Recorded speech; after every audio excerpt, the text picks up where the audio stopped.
All right. Make sure this is working.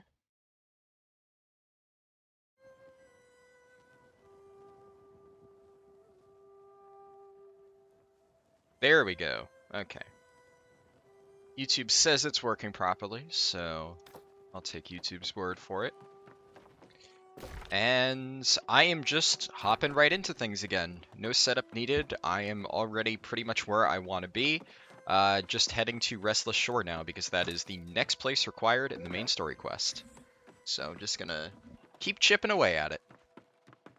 But while I'm here, I mean, I do have 2 quests on the way to Restless Shore, so I'll just swing by and do those.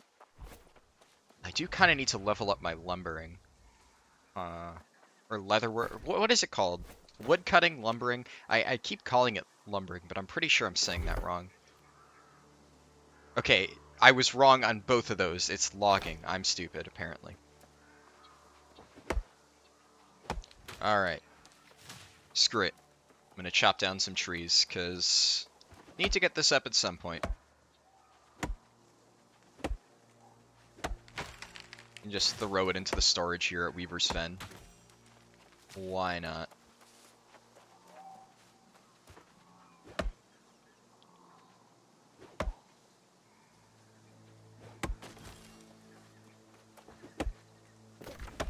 I do hate how I keep, like, consistently starting streams late, though. Because this one was about 25 minutes past when I said I was going to start. But that kind of happens when, you know, decide, oh yeah, like, that thumbnail, that's going to take, like, you know, 2 minutes to create, so you leave it off until the last moment, then you're like, oh wait, yeah, I didn't eat any food, don't have coffee, and then the thumbnail takes, like, 20 minutes to create, so it's a whole ordeal. But I am trying to get better at that. Because I know I have been forgetting a bit consistently lately, and that's obviously not good.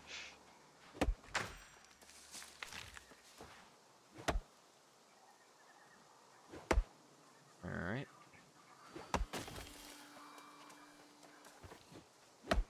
Are my skills at? Keep hitting the wrong button. Okay, so mining, I want to get this to 100 because I keep running into star metal, and then I can't actually get the star metal. And then same thing with wordwood trees for logging. 100 is like the break point that I need to start hitting. So both of these I should begin working towards.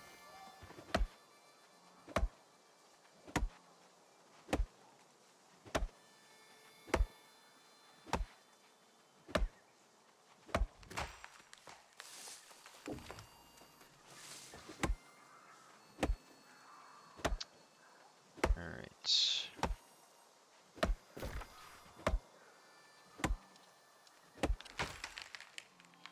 So Restless Shore, I've already almost out-leveled.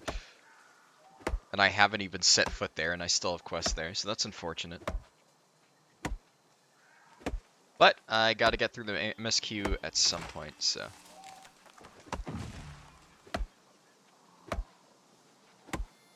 Just gonna double check real quick that I posted everything correctly.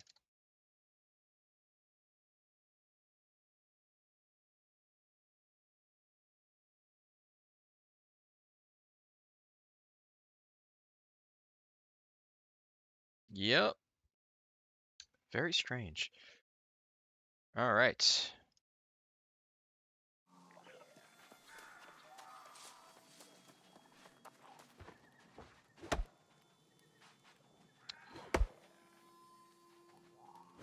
Should be able to just farm for a little bit, though, because I did just get fully upgraded bags, so that should make things a lot easier.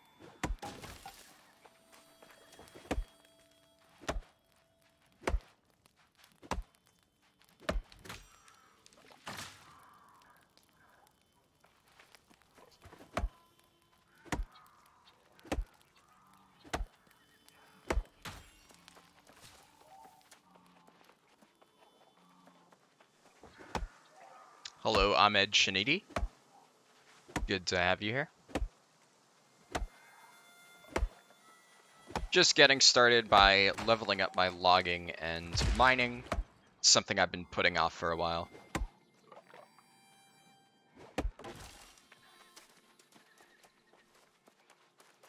Then we're gonna hop into more MSQ related stuff. I've been told I'm getting close to the depths. So that one, some people say is actually kind of hard. Some other people say it's really easy, so I'm not sure what to expect. Usually when people tell me something's hard, I assume that, like, for the average person it's hard, but we'll see. Hello, Max. Look at this man, what? What is it? Also, Max, you were the one who was saying the depths are easy, so what's your assessment on it? Because I know, like, I've seen posts on a lot of places of people saying, like, the depths, especially Captain Thorpe, is, like, really hard. And then you're like, ah, no, the depths are easy. So, I'm curious, like, what your thoughts on it are. Especially, like, put it into WoW terms for me. Harldan streaming? What do you mean?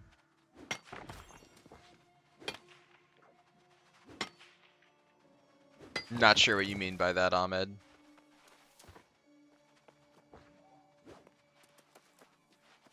Ah, yes.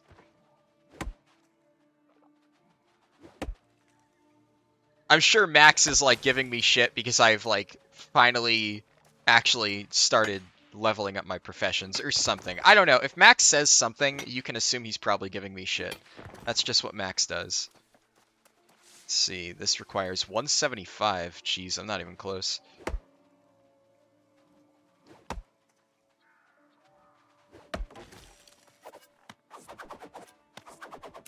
Oh my god. I'm so shit. Okay.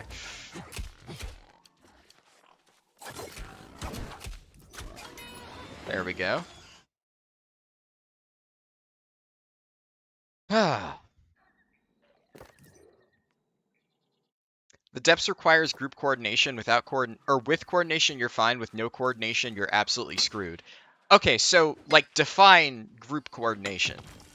Like, people just need to communicate? Because if a pug can't do it at all, yeah, that's a completely different story.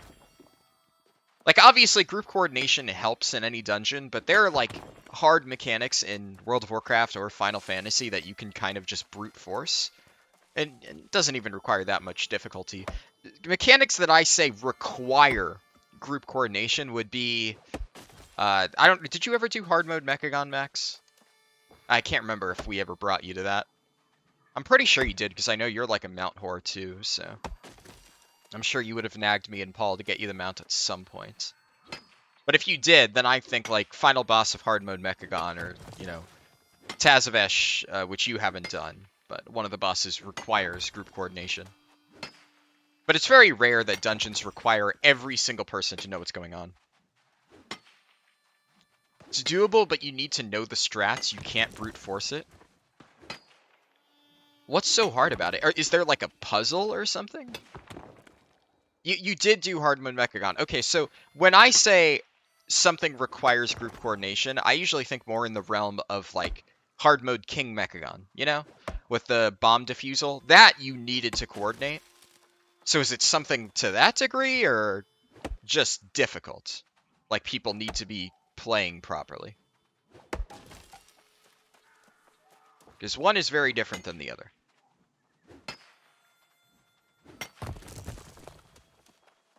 Bro, where can I download this game? Steam. I'm 99% sure Steam is, like, the only place to get it. Am I wrong on that? I know, like, 99% of people play it on Steam. So if it is somewhere else, then I haven't really heard. But I do know it's on Steam. Yeah, it is $40 on Steam. You only get fake links? Really? That surprises me. No, it's on Steam. Like, most games, I would say, are on Steam. The only ones that aren't on Steam are, like, Epic Games exclusives, or they have their own launcher, like World of Warcraft.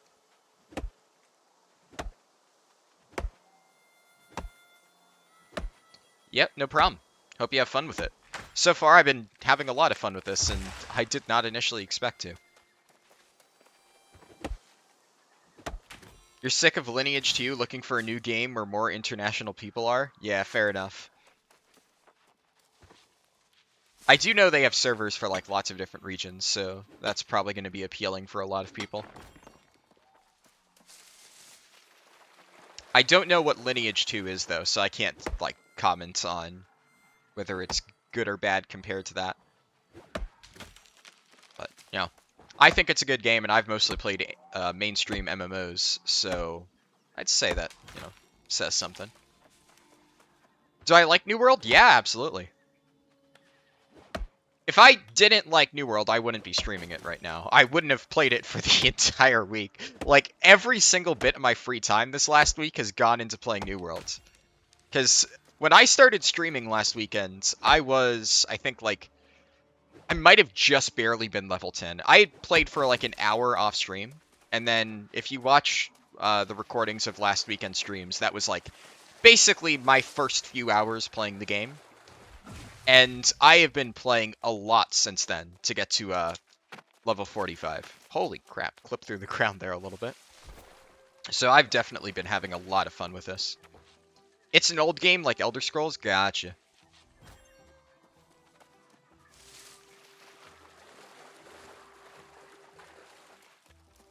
But yeah, it's definitely really fun. I would say, like a lot of people have said, the hardest part, well, I think a lot of people say the hardest part is 30 to 40. At least hardest in terms of like burnout. Like, you know, you might get bored there. It's not hard in the traditional sense. Personally, I didn't get bothered, but I can see how some people might start to get a little bit bored. I think definitely if you make it to 40, you've already been able to slog through. I say slog, but like it hasn't been boring to me, but to some people it might be. So you can tolerate all the game systems or something like that.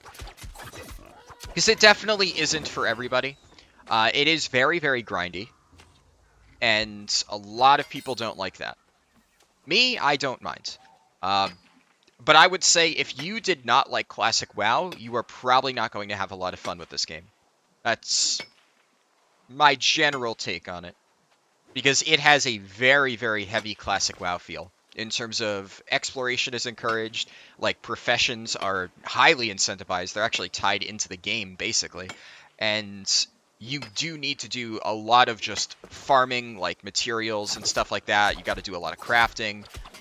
And if that's not your cup of tea, if you just want to, you know, kill shit, then probably not going to be a fan of this game. But personally, I like this. It is nice to just chill out and grind materials every now and then. And yeah, Max, I am curious. So, what makes Thorpe so hard? Because generally, when people say that the depths is difficult, they usually say that it's Thorpe specifically that they have a lot of trouble with. So, what about him are people struggling with, do you think, presumably? Like, what do you think is the hard part? Hey man, nice to tune in. I'm waiting in the login queue on my server in EU, Helheim. 2 to 3 hour wait. Holy crap. Yeah, there's no queue on my server. I have heard that a lot of them have long queues, but since starting, I have never waited in a queue, and I mean, my server is still pretty populated. You know, chat, aside from, you know, the gold bots, which obviously there's always going to be gold bots, but generally speaking, chat is pretty active. Especially like prime hours, I've noticed. And the faction balance on my server is actually really good too. So I'm in green. We control Windsward and Everfall, which is like what actually matters. And then Covenant has 3 territories. We're tied for 4 territories with Syndicate. So like population on this server has been really good. Very good balance of like factions and stuff like that. And no queue times. So definitely surprised, because I expected high queue times like that. It's the most crowded server in the world. You're waiting for them to reopen server transfer so you can go somewhere with less people. I'll check. I mean, Max, you don't need to explain the whole thing. Just, if you could give like a quick TLDR. It's also hard for me to tab out and manage 2 different things. It's frustrating to wait every night in queue and then deal with 150 to 200 ping, damn. Yeah, I feel that. The server transfer thing is unfortunate. Obviously I understand why they disabled it, but it is something that a lot of people were waiting for, and then it finally comes out, and it's bugged. So, yeah. And I know the other issue is they promised cross-region transfers, and that still isn't a thing. So, I can't say 100% if I will actually use the transfer or not. So far, I've been enjoying this server. But the one problem I have with this server is the ping can get a little bit frustrating at times. So I'll have to see. Obviously, if it's one of those things where, you know, it continues to get worse, then I'd like to have the option at least. But, you know, I picked the server because 2 of my friends are on it. But at the same time, my friend Max in chat is on a US East server, which is, you know, I am, you know, in terms of like IRL location, I am on US East, but I am playing on a US West server. So ping-wise, that would be better for me. But I know, like, the friends I'm playing with now are in, I believe, West Coast. So I'd imagine, considering they always play on West Coast servers. Hello, Vetro. Good to have you here. 2 nights ago, you literally set up to transfer and clicked the transfer button, then it gave you an error and logged you off. Ah, that is unfortunate. Yeah, how long were they up? Because I remember hearing that transfers were gonna go live in, like, a partial state. Like, they were rolling it out slowly, I think, on South American servers. And then the next day, I think it was, like, middle of the day when I saw the pop-up that said transfers were disabled. So it sounds like it wasn't even available for, like, 48 hours before it finally went down, which is unfortunate. I kind of, like, on one hand, feel bad for Amazon Game Studios, because you can tell that they're trying, and I would say that is better than nothing. So a lot of people are giving them tons of shit, like, you know, they're not listening, they're not fixing anything. And I've now seen a decent amount of player feedback, or player, I guess, what's them called, communication, and stuff like that. They're talking. They definitely understand the problems the game has, and they are trying to fix it. And I think that alone says something.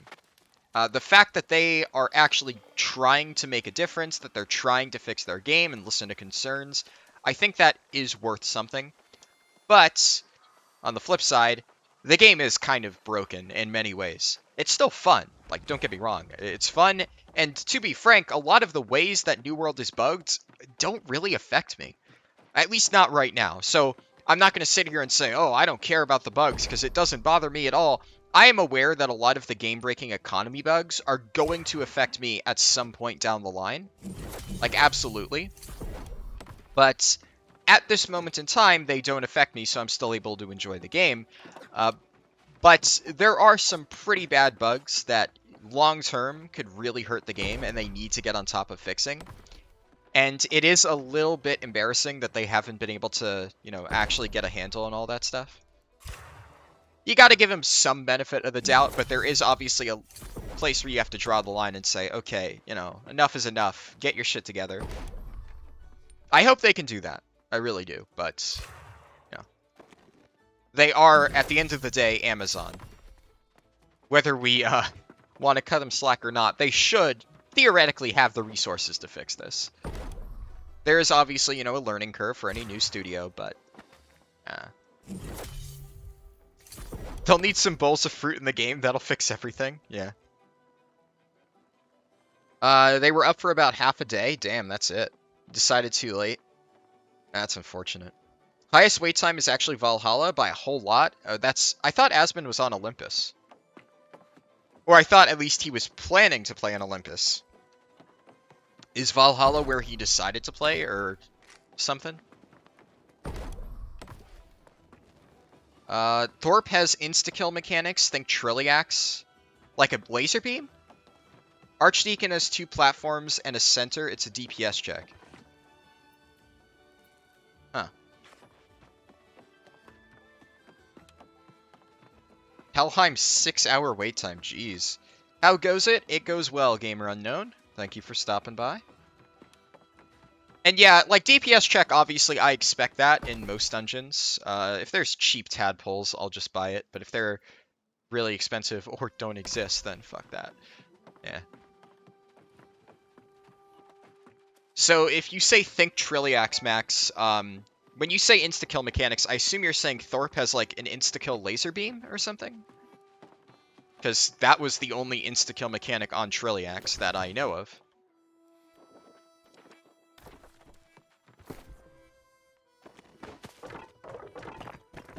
Let me throw this stuff in the bank.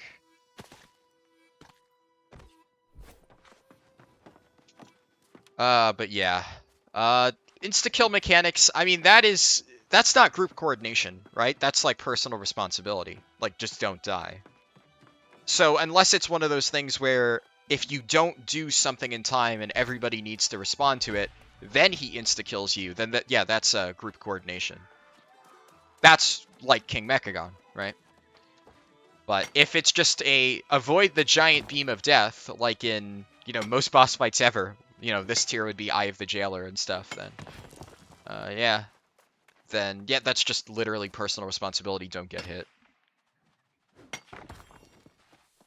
And a follow-up question, was that instant kill mechanic for New World or instant down mechanic? Like, you get downed and then people have to bring you up, or you get straight killed and you can't be revived? Because I know that's another big difference in a game like this.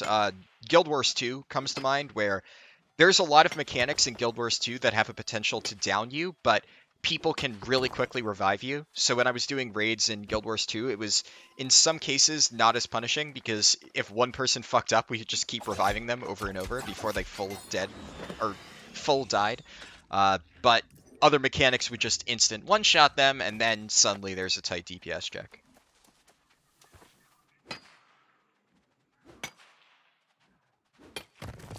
Alright.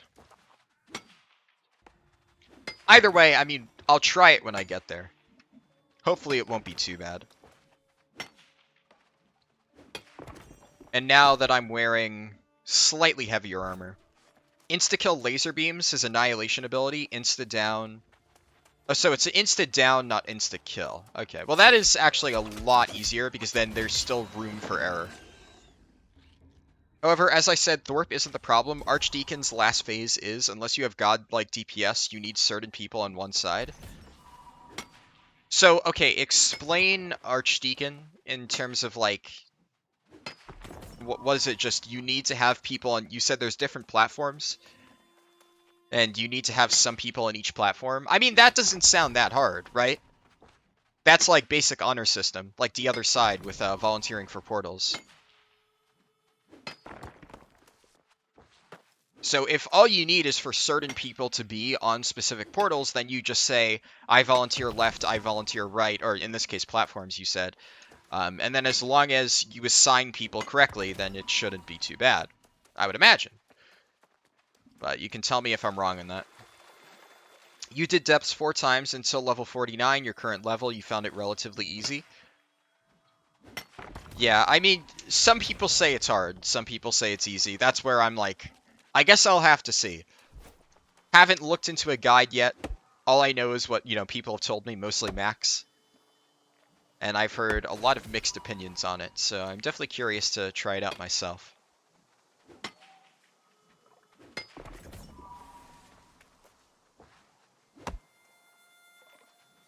But insta-kill laser beams doesn't sound too bad at all, honestly. Because if it's one of those things where, if it's like Trilliax, like Max said, Trilliax, was a boss in World of Warcraft for people who don't know. That boss had a laser beam out of his face and out of his butt. And it just did a slow clockwise rotation around the room, or counterclockwise, so it would pick one. And you just had to kind of run alongside it. So if it's one of those, then those are like the easiest insta-kill mechanics to avoid ever. You need heals and 1 DPS mid. Tank and 2 DPS go red. Make sure you have a range DPS. Then once red is done, send the 3 to blue side. Okay, so healer and 1 DPS in the middle, and then you create a group of 3, including the tank, that bounces to one platform, does that, goes to the other platform, does that. Sounds fairly straightforward, honestly. If you know the portal mechanics, it's easy on the second boss. Last boss, just stay away on his abilities and try to dodge some damage. Healers should be able to keep everybody healthy if they're decent. I mean, to be fair, finding a good pug healer is sometimes the difficulty of a lot of stuff. So that is potentially the hard part. I know a lot of people have said that doing depths with like really shitty healers or tanks can be are pretty problematic, but I guess we'll see.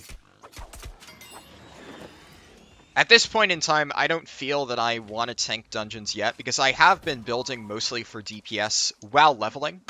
At max level, I am, of course, going to tank because that's what I enjoy in MMOs, but while leveling, generally speaking, it's better to play a DPS.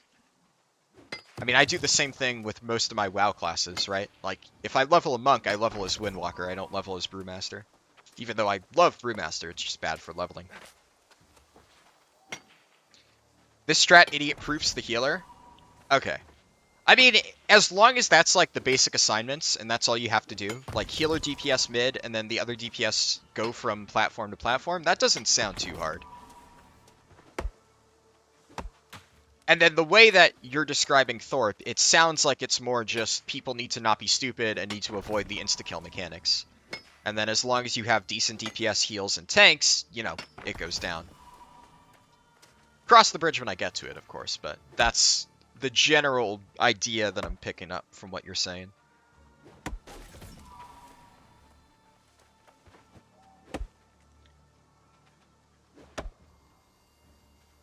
I guess I'm going to be getting a lot of Bumble Blossom, because that's the only thing in this area. And I do want to hit 100 Herbalism. I'm trying to hit 100 everything. At this point, I'm finding enough Star Metal as it is in Weaver's Fen, so before I go to Restless Shore, I 100,000% want to make sure I can actually collect it. Same with Wordwood. Do I PvP? I'm considering doing it when I hit max level, but as it stands, not really, right? Because, so open world fights, open world PvP, in any game, including New World, is not going to be balanced if there's like a level difference. And I can already tell it wouldn't be fair in New World, because 99% of the time, if I see another player flagged for PvP, it's like a group of Syndicate kill squads that are roaming the area. So right now, there's like a fierce rivalry between Syndicates and Marauders on my server. So if I enable PvP, I'm just going to get ganked by a bunch of high-level Syndicate players. I would get probably bonus experience, sure, but I don't think I would actually have any fair fights or anything like that. I don't want to bother with it.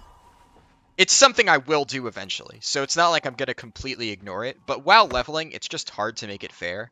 And all of the instanced PvP on this server, I'm not going to be able to get into because there's already like pre-made groups and stuff like that that the top companies make for doing the attacks and defenses and stuff like that. In fact, speaking of which, so there's been like a fierce territory lock, so my friends have told me, like on a lot of these regions since the start, like apparently Syndicate repeatedly attacks Windsward and keeps failing, but finally just like I think it was sometime last weekend, I forget exactly, but we took Brightwood, and I went to Brightwood like shortly before starting the stream, and the taxes there are set to extreme. Because apparently what happened is the Syndicate has controlled Brightwood since the game came out, and we finally took it from them. So a ton of Syndicate players control homes and other stuff in Brightwood, and that's like their main place that they hang out in. So now that the Marauders took it, they maxed out the taxes on everything to basically milk the Syndicate players dry of gold, which I actually think that's amazing. It's like one of the coolest strategies I've seen. Just take their territory and then tax them to hell. It's a very interesting way to actually win a war, but it makes sense when you think about it. What's the fastest way to level? There isn't one strictly fastest way to level. I would say it's just a combination of doing a lot of stuff. The main way is just quests, as in most games. As for which quests, I would say prioritize the yellow quests, I've noticed, give the most experience. And then your main story quests. So if I go to my journal, there's going to be here, main story. This gives the most experience by far. As you can see, this is like 4K experience, where the others are like... This one is an expedition quest, so this gives a lot of experience. Expedition farming, I've been told, also gives a shit ton of XP. but you need a group for that, or you need to pug a lot, so it's not something that I've been doing personally, but it's an option if you feel like it. But these quests are generally really good, I found. And then obviously following your main story. So my general leveling route goes like this. I follow the main story, and then wherever the main story leads me to in terms of the zone, I go around and I pick up every single one of these yellow quests that I can find. Then I go over to my faction board. So faction board, if you go into the town, so let me zoom in. I am a Marauder, so this icon is where I pick up all my quests. If you're Covenant, you go here. If you're Syndicate, you go here. I pick up all of the faction quests, and then I look for the ones that are within a close vicinity of the yellow quests or the main story quests. If they're just out in the middle of nowhere near nothing else, I abandon them and wait for a new one to pop up later. Then I go over to the town board. If I have any materials, here, town project board. Go over there. If there's any materials that I have a shit ton of, I turn in that stuff at the town board. That usually gives me a nice chunk of experience. Or any town board objectives that are like kill boars, elks, bison, stuff like that. Any animal hunting mission, pick those up and just keep them. Because a lot of those, even if you pick up like a kill 10 boars quest in like Weaver's Fen, which is where I am now, if you kill 10 boars in First Light down here, you will get progress towards that. So a lot of times what will happen is I'll pick up like a kill boars quest at multiple different towns, and then at one time later on I find a group of boars, I kill it, and I complete like 5 quests at once, and then whenever I next happen to be passing through that town, I turn it in, boom, free experience. And then also there's other just generic quests that you can get at the town board, like go to X Zone, kill monsters, loot these items. If they happen to be near the yellow quests, faction quests, or main story quests, pick those up, otherwise abandon them. They don't give much experience, but if you can knock them out at the same time, it's good. So New World leveling is all about efficient questing. It's all about getting a bunch of quests in a small area, knocking them all out at once, and then going back and doing a mass turn-in. Other people are saying portal farming is a really good way. Yes, portal farming is another really good way to level. But that, in many ways, does require groups. So, yeah.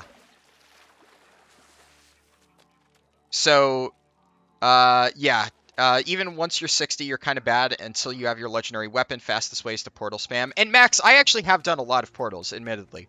I did them off stream, and I obviously didn't tell you because I'm not telling you, like, everything I do. But there was one period of time where I just went around and did, like, 10 portals in Winsbird. So I have actually been doing some portals. I just haven't been leveling through them. Usually I can do portals for a bit, and then I'm like, yeah, I'd rather do something else.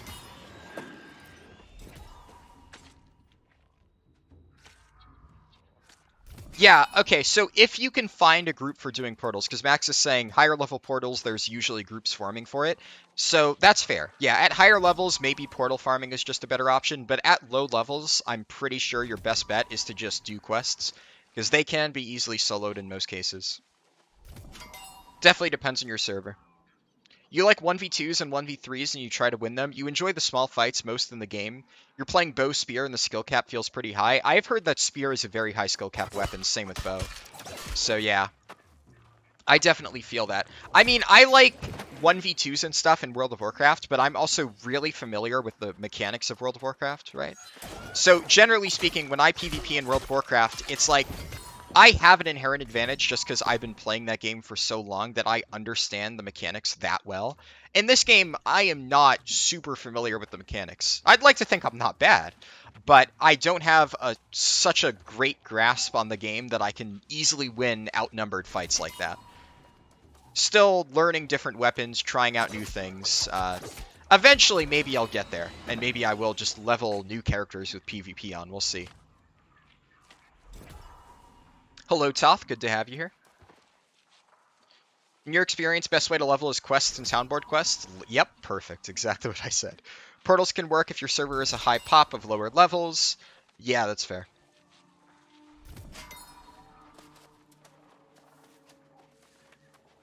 Okay, so you guys are debating whether or not high portals are up. I can't comment. I haven't really tried. I haven't actually grouped for portals. So when I did portals, I was doing, I think I was like late 30s, so somewhere around like level 37, and I was spamming level 25 portals. I just went around and did a bunch of them in Winsbird.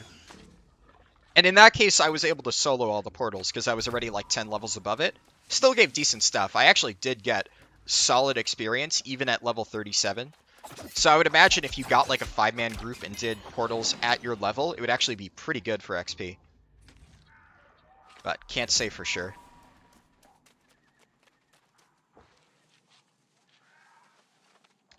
Also, hold on, I just noticed something weird. When I kill something, gain Fortify. Okay. I was wondering how I got Fortify there, because I was using a Rapier, and I didn't think anything in Rapier gave Fortify. But it's my weapon effect. Gotcha. Also, I know some people were telling me that they don't think that, basically doing a tank healer build all in one and having 4 DPS is viable, mostly because you can't stack focus. I actually found a build that may potentially circumvent that problem. Because there is a perk that you can get on your weapon that converts your weapon damage scaling to focus instead of whatever stat it is. So if you're using something like Sword, Shield, and Lifestaff, what you can do is get that perk on your Sword and Shields that makes it so your sword damage scales off focus instead of strength. So in that case, you can just stack focus up to max, your Lifestaff will be really powerful, and you'll still gain really good damage on your sword and shield because the perk converts your stats into focus. As far as I know, though, it's not like a one-to-one conversion. You still don't get like as much from focus as you would from strength. But if you like go full on focus, then summon to strength, presumably you would have enough damage to maintain threat in addition to like the 2 taunts provided by sword and shield. So that could, in theory, work. Self-sustaining tank is a thing. Possibly. Once again, this is untested. All I've done so far is theory crafting. So I've looked at different item combinations, theory crafted stuff that works. I have looked at like videos of people tanking dungeons and stuff like that to get a general idea. Gets 70 to 80% effectiveness. Yeah, so that is still pretty good. That's like not as good in terms of raw damage as just whatchamacallit, like doing full strength. But I'm saying this more, you have the damage but you have no con. That's fair. So maybe you just go like full focus and then everything else into con, or like a balance of focus, con, and strength, or something like that. Definitely you are right. I forgot about con. You'll have to see, but honestly, what matters in this case isn't that you're doing damage. So you could theoretically go full on focus con, and then as long as you have a decent amount of threat just through raw damage through focus scaling, then you would just need 2 taunts. So sword and shield would probably be the best unless you wanted to run something like Warhammer and like spam taunts. I suppose that is an option as well. So Warhammer or Sword and Shield, which after doing research, I believe are the only 2 weapons that can reliably maintain 100% uptime on taunt. Otherwise, you would need to use 2 different weapons with taunt. So one of those 2 weapons, and then Lifestaff, and then in theory, you could maintain aggro on all mobs, and you would have Lifestaff with full focus, so you could keep your group alive. Presumably, this is the theory. Weapon scaling gets diminishing returns after a certain level. Gotcha. So in that case, I think it's possible, because you wouldn't need to worry about actually doing this. Sword and Shield only gives you 1 AoE taunt. Lifestaff has no taunt. Max, so you know about the trick with Sword and Shield with reverse stab, right? So you would just reverse stab, refresh the cooldown on your taunts, and then you would have AoE taunt back again. Not 100% reliable to pull off, but it can work. And you also have to remember, in this theoretical scenario, so in what we're talking about here, you are basically the only healer and the only tank. So healing threat is no longer an issue, and suddenly all of the threat that your healer would have generated now goes to you, because you are getting all of that bonus healing threat. So your threat comes from your damage, it comes from taunts, and it comes from being the healer at the same time. So, in theory, threat should not be an issue. I would say the only question with that build is whether it would provide enough healing to keep your group alive, and whether it would actually be able to survive some of the harder dungeons. But, in that scenario, if you can run 4 DPS, then suddenly you're able to meet basically any damage check the game throws at you, because running 4 DPS for stuff tuned around 3 DPS in a tank is really broken most of the time. Ah, that one's worse.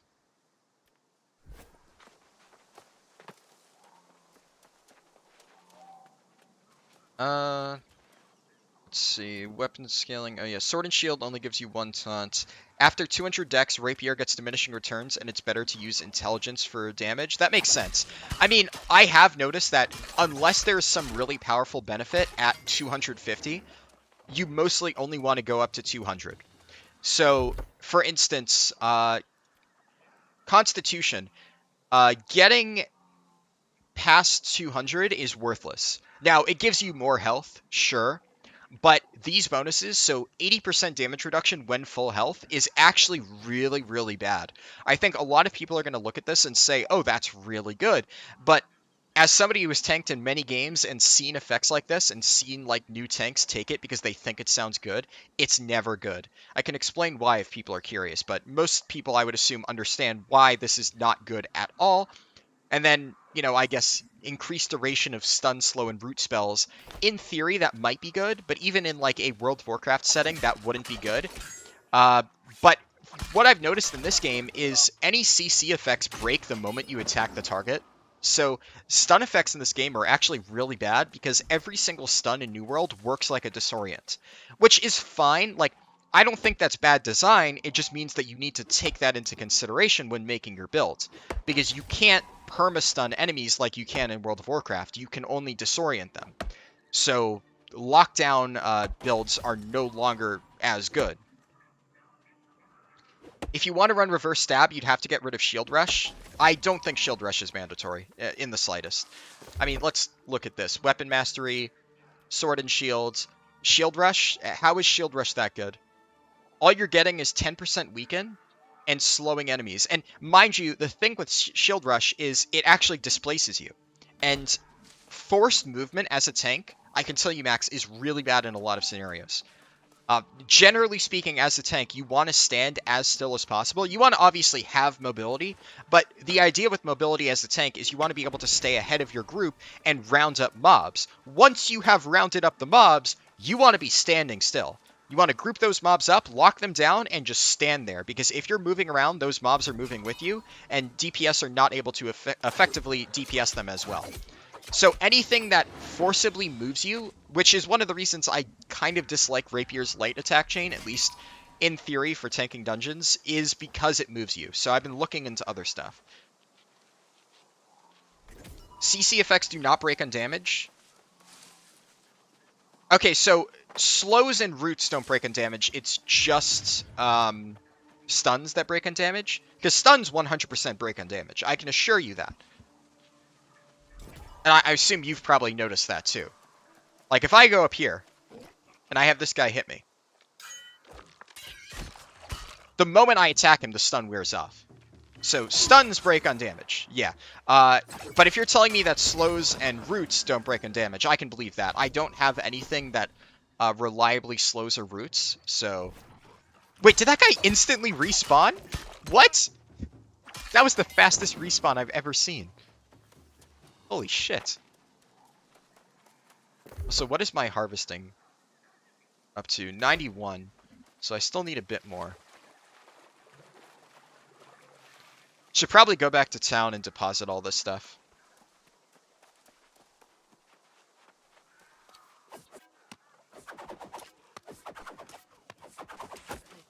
Ah, shit. It's gonna do a power shot. Nice.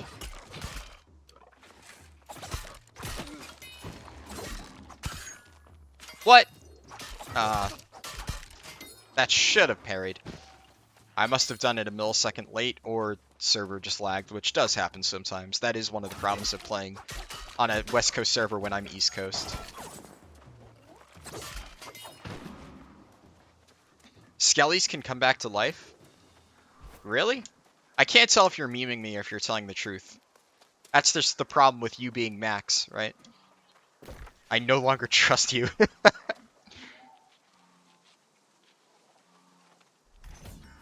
There's a lot of herbs in Restless Shore. mostly leveling up logging and mining. If I get logging and mining up to 100 and my herbalism is almost 100, I'll move on to Restless Shore. Because, I mean, it's close anyway. But here I'm just grinding it out.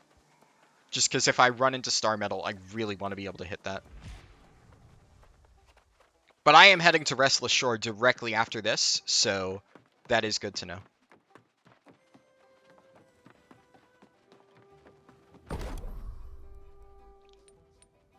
What was I saying, though?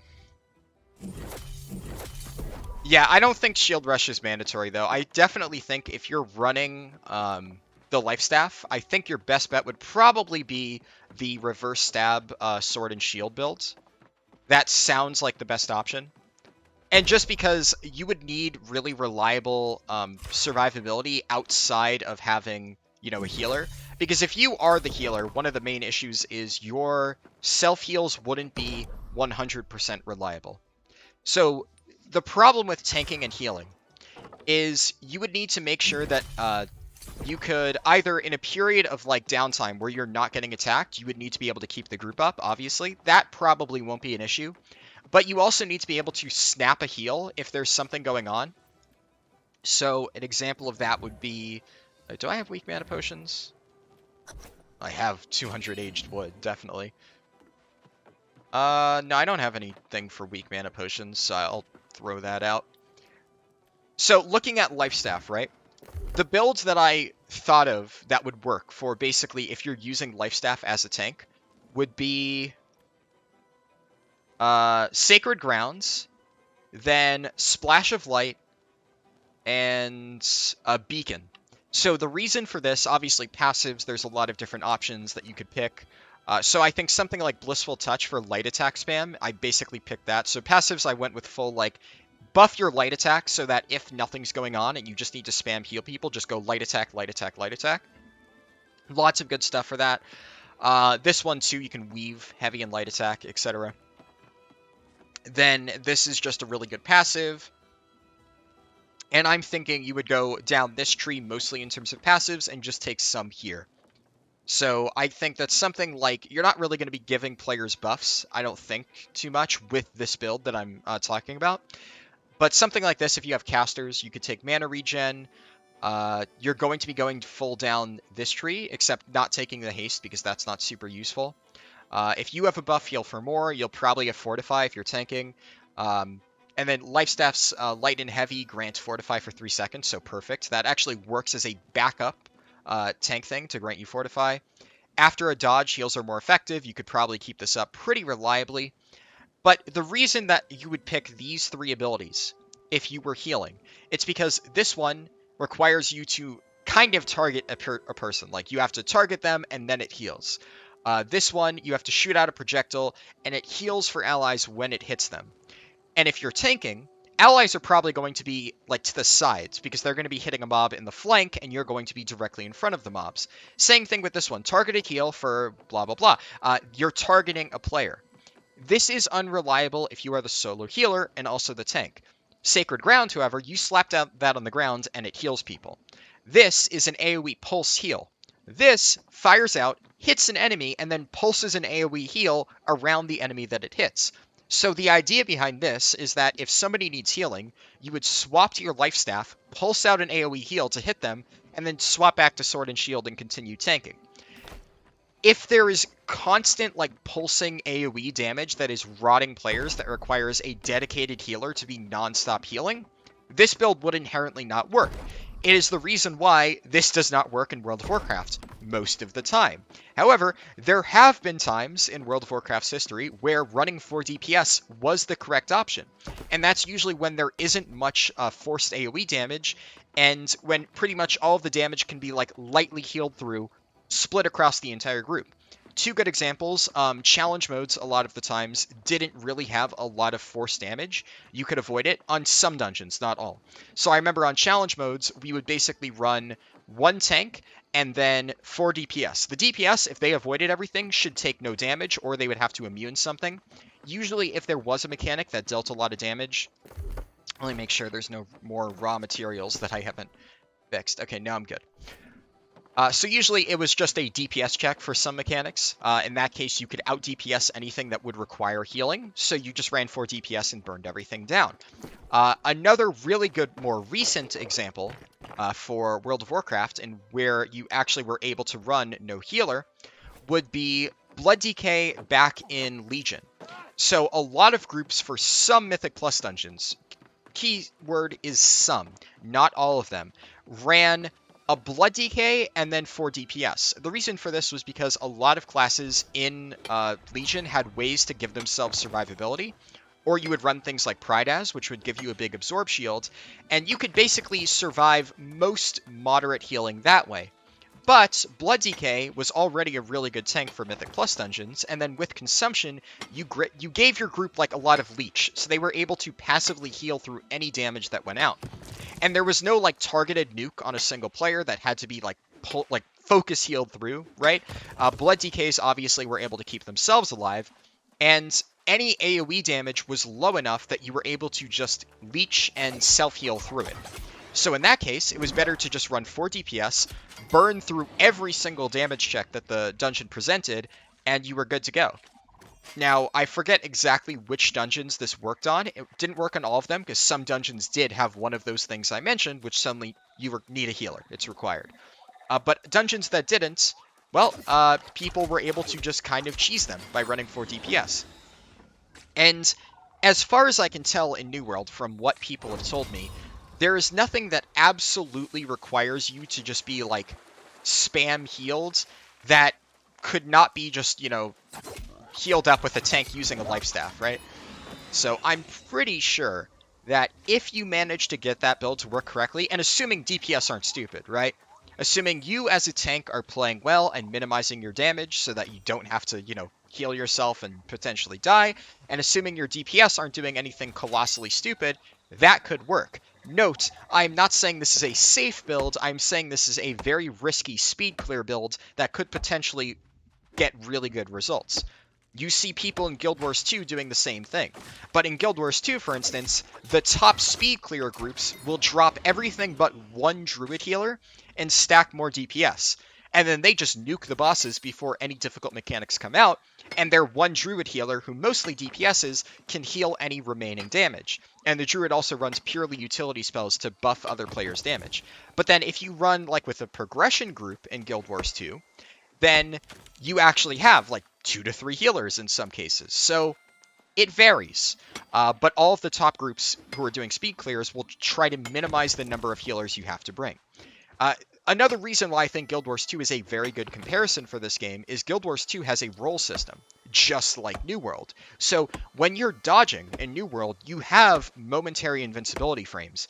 And the same thing exists in Guild Wars 2, and it's one of the reasons why, in that game, you can basically cut down to the bone in terms of healing required. Because there are so many mechanics that you could completely avoid damage from just by dodging. And it's really, really, really overpowered, just being able to dodge and gain invincibility frames. Nothing like that exists in Final Fantasy or World of Warcraft, which is why basically even the hardest bosses on speed clears still require a certain amount of healers. You can kind of cut it down. Like World of Warcraft, you'll sometimes drop like one healer to really push out damage on mythic bosses, but if you see like Limit and Method do that, they usually have to supplement that with like AMZ or some really good raid cooldown to make sure that they're not getting absolutely blasted. It's not as simple as, oh, we're just going to drop a healer, right? Usually there's a very high risk in dropping a healer in those games. In Guild Wars 2, that's not the case. You can drop healers and still be fine, you just need your DPS to time their rolls properly. New World has that exact mechanic, and I highly expect it's going to be exploited to let you do really broken shit and just avoid a ton of damage once people get used to the fights. Warhammer and Sword and Shield is pretty good. It boosts the damage of your party. Oh yeah, absolutely. No, as a general tanking build, I definitely think like both Warhammer and Sword and Shield, combined or just used with other weapons, are really good. Warhammer especially. Sword and Shield, I do agree, is nice because it increases the damage of nearby allies, but one of the other reasons why I would say Sword and Shield especially is the good weapon to use with Warhammer, is because if you're playing Sword and Shield and you're also healing, you have 4 DPS, and then you have this thing. Now, instead of just giving 3 DPS players a 10% bonus, you're giving 4 DPS players a 10% bonus. So that's going to be a massive DPS increase to your entire group. Assuming you can do it, assuming it works, but, you know, we're under the assumption that it does, and if it does, that could be really broken. But I do agree that Warhammer is really good as a traditional tank weapon. So if they come out with dungeons that require you to have a healer and require you to use a standard tank build, or if the thing that I'm theory crafting doesn't work at all, and even modern dungeons require you to run a tank and a healer, then I do think Warhammer is a very good tank weapon. Honestly, any of the weapons that have a taunt on it, which is Sword and Shield, Rapier, Hatchet, Spear, Great Axe, and Warhammer, so these 6, all of these 6 weapons are very good for tanking. I think Spear is the one that most people are sleeping on. I haven't worked around Spear a ton, but my friends have been playing with Spear a lot, and they've actually like shown me footage of them using Spear and like showed me how it can be really broken. And I see it. Now, Spear, I will say, is a boss tanking weapon. So it is not like an AoE tanking weapon. It's not something that you want to do trash with. The current idea is we're thinking Spear and Rapier is like the best combo for tanking bosses. Because you have some good damage avoidance and damage reflection, like with riposte, right? So individual attacks from bosses, you can have a really easy way to mitigate it, but it's not as good at mitigating a lot of damage from trash mobs, and Rapier and Spear are not the best at doing AoE damage. They just aren't. But they are really good at doing single target damage. Now, Sword and Shield is good for both. I don't think it's the best at doing either, but it does have really good utility in the form of leadership. And also it has really good survivability just by having a shield.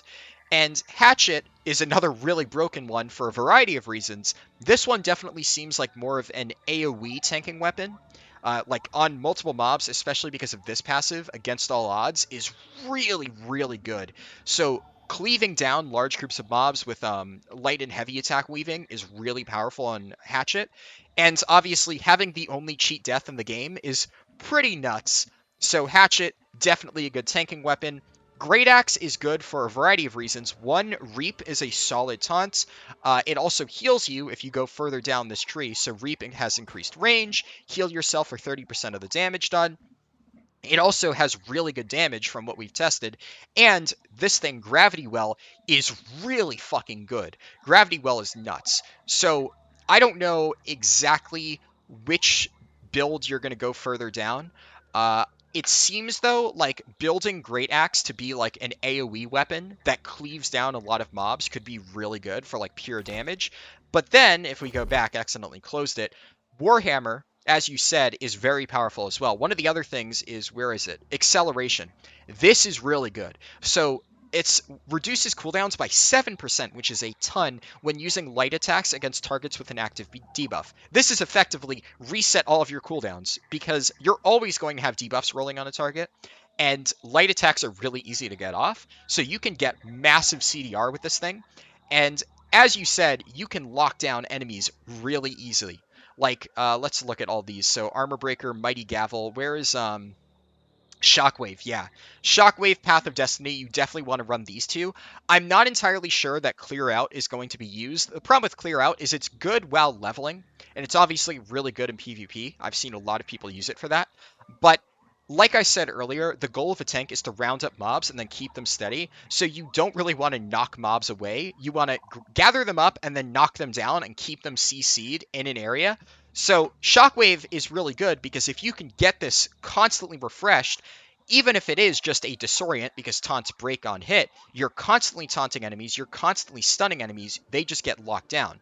I'm not really sure what third ability you'd run. You would definitely run Shockwave, Path of Destiny, but this is another great option.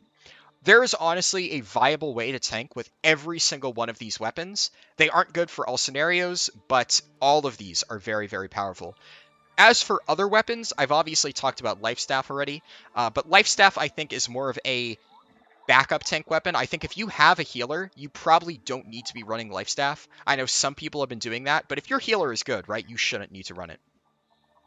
You're referring to Great Axe for Gravity Well? Oh, yeah, I know what Gravity Well is, yeah. That's a really good ability to have in a dungeon. Oh, I agree. Yeah, Great Axe's Gravity Well, you absolutely run. Like, Great Axe, I know for sure the 2 abilities you would run are Reap and Gravity Well. The 3rd ability is up for debate. We haven't figured out which one would be best yet. So that's the thing. Like, Warhammer, you would run these 2, or not Clear Out. You would run Shockwave and Path of Destiny. Great Axe, you would run Reap and Gravity Well. Spear, you would run Vault Kick and Perforate. And then stuff like this. Rapier, you would definitely run Evade and Riposte. Honestly, I like Fléché, but I think it's better for world content. I don't know if you would run it for, like, actually tanking.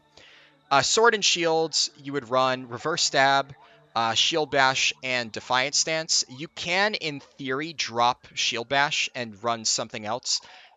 But definitely you need Reverse Stab and Defiant Stance, so these 2 are mandatory. Hatchet, I would say the only mandatory ability for Hatchet is Berserk. You could honestly get away with running just Berserk and then no other abilities on Hatchet. You wouldn't want to, right? There are still other things that are worth running on Hatchet, but Berserk is like the key part of Hatchet, and most of your damage in Hatchet is going to come from light and heavies, so you don't really need to run any of the other abilities as a damage dealer. So that is where I would say put most of your points. I do have this as a gap closer for world content, but I'm not sold on it as a ability to use while tanking in dungeons. We've also been thinking about Rending Throw. So Rending Throw, you really want to make sure that you have Rend up on targets because it increases their damage taken. So it says reduces the target's damage absorption, blah. But if the target has 0 damage absorption, then that effectively makes them take 10% increased damage. So having high stacks of Rend up on a target is really good. And what we figured out is that the best way to do that is with Spear. So Spear's Perforate can get really high Rend stacks on bosses, which is the reason why we think Spear is a very strong tanking weapon. So if you have your DPS just going ham on damage and you have the tank relegated to be the person applying Rend, then that is a really good way to do that. And then, yeah, I think I've covered all of those things. The only other weapon that could potentially have usefulness as a tanking backup would be Ice Gauntlet. Now, I'm not 100% sure what you would want to run with Ice Gauntlet, and the problem is, if somebody else in your group is running Ice Gauntlet, like a DPS, with the recent change they made where a lot of the AoEs don't stack, you can't really run Ice Gauntlet. So it's problematic. That's why I would say it is currently the one that's like on the bottom of my priority list. And if you're running it, you would want to run it with Sword and Shield because A, it doesn't have a taunt, so it would need to be either Hammer or Sword and Shield. And then, generally speaking, I would say Sword and Shield as a solo tanking weapon, as like the only one you're bringing, is probably the better option.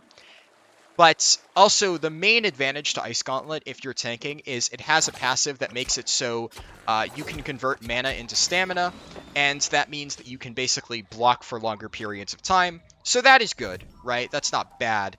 But in terms of damage and support ability, I just don't think it's that good. I think it's a bit overrated by people right now, especially with the nerf. So yeah, Max just said he used to be an Ice Gauntlet tank pre-nerf. Max was telling me a lot about tanking with an Ice Gauntlet pre-nerf, and I agree, it sounded really good. But if you're not able to use it along with a DPS Ice Gauntlet player, it suddenly loses a lot of its value. Because at that point, it doesn't really have as much damage potential. But if you have no people that are actually running Ice Gauntlet as a DPS weapon, then it is a thing that you can consider. But I would say because of that, like... what's the word? Because of that catch, I guess, it's probably not going to be worth really putting a lot of effort into leveling. At high levels, the full debuff clear from Entombed is still the strongest cleanse in the game. Yeah, no, having an immunity like that is also going to be very strong. That is a good point. So that would be another big reason to run Ice Gauntlet, but the one issue with immunities, and this is what I always tell people in World of Warcraft, is any immunity or cheat death should never be used unless you absolutely need to run it. And considering there is only one boss in this game where you really need to use a cheat death, and that is Sylvanas, Mythic Sylvanas. When I say this game, meant to say World of Warcraft. In World of Warcraft, the only boss where you need to use a cheat death is Mythic Sylvanas. And unless New World has something on the difficulty level of Mythic Sylvanas, you're not going to need a cheat death. At that point, a cheat death mechanic is completely useless for anything, you know, in terms of like casual content. It's just an oh shit button, right? It's an oh I fucked up. This basically lets me continue. It also full cleanses debuffs. So does this. When hitting an enemy while your health is low. Obviously, that is not a reliable debuff clear, but that is a good way to clear debuffs. 1 second, my cat wants to leave. Yeah, okay. She always does this. But yes. Now, you do have a point there, Max. I'm not saying it's bad. It is good, but there are other ways to clear your debuffs. And especially Hatchet, I would say getting that low health is probably the best case to use it, because you do have the cheat death built into it. So if you get low health and then you accidentally take damage and die, well, you're still alive. Spear Impaler ultimate passive is also insane. For dungeons in general, if you're a tank or DPS, it increases all party damage. I think my friend was telling me about that. Let me find it. Which one is that? Spear Impaler, oh, this one. You're saying the ultimate passive. Exploited weakness. Yeah, okay, right. I misread that. Yeah, exploited weakness for sure. You would absolutely go down this tree. And I mean, this one is not good, 25% damage while stamina is full, because you're going to be dodging a lot as a tank. There's other stuff like this. I think Rapier has one like that, where if I look at Rapier, it's this, or no, it's kind of the opposite. So Rapier has this one, deal 10% more damage when your stamina is full. Where's the one where it's like when your health is full? Because that's another one I saw that I'm like, well, that's bad. Maybe it's in Hatchet. Hatchet. No.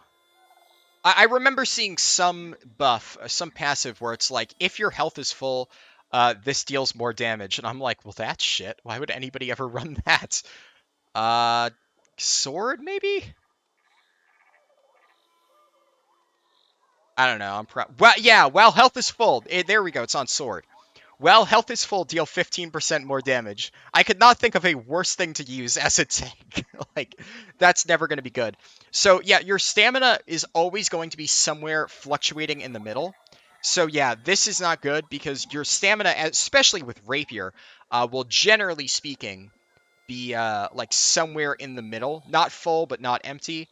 And then your stamina as a tank will very rarely be full. So you're not going to benefit from this. So absolutely, you are correct. You're going to want to run this as a tank. So you run this thing. You provide this buff for your party. You're correct that that's going to be nuts for tanking.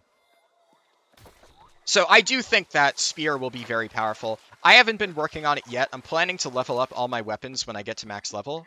As you can probably tell, I've spent way more time using the Rapier than anything. And that's because the Rapier fucking slaps. Like, this thing does so much fucking damage. I haven't found anything that even comes close to competing with it. Now, obviously, I guess you could say that, oh, well, that's because you've already put so many points into the Rapier, so of course nothing else is going to compete with it at this point, which, yeah, fair. But it's really, really good. Like, this thing shreds. I just walk up to mobs, press evade, and my light attacks just delete anything from existence. Fucking love it. Hatchet is good too, though. But I use Hatchet for 2 reasons. One, because Hatchet throwing is really nice to have as like a ranged engagement tool. So a lot of times if I'm doing like harder areas, like I soloed a level 40 elite area the other day, or at least a quest there, which unfortunately I didn't get one of the quest objectives for because it bugged out. So that was unfortunate. But I did a lot of pulls by doing a Hatchet throw, dragging mobs over to my location, and then I would swap to Rapier. Also, Berserk is really nice to have. So if I am like trying to kite a mob, I just press Berserk, and then I slowly get healed over time. Doesn't matter if I'm even hitting while it's active. It's just a good thing to have. But it does give me a damage buff either way, so. Spear can compete with Rapier is still stronger. Well, in this case, you would use Rapier and Spear, right? That's the combo that we're thinking. So you are right that Rapier is nuts, but that's why. Like, you use Spear for the debuff, and then you swap to Rapier and just pump out damage. So I think one of Spear's strongest advantages is its ability to debuff, but if you're already doing that, then yeah, Rapier just shits out damage. It's crazy how much it does. Specifically, I would say the Grace, I think it's Grace, is the tree. Whatever the right one is that has evade on it. I'm considering dropping Fleshe for Tondo, because I think out of all of the abilities left, I keep hitting the wrong thing. So Fleshe I don't think is good for dungeons, just because presumably if you're using Rapier, you're only going to be using Rapier on the bosses. You'll use other weapons while doing trash, and then when you get to a boss, you'll swap to Rapier. So Fleshe is mostly good for AoE, which I love in world content. While leveling with Rapier, this ability is amazing. This means that if I group up mobs, if I fuck up and overpull, I can kite Fleshe through mobs and then get the fuck out of there. Really nice for that. But in organized dungeon settings, I don't think you'd run this. So that leaves 3 different abilities. Flourish and Finish I don't think is good. It's not bad, but it's like, why would you run this? Because it basically builds off having other Rapier bleeds, and since you're always going to be running Evade and Riposte with this build, you'll never actually get the most out of Flourish and Finish. So the options are basically Tondo or Flurry. Now, Tondo, I think, just does the most damage on its own. It's just a quick bleed that ticks down on enemies, and especially on a single target, that's pretty good. You know, you can reduce the cooldown and stuff like that. If you hit only one target, the cooldown's reduced by 25%. Well, once again, the theory behind the Rapier build would be bosses only, so this would always be a single target if you're using it correctly. And then I would say probably not this one. Just maybe if you could reliably get that, maybe you could like evade backwards and then Tondo. But if you're tanking, you may not want to go fully into this. Now, Flurry does seem good for block damage, because I have noticed that one of my biggest weaknesses as Rapier is dealing with blocks. So usually if an enemy starts blocking, like if I'm fighting a shield enemy, I swap to Hatchet. So something like, you know, just hitting Flurry, but I feel like Flurry locks me into an animation. It can be canceled, but it's like you need to sit in that animation to get the full benefit of it. And then also this stuff, like, extends the duration of the bleed. Well, if you're not running Tondo, that doesn't matter. And then this one doesn't matter. So you would only be going like this, like increase block damage, and then it reduces its own cooldown. But I just don't think this does enough damage to compete, especially because it animation locks you. So I'm thinking Tondo, get that bleed out there. It's really quick, and then you just go back to light attack spamming. That's the theory behind Rapier single target tanking. But I'll have to test it, but that is like my build that I am thinking of running. The other nice thing is you can't really go full down to get the good stuff into this tree. So if I look at this, Rapier, this thing is really good. Increased damage from swipes in the light attack chain by 8%. Most of your damage on Rapier is going to come from your light attacks. Like with the evade full build, you do so much light attack damage. It's crazy. So this is really powerful. But there's nothing that you can take here without going into unerring, because if you aren't going down Flurry and you aren't taking Flourish and Finish, you have to take unerring. So this is really good if you have a bleed, and if you are running Flurry, you do not have a bleed. So if you're running Tondo, then you can take this, you get 5% more damage, and then you can continue down this tree and take Light Edge. So that is probably what I'm going to do. Then also Heavy Puncture. Now, I'll have to see how the points line up. I might need to drop one of these passives. I don't know which one, but I think that this is going to be the best setup. Like this, and then Riposte and Grace. Obviously, Grace full tree. We'll have to see, though. But the stuff I can say for sure is Evade and Riposte are both nuts. Riposte is obviously mandatory if you're tanking because it has the taunt. And Evade is just a very, very broken ability. It has iframes, which is like not something a lot of abilities have. Because like your dodge obviously does it, but the fact that Evade gives you iframes is crazy. And then it just buffs your light attacks by an insane amount. Very, very powerful. Like the... Oh, I'm using a Hatchet. Whoops. Yeah, so I evade. Then my light attacks just shred. And it reduces its own cooldown, so it effectively has 100% uptime. It's really fucking good. Dead trees are taking me a while to cut down. I did not expect logging to take this long. I might honestly just go to Restless Shore now. Here, what I'll do is I'll head to town. I'll process everything that I have. And then I'll head out and do these quests and pick up everything I can while doing these quests in terms of logging, stone cutting, etc. Then I'll head back to town, do a turn-in, and then head out to Restless Shore. That's the plan. So, should have a lot of stuff here. Getting close to 100 stone cutting. Fuck. Missed that jump. Oh well.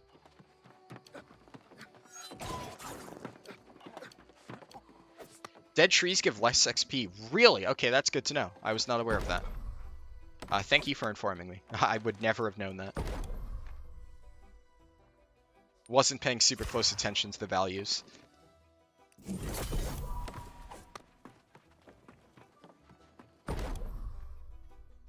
Alright.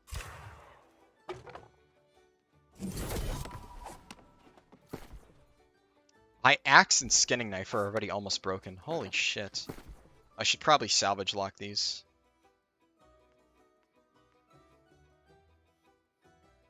And these. I do have a backup axe and a backup skinning knife, but still, goddamn. The axe breaks really quickly. It's either that or I've just done a lot of... I could get water. Yeah, 250 water, that's easy. So, I'll go do that.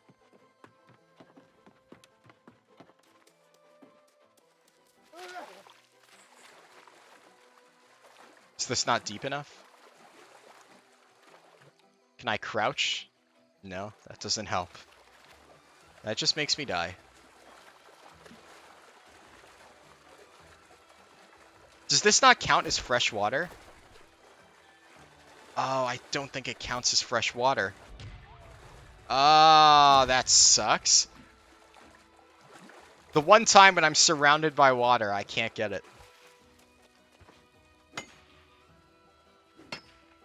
I guess it does connect to the ocean. Yeah, okay. That's fair. I figure it's like so far inland that it's like, no. I guess it's diluted fresh water. But yeah, that makes sense. I can see that.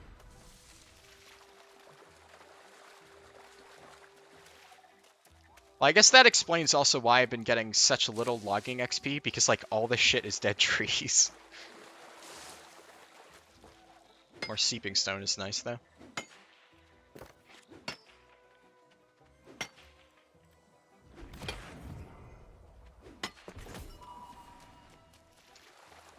Alright. Oh, keep forgetting I'm not on rapier.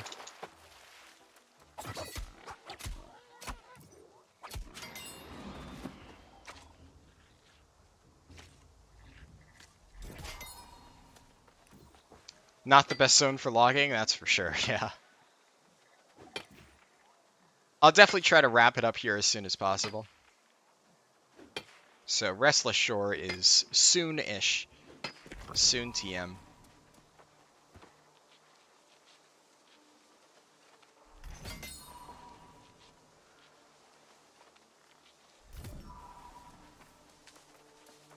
Alright. Can get all the stuff on this island because this is all regular trees.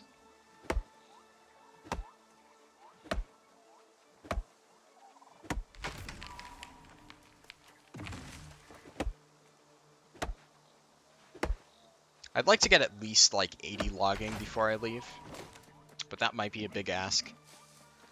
I have noticed a lot more star metal than I have wordwood, so mining is my bigger concern.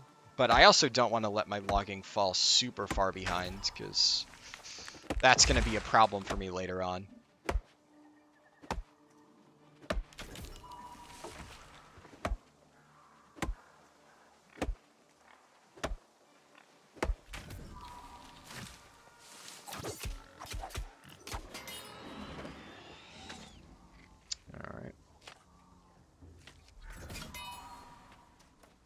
My skinning is so far ahead of everything, though. Holy fuck. It's so easy to level up skinning. I honestly think they should buff the XP gain of mining and logging. Just because you're forced to farm so much generic stuff for those two. Whereas skinning, you can, like, skin higher level mobs. Like, there's a gradual progression of both skinning and herbalism. Or harvesting. I keep calling it herbalism. On your account, you stop logging around 80. Market prices are extremely low, so it's not really worth it. See, that's probably the good idea, but I'm also, like, a completionist in that regard. I don't collect, like, cosmetics and all that stuff, but I will always level my professions up to max. That's something that I always do. Like, Final Fantasy, I have every profession maxed out. Guild Wars 2, I have every profession maxed out. World of Warcraft, I don't give a shit because they've made professions irrelevant, but, you know, back in the day, I was really big into World of Warcraft professions when they mattered. Now they don't. So, I am aware, like you've said, that prices are terrible. At this point, green wood and wordwood sells for about the same on my server. It's, I assume, the same for most people, so I've heard. But I would still like to level it just because. I would imagine eventually they're going to have reasons to be a higher level profession. And so at that point, you're going to want to already have it done. Because usually the first people to hop on like a gathering or crafting train are going to be the ones who make the most money. Like whenever a new patch comes out in Final Fantasy, I make a boatload of money just by selling a lot of the materials I've gathered. Because all of my professions are maxed out. So I would like to have that already sorted in New World so that if they add a reason to have really high logging, I don't have to go, oh shit, I need to level up my logging before I can do that. I can just be like, alright, it's time to make money. That kind of thing. Green wood is most expensive in your server. It costs... it's because higher level players want it and it's the most needed for town boards. Oh yeah, absolutely. I know why it's expensive. I'm not saying I'm confused by that. And also because in order to make wordwood, you need green wood. I dislike the way they've done it in this game. Final Fantasy does that a little bit, but not universally. So it's not like every single new material that you need for Final Fantasy, you have to get the raw material from like the older level stuff. But an example would be, what was the one in, or not Endwalker, Shadowbringers. There was like a type of iron in Endwalker that was like, or I keep saying Endwalker. In Shadowbringers, there was an iron type that was the main leveling. I think it was like Titan iron or something like that. I forget exactly. All I know is it needed you to get like the ore of the new nodes and then iron ore from like the level 30 nodes. And because of that, regular iron ore shot up really high on the market because of that. So there is precedent for that to exist in some professions, and I think that's fine, because it actually did give me like a lot of reasons to go back into the older zones, especially for some of the rarer ones. If you want to make more gold, invest in tools, yeah. I will do that. I'm leveling up my engineering slowly, so right now it's, where is engineering? 69, perfect. Yeah, that's the reason I haven't touched it at all. You know, it's already at the perfect level. Why would I bother leveling it anymore? But I will continue leveling my engineering. I got up to steel tools, and then I stopped because I'm going to have to invest a lot more to get to the next tier. So at some point, I will power level them up and do exactly what you just said. I do think that's a good idea. But there's a lot of things that I have on like my to-do list in New World. That's just one of many. It is a good idea, though. But yeah, I definitely think the fact that every single crafting thing requires you to get the lower level materials is a little bit much. Or every single logging and mining thing. Logging, mining, and skinning, I think, are the main ones that require you to have really, really high amounts of the base materials. You can buy tools that aren't that expensive? Really? I might look into that. I'm generally trying to save my golds. I say that, and then I have, like, only 300 golds. I've spent a lot of gold on leveling up my professions and doing town board stuff, which I know my friend Max is going to hate me for. Okay. Okay. Oh, come on. It's only doing one jab at a time for some reason. Yeah, the shield guys are the worst. It's so hard for me to break through. I need to land a riposte. Okay, come on, hit me. And it didn't break their shield. Oh, it normally does that. Fuck. Okay. I need to kite. I don't know why I'm having so much trouble with this guy. Fuck me, man. That hit. Alright. Finally. Just getting staggered nonstop. Thank you, defender. That was really messy. I'm not proud of that one. Heavy attacks reduce more stamina. Yeah, I'll start doing that then. I was trying to do that with Hatchet a little bit, but I kept taking so much damage that I needed to just dash away. Definitely not a pretty fight there. Don't know why I hit that. Right. I need to gather stone samples. Okay, I'll head over there then.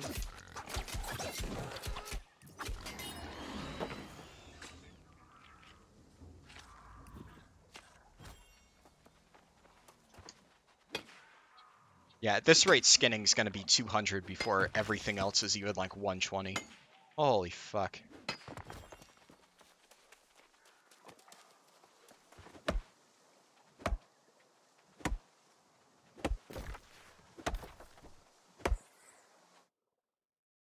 Well, let me see. Discord messages. Yeah.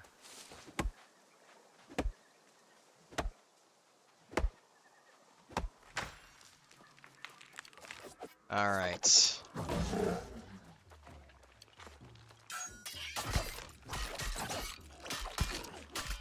A lot of his attacks just didn't hit me for some reason. I felt like they should have. I won't complain.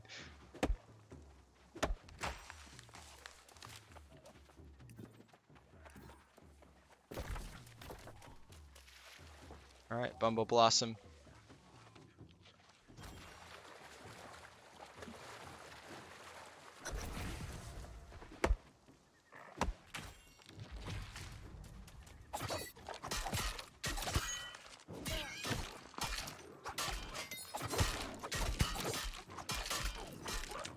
Yeah, Rapier just does way too much damage. In a good way. I fucking love it. But light attack spam on that is just so strong.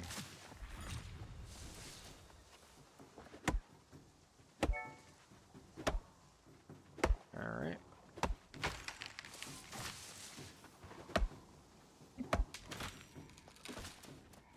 There we go. It's the... Okay. I kept hopping instead of actually looting it. Got it. The combat music is playing, but I don't know what I'm in combat with.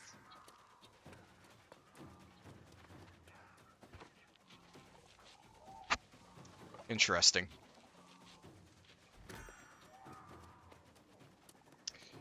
I will say, on a different topic, I was surprised by how well the World of Warcraft rant videos did. Like, I actually thought those videos were going to do really poorly. Because I figured, like, oh, you know, people don't want to listen to, like, a rant about, you know, World of Warcraft, right? You know, everybody knows WoW is in a bad state. Like, nobody wants to hear me complain. So I actually made those videos as more of a, you know, I'm just so fucking tired of the current state of the game. And it's frustrating me every time I log in. I just needed to vent about it. I was like, fuck it, you know, I'm going to make them whether or not they do well. And then they did really fucking well. And now it's like, oh, maybe I should complain more, but I think, like, if I made constant videos ranting about World of Warcraft, that would kind of, like, devalue the enjoyment. At that point, it's just like, if all you do is complain, then, you know, who gives a shit? But those two videos I do think needed to be made. But I'm glad they did well. It's good to know that, like, other people share the same, you know, problems that I had. You quit WoW for New World also a few weeks ago? Yeah. I think that's probably why it, like, resonated with so many people, because I think a lot of other people are, like, in the same boat as me. It's just... I don't know, it's frustrating because I would also consider myself to be way more invested in WoW than, like, 99% of other people. Maybe, like, 95 is probably a more accurate statement, but I do have way more investment in that game than a large amount. Gathering speed. 9.1.5 coming early November. Contemplating if I stay with New World or retry WoW. There's nothing coming with it, though. That's one of the biggest misconceptions. There is no content in the patch. Blizzard's trying to use all these fancy terms to make it sound like there's stuff to do. If you enjoyed 9.1, then, well, you probably wouldn't have unsubbed, but then sure, because it adds nothing. If you hated 9.1, like me and most other people, it adds literally nothing. So here's what's coming with the new patch. Covenant swapping. That's it. Oh, the AoE cap is finally being removed, so, like, you know, you can actually do big pulls without being completely punished. That's literally the only stuff that's being added. So, if you were frustrated about being locked into one Covenant, well, you can swap now after regrinding Renown. The changes for PvP? Okay, that's fair. I mean, I haven't looked into that. Most people have told me that PvP is kind of still a shit show, and I haven't heard anybody saying that, like, oh, PvP is saved, right? So I don't really think it's going to change that much, but, you know, maybe. I can't speak to it, so that one, I don't know. But overall, content-wise, in terms of new stuff, there's, like, nothing. Out of curiosity, what are the PvP changes? Like, what is actually changing? Because I know the biggest issue people have right now is that Arms Warriors and Windwalkers just, like, one-shot people. From what people have told me. That might not be true, I don't know, but I've heard so many people saying Arms Warriors and Windwalker Monks just delete healers and it's not fun to play. And I'm like, alright, that sounds like it sucks. You get more conquest? I guess. I mean, if it doesn't make the experience any better, then at that point you're just grinding more. That's my take on it personally, but... Like, that's what Blizzard's trying to do. They're trying to make it so it's like, oh, all of the systems that we released in an intentionally difficult to grind state, they're now less difficult to grind. And then you're going to be like, oh, thank you, Blizzard, grind it all. And then, like, the new season comes out, and it's like, oh, wait, all of your shit's reset back to 0. Conquest is still as difficult to grind. The new rep in whatever the new zone is, the Korthia equivalent, is going to be as difficult to grind as when 9.1 released. Have fun playing our game and wasting your time again. More ranks for Arena, less punishing if you're lower rated, more conquest if you get gear easier for PvP. Like, that sounds like a good catch-up mechanic, I suppose. It's like the same shit that they're trying to do by making it so it's easier to, whatchamacallit, get, like, starter gear on your alts and stuff. They're making Archivist's Codex, like, easier to grind. So they're doing that kind of for, like, PvE as well, but it doesn't make the content, like, any more fun. So... presumably, if everything that people have been telling me is true, isn't PvP still kind of like a balancing shit show right now? And, like, are they actually doing anything to fix that? Because if not, then I would imagine it would still be frustrating to play. Just like right now, they aren't doing anything to fix the fact that a lot of the PvE content is currently still kind of fucked. They are nerfing some really egregious Mythic Plus affixes, which is, like, fine, I guess. But... Shards of Domination are still absolutely cancer, and they've done nothing to address that, so.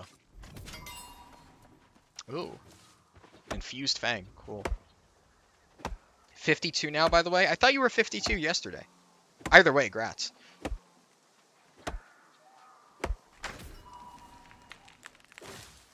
Maybe I misread that.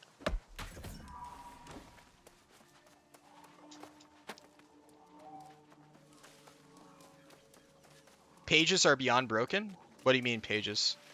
Like the blue stuff I find out in the world? Like for XP?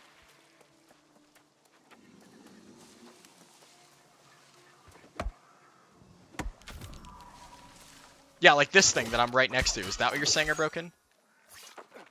Jesus, that mob took a while to attack me.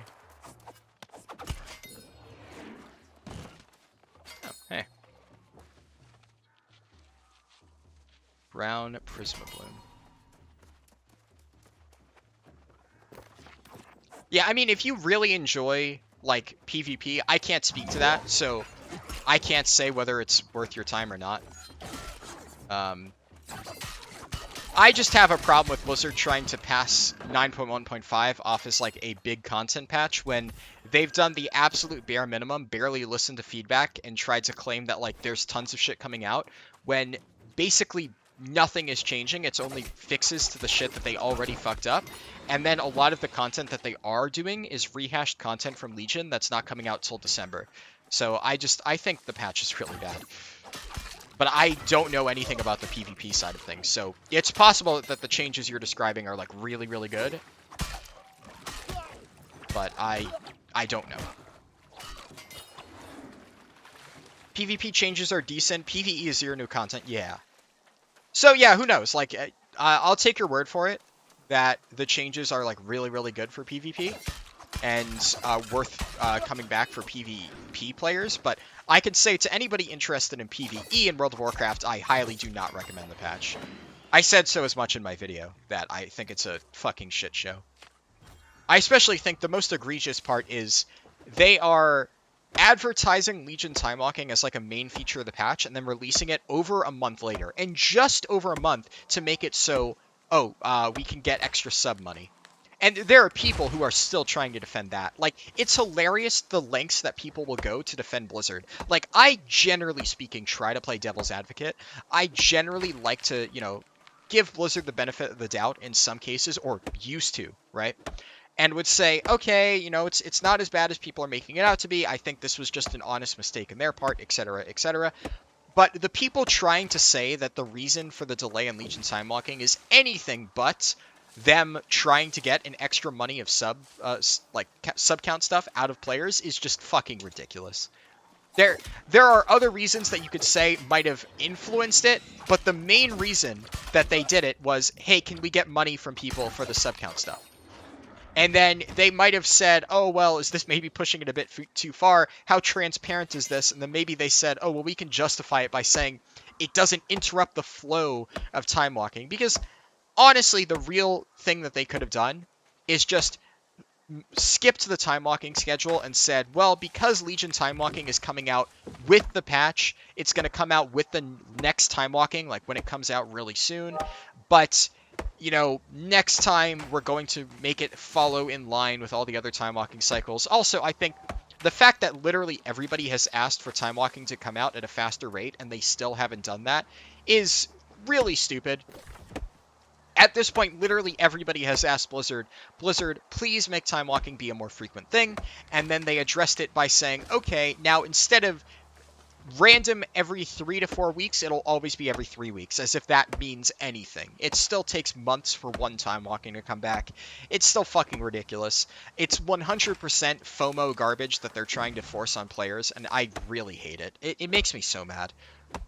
And the thing about them trying to get an extra month of sub time out of people is what really pushed me over the edge and just said, okay, fuck this patch. Like, technically, that doesn't bother me too much because I'm already subbed right now because of rating and stuff like that, but it would affect me if I were to, like, cancel my sub after doing Legion time locking and then come back, because at this point, the moment Mythic Sylvanas dies, I am canceling my sub, right? I have no reason to play World of Warcraft. I'm going to be playing this game and Final Fantasy. So the fact that they delayed it by another month means that I don't even get to play Legion time locking because I would have to pay an entire additional month of sub time to play through that content. And at that point, fuck it. I'm going to be playing Final Fantasy at that point, so I'm not going to pay 2 subs just to play content that I already experienced years ago when it was good and actually well balanced. Because right now, honestly, the balancing with time locking tuning is making Legion dungeons feel really bad to play because they haven't balanced it at all. That's what happens when you just don't even consider the implications of dropping old content into modern day stuff scaled up without any attention to how much damage things should do. So you have some mechanics that do like no damage at all, and other mechanics like there's a torch throw in Court of Stars that is doing like 2/3 of my health pool and then leaving a really bad dot on me. And there's like 5 of those mobs. And I played current content, and it absolutely was not that bad. And I did that dungeon at like plus 20 multiple times, and this is like plus 15, where it's like nearly one-shotting me and then leaving a ridiculously bad dot. So they didn't bother scaling anything. And then they have the fucking balls to say that like, oh yeah, we balanced it by reducing the keystone level by 3. Now, I may eat my words. Maybe it does release in like, you know, a month, so they do have time to balance it. I know this might come as a surprise to a lot of people, but I am skeptical that they're actually going to balance it properly. You know, who would have guessed? It's almost like they don't have a good track record, but we'll see, I suppose.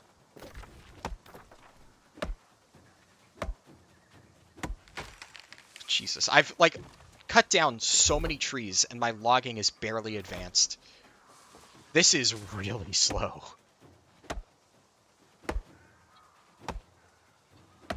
I'm just gonna have to grind for hours to actually get this up. Mining is like actually leveled up pretty reasonably. Like 90 is not bad for the amount of time I've spent, but logging still being at 78 is really, really, really low by comparison.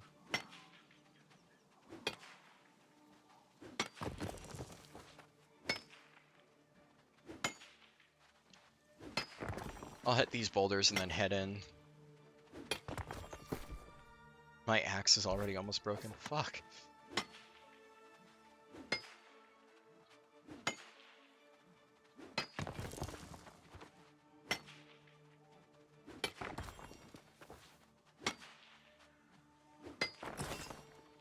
Fuck.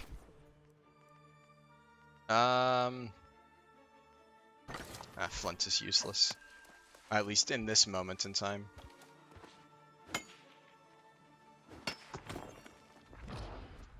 Alright.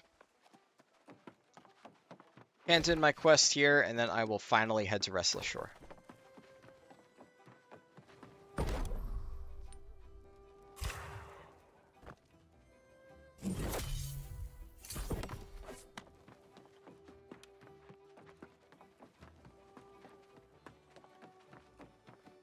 I don't feel like bringing any of my materials with me, though, so I'm going to have a lot of stuff just sitting in my bank here. I can always come back and get it later.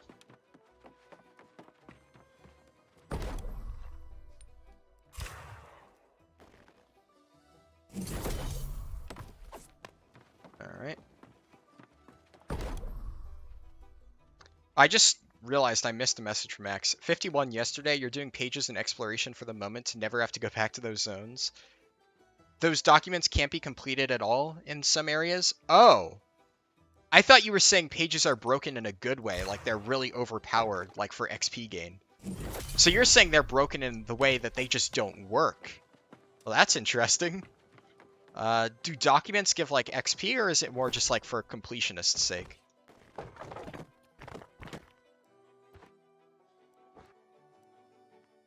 I'll take my cooking stuff with me.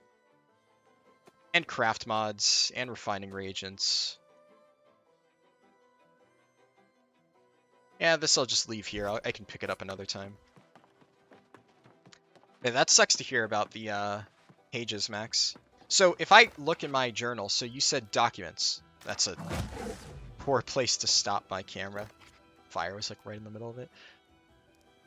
Okay, so Tales of Weaver's Fen, and then there's like pages describing it. So these are documents. Does completing a document have any benefits? So Hazel's Diary.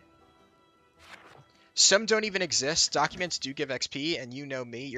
I know you're a completionist, which is why I asked. Because I figured the most likely reason that you're grinding this is because you're just trying to be a completionist, you know. The Vitae Aeternum Pact.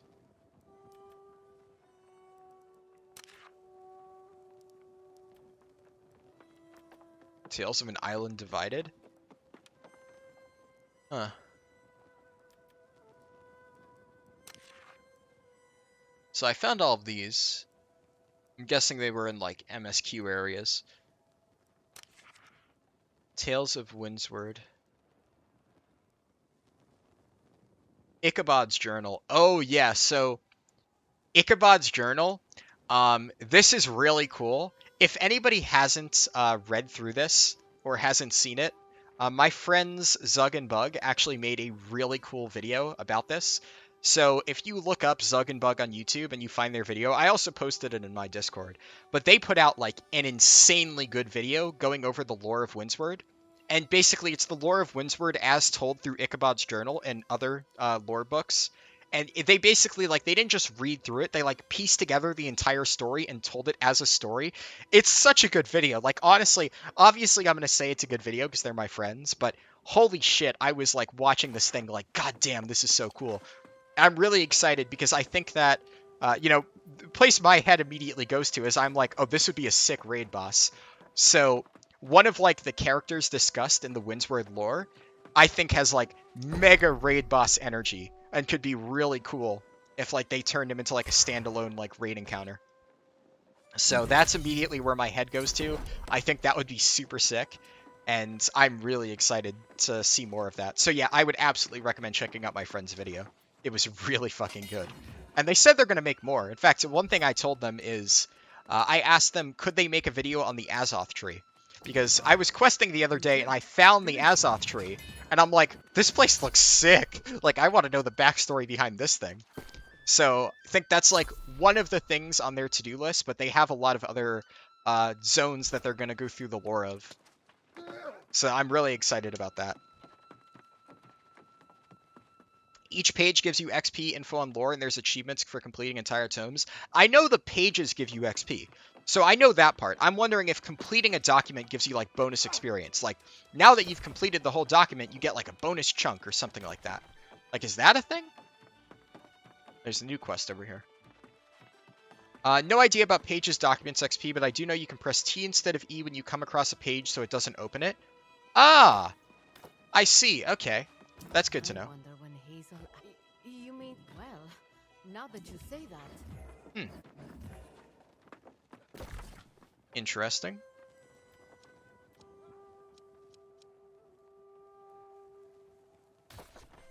And wasn't there a journal from Hazel? I have a feeling there's an interesting backstory to be found in Weaver's Fen. But you know what? I'm not going to do that. I'm leaving that to my friends. I'm really excited because, like, I've kind of been intentionally skipping through, like, quest dialogue and stuff because I know that my friends are going to make videos explaining all that stuff. So, basically, what I'm doing is I'm, like, role-playing as, like, the person who hates story. Like, the person who just skips the quest dialogue and, like, doesn't give a shit about the story. So then, basically, I can, like, say to my friends, oh, I have no idea what this thing is because I skipped all the story, but this looks really cool. I'm sure that if you made a video about this, a lot of people would be like, huh, that's really neat. So that's, like, I think where those videos work really well, of something where it's explained in the story, kind of, if you pay attention, but somebody who doesn't pay attention may not notice it, but if they knew about it, they'd be like, oh, wait, that's sick. I wish I had read that. So I'm trying to, like, give stuff like that. Like, I'm sure they explain the Azoth tree at some point. It seems really important. But since I haven't listened to any of the dialogue, I have no idea what it is. So if my friend made a video explaining the Azoth tree and what it is, what's the significance, I would be like, oh, that's cool. That makes sense now. And then, that gives me something or a way to catch up on all the story that I missed. So it's like they're filling a niche like that. And I think it has a lot of really good potential. Especially with the production quality they've been doing. Like, that video just, it exudes high production quality. I really, really liked it. You watched the video and it was very good? Yeah. You know for a fact your friends didn't find all the pages. One of the pages is impossible to get to. I mean, I'm sure they may not have, but I think the story is still mostly complete. Unless there's, like, some bombshell in that, like, impossible page that completely changes the ending of the story. I am really curious to see what happens with that whole storyline. Because, I mean, you agree with me, right, Max, that whole thing that they talked about is, like, it has to be building up to something. It seems like it would be really pointless for New World to drop, like, so many things. Where is it? Documents, Tales of Windsward. Have I found any of this stuff? The King and Emerald. Hearken and beware. When the earth's thirst is quenched with blood, beware. The ancients came and went. What is the time in this place? The land was green and good, and others came, plenty for all. Yet they fought as if they fought as if caught in the jaws of scarcity. Okay, I assume the end is going to talk about the King and Emerald. But that's all building up to like this big enemy, the King and Emerald, which we know like nothing about. And that has to be building up to something. If they don't actually have like some payoff for the King and Emerald, I would be very disappointed. So I'm really looking forward to that. Your queue is up on your server, so you can finally play. Good time hanging around. Thanks for the conversations and good luck in Restless Shore. Thank you. Hope you have fun too. But yeah, I would be sorely disappointed if they didn't do anything with that lore. And if that's just like the one backstory in Windsward, imagine how much other lore they've already built up throughout all the other zones that they could do cool shit with. Because that would be so cool. Like, don't you agree, Max, that like King and Emerald like boss fight or just raid like dungeon themed around him and stuff as a final boss? That would be so cool. I think that would just honestly make for a really sick raid encounter. Especially you have the whole stuff about like dancing till you're like you die or something like that. So some kind of mechanic where you have to like execute a dance, kind of like Council of Blood, but if Council of Blood was done correctly. You didn't play Shadowlands though, right, Max? So I assume you don't know what I'm talking about. But that's immediately where my mind goes to. Like Council of Blood in Shadowlands was a fight where you had to like execute a dance in the middle of the fight, but they tuned it like repeatedly, and eventually the version that they settled on ended up being really bad. So not thrilled with how it turned out, but I think that something like that could be really, really cool. Exactly, that's what I mean, Max. It's not even the only backstory in Windsward. So if that's just one of the many backstories, imagine the potential for like lore in this game and stuff that they could build upon to like get dungeons and raids. It's really cool. You follow the Shadowlands lore a bit? Yeah. So I think something like that, some sort of boss, or maybe even if it's not the King and Emerald itself, like a raid themed around the King and Emerald where like one of the bosses like forces you to dance or something like that. And if you execute it wrong, you fall to the floor and die. Like, it has so much potential. It could be really cool. Even if it is similar to Council of Blood. I think as long as they make it like Council of Blood, but slightly cooler, it would be really thematic in terms of like the lore. And I think it would be awesome.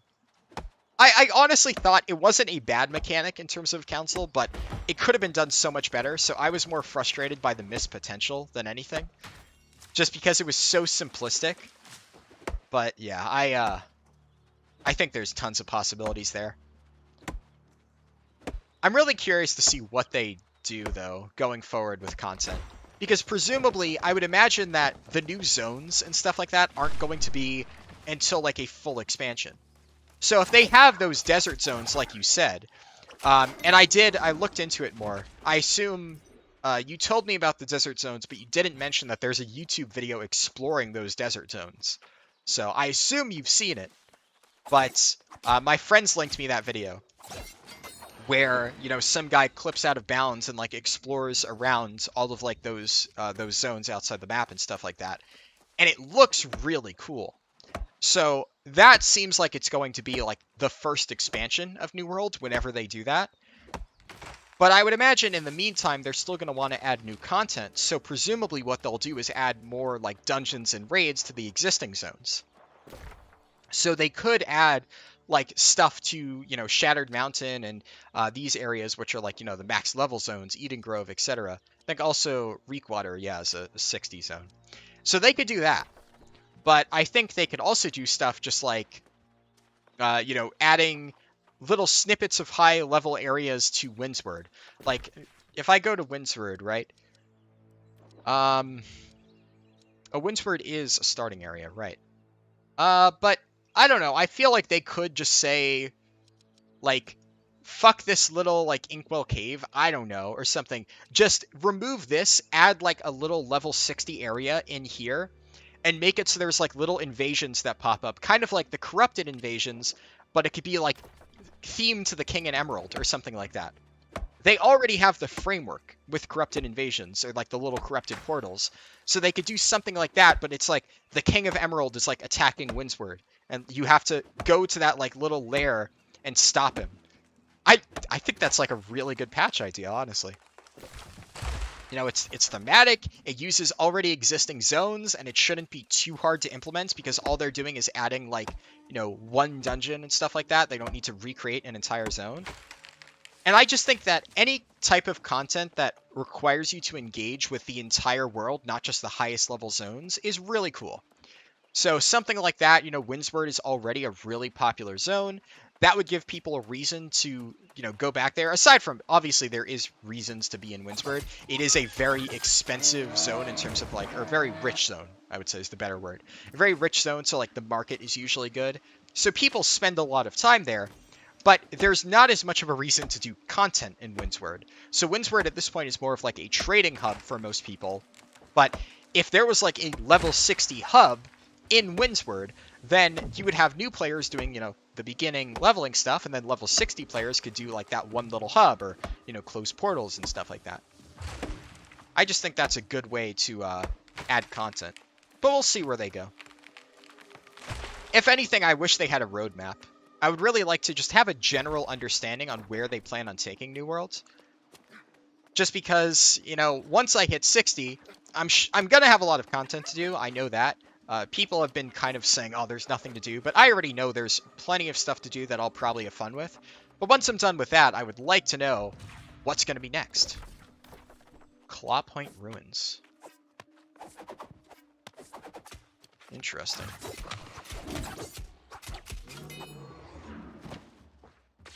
So it's ruins that are inhabited by lynxes. Neat.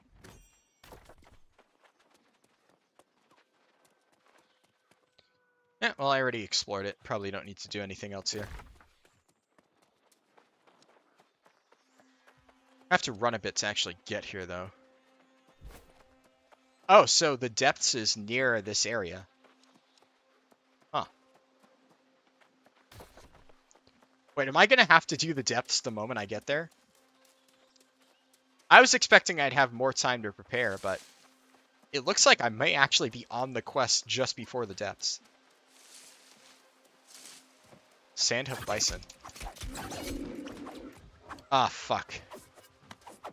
Well, I can't just burn them with a rapier anymore.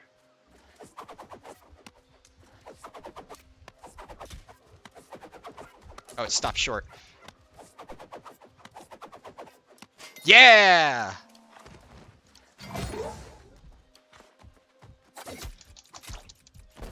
What? Oh, that was lag. Bullshit.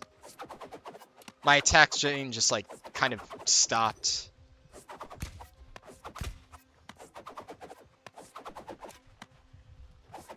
What? Oh, I got trolled! It just stopped short. At least I got it. So the info is data mined. They included the info from that page. Ah. Interesting. That's actually really smart of them. Holy shit! I got how much experience? That gave me over a level of skinning experience. So I have to chop down like 50 trees to get one level, but I skin one bison. What the fuck? The XP balance between skinning and logging is just off. That is not right at all. Holy shit.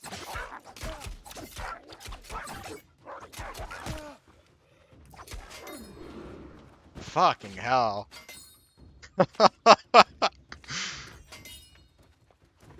Even the wolf gives me a pretty big chunk. Yeah, like, I don't know how I'm supposed to level logging at this point, aside from just chopping down a ton of mature trees. Like, okay, Max, you'll have to tell me, is there something in between mature trees and wormwood tree or wordwood trees that I'm missing? Like, what am I not understanding? Or is mature trees literally the only way I can farm at this point? Oh, fuck, it detected me?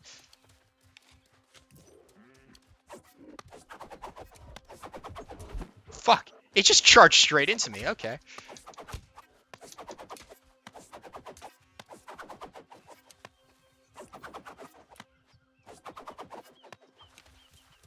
Come on.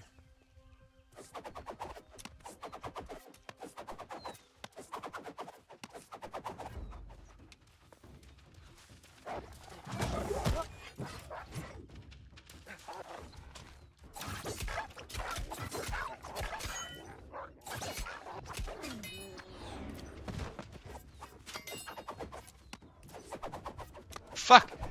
What? Oh my god, that zigzag though. That fucked me up. Okay. Nothing at all, mature trees is it? Yeah, I thought so, but that feels kind of bullshit, right? Like, if there's no intermediary, there should be some better XP gain on that. It just feels like the XP really falls off after a while for logging. So unless there's somewhere where everything is a mature tree, because usually the way I see it is there's like mature tree, 2 young trees, mature tree, 2 young trees, etc. So if I could just chop down nonstop mature trees, maybe, but I haven't really seen any areas that are like that. And mining at least has some nodes, right? Like, mining is, you know, chopping or mining boulders doesn't give a ton, but if I find, like, iron or silver or something like that, or even gold, you know, that gives a decent bit. And that's why my mining has stayed a little bit ahead. But logging, this is like, yeah, young tree. This is young tree, right? Yeah, young tree.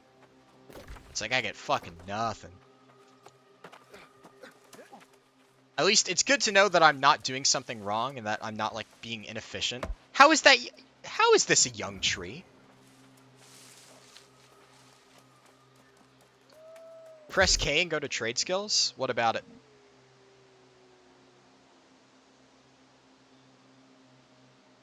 The only one I haven't really worked on in terms of gathering is fishing.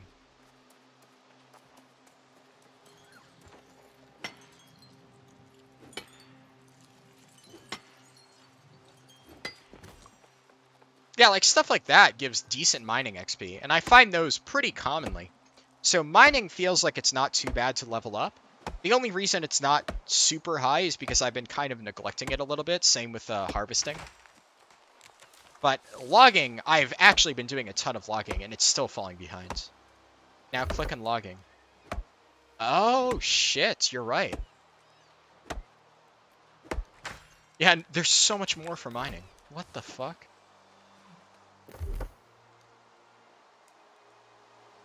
Yeah, so I found, like, a ton of alchemy stones, a ton of gold and stuff like that, so that's been good for XP, and even just mining, like, this stuff is good. It doesn't have stone on here. Yeah, makes sense. I guess stone is just considered too basic to track. Like, even then, star metal, lodestone, platinum. Oh, elk, what the fuck? There really needs to be something in the middle. I don't know what it would be. But maybe, like, I guess ancient wouldn't be a good word for it, because if the trees are constantly respawning, then you can only chop down so many ancient trees. What I'm saying is there needs to be something between wordwood and mature trees, something at 75 skill.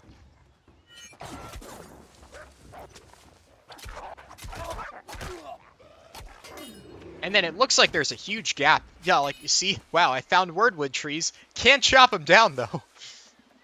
Fuck. Yeah, if I look at harvesting, oh boy, yeah, there's a lot of stuff. And magical creatures and magical plants, there's, like, so many variations of these things. Same with, like, fungi. Notice there's a ton of variations on that.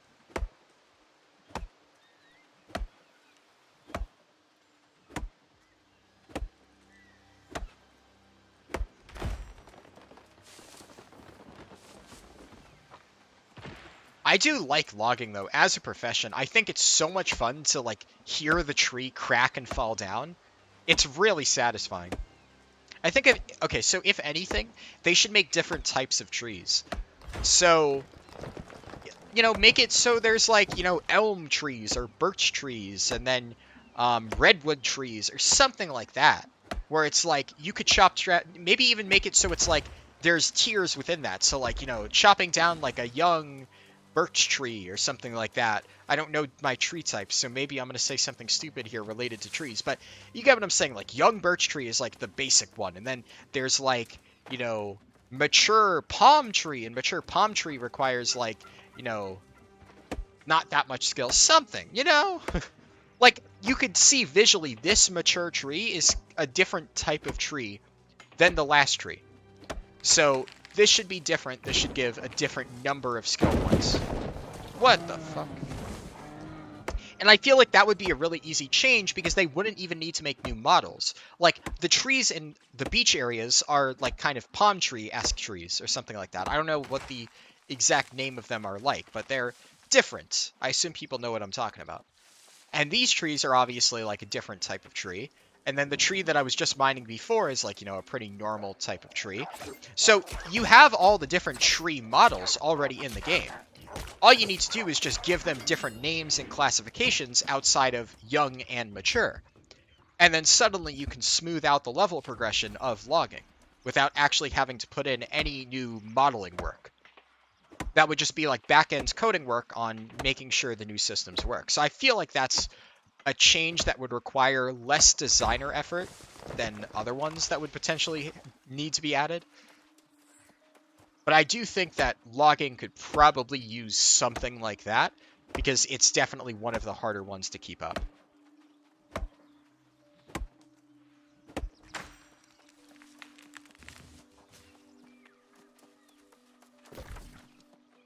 Alright, slowly heading in the right direction. You say the word tree one more time? Why? Are you complaining about the way I say tree? Or are you just saying that I'm saying tree a lot?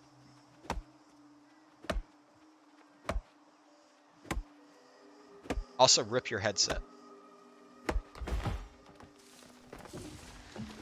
How are these mature trees? They're tiny! Oh, well. That's what I asked for, right? I just don't understand the consistency. Also, this zone is way bigger than it looks. My axe broke. Damn it. Well, good thing I have a backup.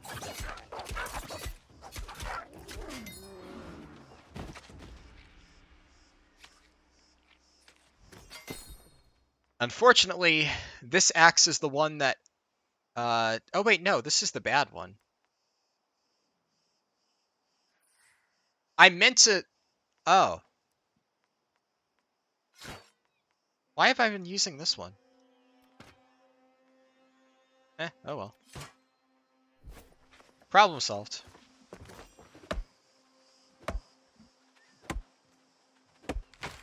I also don't think there's any rare materials that I can really get from logging. I mean, maybe I'm wrong in this, but the only rare materials I've gotten while logging so far have been like treewood sap or something like that. Softwood sap, I think it's what it's called. But I've gotten a bunch more rare materials from mining. But logging, it's like, gives me nothing. Just the logs themselves.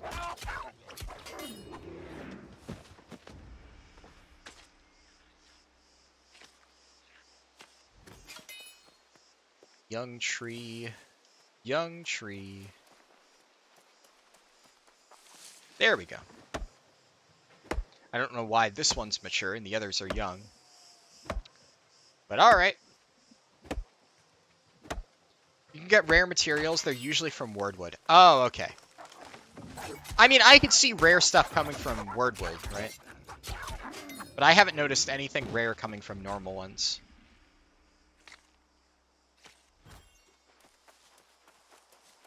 Expert Hunter. Cool.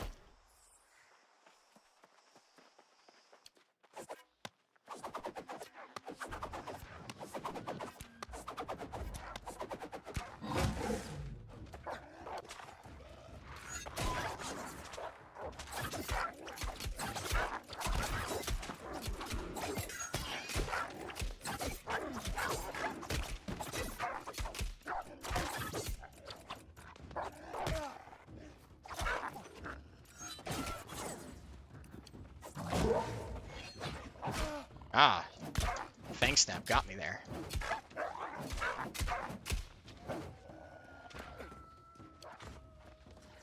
Come on, Fang Snap. God, that's so much damage. Where's the, there we go. Alright, how much is this going to give me for skinning XP? Not as much as a regular bison. Well, sucks to be that guy.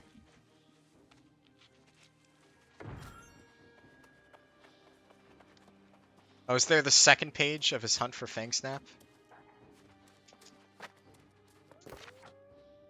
Day 4. My body and spirit feel broken. My arm tingles where Fang Snap last closed his fangs around it, tearing flesh from bone that is now healed, but still the ghost of the injury lingers. I make my retreat today back to the settlement to regroup and possibly ask for assistance. But who would be fool enough to go into this cave after all the horrors that have occurred here at the claws and teeth of such a rabid beast? Perhaps an adventurer from the new shipwrecks down south might come along. I can only hope they do. So, like, why did he write these notes and put them in Fang Snap's lair? Unless Fang Snap killed him, took the notes, and dragged his body and said notes back to the lair. But that's the only way I see that making sense. Either way, I think that was a bit overblown in terms of difficulty. Fang Snap was not the hardest mob I fought by a long shot. That's young? God. Mature, come on. How are these all young? What? Ah! I've already... Okay, this has to be mature. Thank you. Territory standing.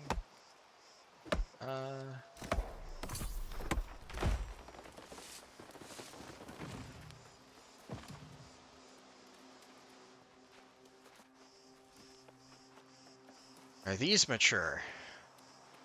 Of course they are.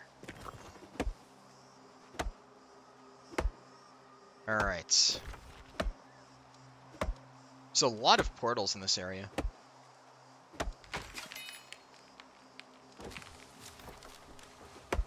Oh, so it tells you what type of corrupted portal it is. Interesting.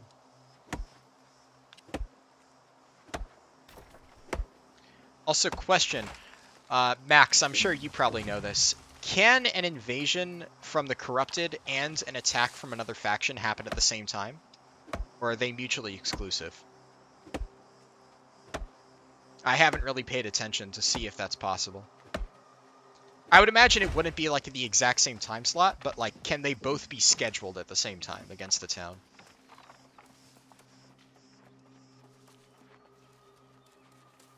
So I'm curious what wars are currently upcoming. So the corrupted are attacking Monarchs, Brightwood, and Reekwater. We're getting attacked at Everfall later today. Mutually exclusive? Gotcha.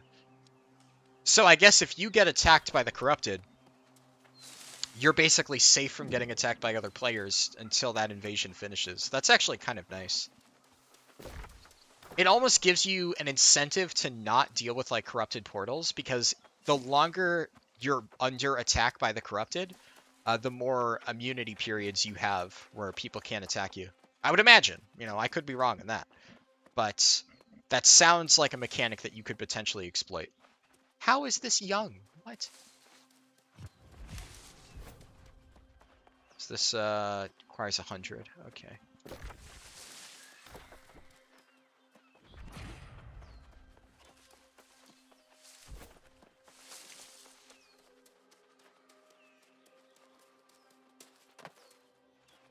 Any ore? It's a lot of rocks. I see ore over there. People can still gain influence. Sure, but like I'm guessing the attack wouldn't start until after the corrupted have invaded.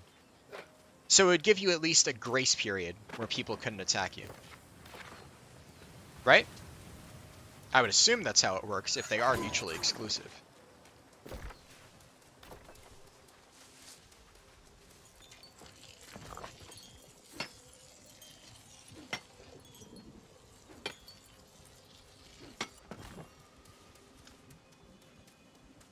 Seeping stone.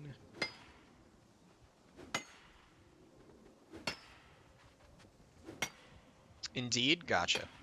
That's pretty cool. I feel like you could use that strategically. Like, let's say you knew that, you know, a lot of your company wasn't going to be available for like a period of time. Try to force a corrupted invasion or something like that to, you know, keep your town protected. I guess that leaves the risk of it being destroyed by the corrupted, but as far as I know, you don't lose it. You just get your buildings downgraded. But that still would be a pretty hefty price to pay. So, I don't know if it's a good strategy, but it is a strategy.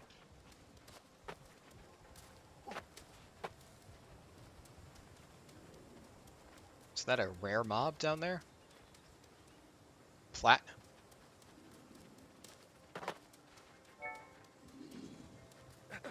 Oh, that was just a gator. Oh, here. Did I aggro something? Oh, yes, I did. Oh, fuck. How did I...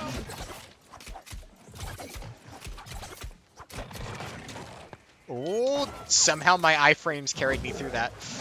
Oh, that didn't, though.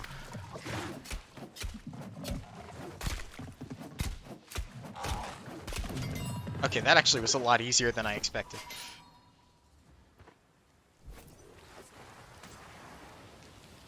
You can't force it, other people can just run the portals for you? Ah. So I guess a counterplay to that is if you want to make sure that you can actually start an attack, you would have to make sure that the corruption level remains low in whatever province you plan on attacking, so that you don't get cockblocked by a corrupted invasion. So there's like counterplay to it. Interesting.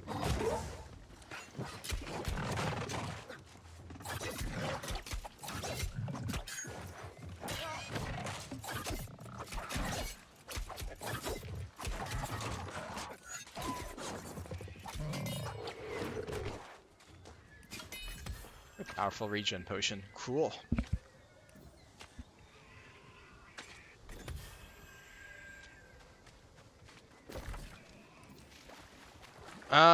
Definitely don't want to do this, though.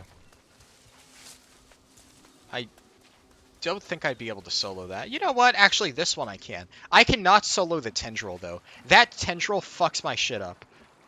But these portals, I actually have been able to solo before. Not at 45, but... Okay.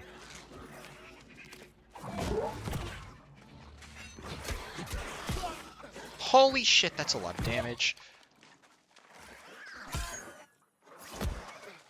Nope. That's way too much damage. I definitely cannot solo that.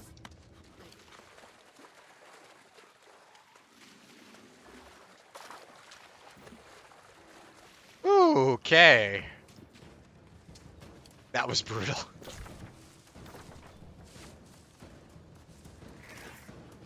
You don't want the invasion to go through. It's still chasing me! What the fuck? I thought I was out of range. Oh my god, they have like no fucking leash ranges in this game. It's insane. Am I safe now? Oh.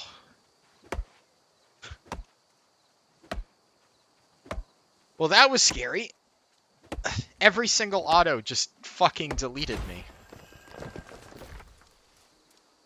Yeah, so that is not easy to solo. This says recommended players 5, but I think these probably require more players too.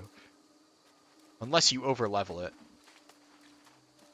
Like, they're all elites. That seems not easy.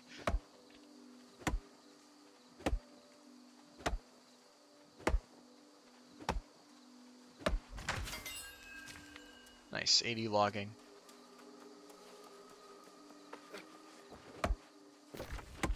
Almost to the quests, and taking my time getting there.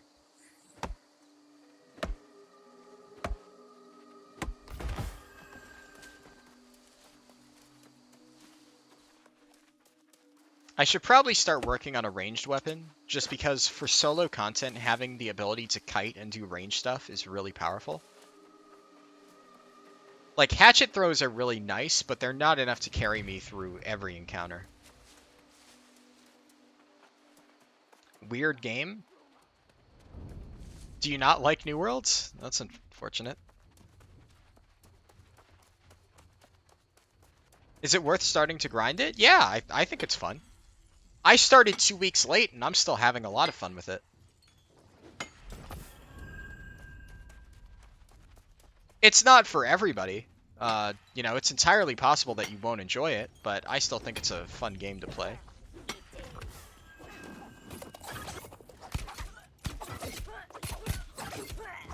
I think a lot of people really dislike the combat, and I would say the best mainstream MMO that I could compare it to is Guild Wars 2. So I would say, yeah, honestly, if I could give like a good comparison of like it's like a mix up between these two games, I would say it's like a mix between classic WoW and Guild Wars 2.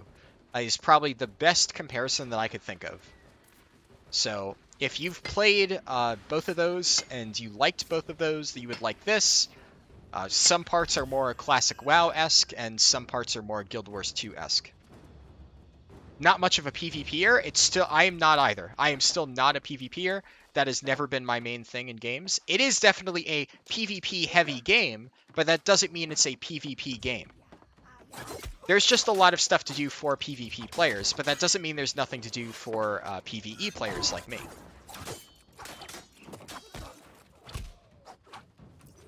I might engage with the PvP side of it, but that is not the reason I'm playing this game. If it was like a PvP only MMO, I wouldn't be enjoying it.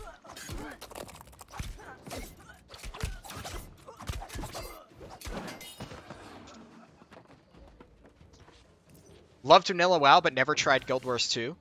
Basically, the way that I would say it is it has the systems of Vanilla WoW and the combat of Guild Wars 2.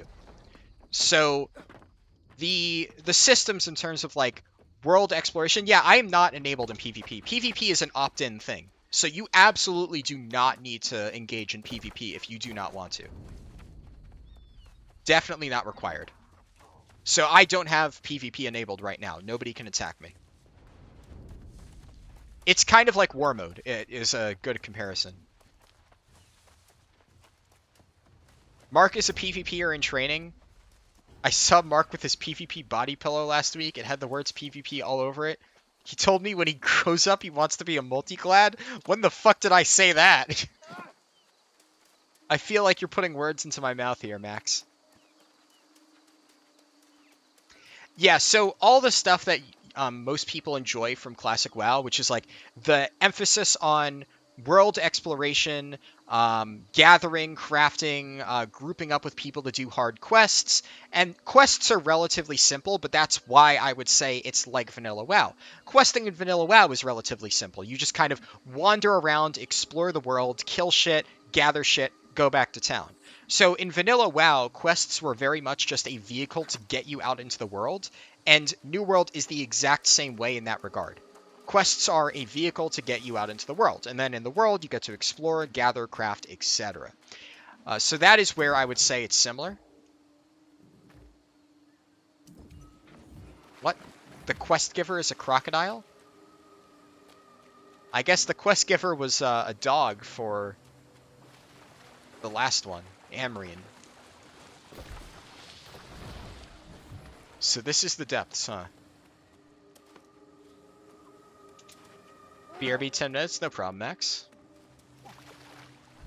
But yeah, in terms of like the combat, it definitely is different than classic WoW. So the combat it's simplistic, but also complex. So a lot of people say, oh, New World combat is boring, you only have 3 abilities, but that's not an accurate way to say it. So I am very, very critical about like combat in games. That is something that I really think is important, and that I will criticize games with bad combat systems. New World is fine. So New World has basically 6 abilities, because you can swap to weapons in combat, and you have 2 active weapons, so you have 6 abilities total, and you have a lot of passives. So like this is the skill tree for weapons. You have 2 different levels. You have your overall level, and then as you level up, so that's where you get attributes, so you can build into whatever stats you want. And then you also level up your weapons, your skill within them. So I've been playing a lot of Rapier, so all of my points pretty much so far are into Rapier. You can max out every weapon if you grind it enough, but I would recommend focusing on like 1 or 2 weapons while leveling. So for me, that has been Rapier and Hatchet. And then as you level up, you get points. You can have up to 3 abilities. These are your abilities. Every weapon has 6 potential abilities, and you can pick any combination of those 6 abilities. And personally, I'm just picking all 3 abilities from this tree. But if I wanted to, I could pick like 2 from this tree and 1 from the other tree, something like that.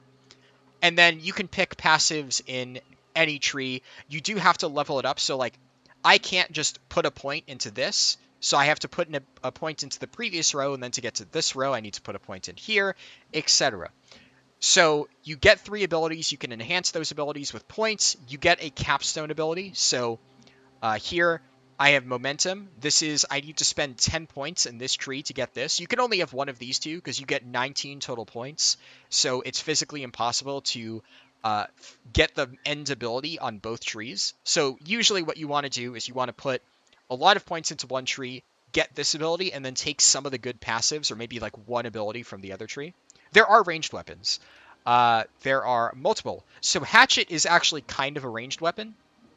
Hatchet I've been using as a melee weapon mostly, but Hatchet throwing is one way that you can play it. Then whatchamacallit, there is spear throwing. So spear throwing is definitely not as big as like hatchet throwing as like a playstyle. But then in terms of ranged weapons, you have bow. So bow is exactly what you would expect. The 2 playstyles is like kind of your marksmanship thing. And then skirmisher is more like... Skirmisher, the best way I'd be able to describe it, I know you haven't played Guild Wars 2, but it plays like a short bow in Guild Wars 2. It's like very mobility based. And Hunter is like long-range shots and stuff like that. Basically like the talent system, WoW, yes, but way more flexible. Then you have Musket, which like similar thing. I would say this one has like traps. This one has long-range sharpshooting. Then there's a Fire Staff. This is exactly what it sounds like. One of them's even called Fire Mage. Then Ice Gauntlet. So this is your traditional Frost Mage. Ice Gauntlet does have a lot of other uses outside of just Frost Mage DPS though. And then Life Staff is your healing weapon. I would say the only builds a diversity weakness currently in this game is there's only one reliable healing way, or healing weapon. So you can heal in a variety of different like builds, but they're all Life Staff builds. So there is no other healing weapon.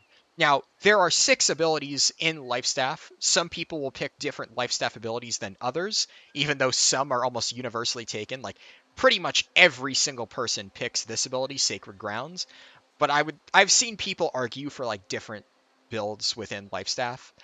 But this is the only true healing weapon. Whereas tanks can run any of these weapons as, like, their main weapon, and then you could run one of these other weapons, like Ice Gauntlet, usually, or Life Staff as your off weapon. DPS, any of these weapons work as a viable DPS weapon, except for Life Staff. That's like very much a healing weapon. I would say it's a healing weapon, and maybe tanks can run it as a support weapon.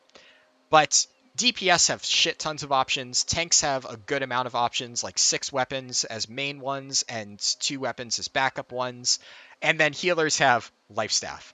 So I think that should be probably their first priority in creating new weapons. Give healers another build option, another weapon option, or something like that. Once they do that, though, I think. What? You're going in there? Oh. No army? No. So I'm on depths now. All right. You're not changing your mind. But yeah. You said you were stubborn. Save yourself. Go. Definitely, I think healers need more diversity. Not many options, yeah. Hunter maining that in WoW, hope it's good. I've heard a lot of good things about the bow. The bow is hard to use, because one of the other things about the bow is, unlike, World of Warcraft, where if you press like, auto shot or something like that, your shots will just hit the target. You have to aim every single shot with the bow and musket. Now, it has a really high damage output if you land headshots, but that requires you to actually be consistent with your aiming. So it's good, but it has a very high skill cap, is what the general consensus is for bow and musket. Isn't a sword and shield option best as a tank? I would say sword and shield option is considered to be the most reliable way to tank. I would say it's definitely like a much more tank-focused playstyle, so you won't see many DPS running sword and shields, and most tanks run sword and shield.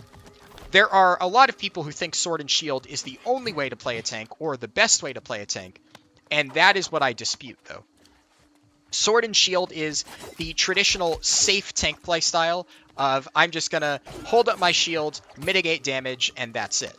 But there are lots of other ways that you could play a tank in this game, and I think that's where a lot of new players are like kind of muddying the waters, where they think that, oh, I need to play Sword and Shield, and they refuse to accept that there are other options.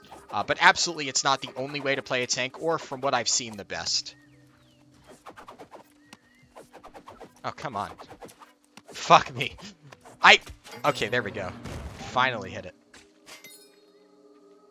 But Sword and Shield is very consistent, I will say that. It has 2 taunts, so most tank weapons only have 1 taunt ability, which isn't necessarily bad because you have 2 weapons. So if I run 2 weapons that both have a taunt, so if I run Rapier and I have my taunt ability is on Rapier, and then I need to taunt again, I swap to Hatchet, I use my taunt ability on Hatchet.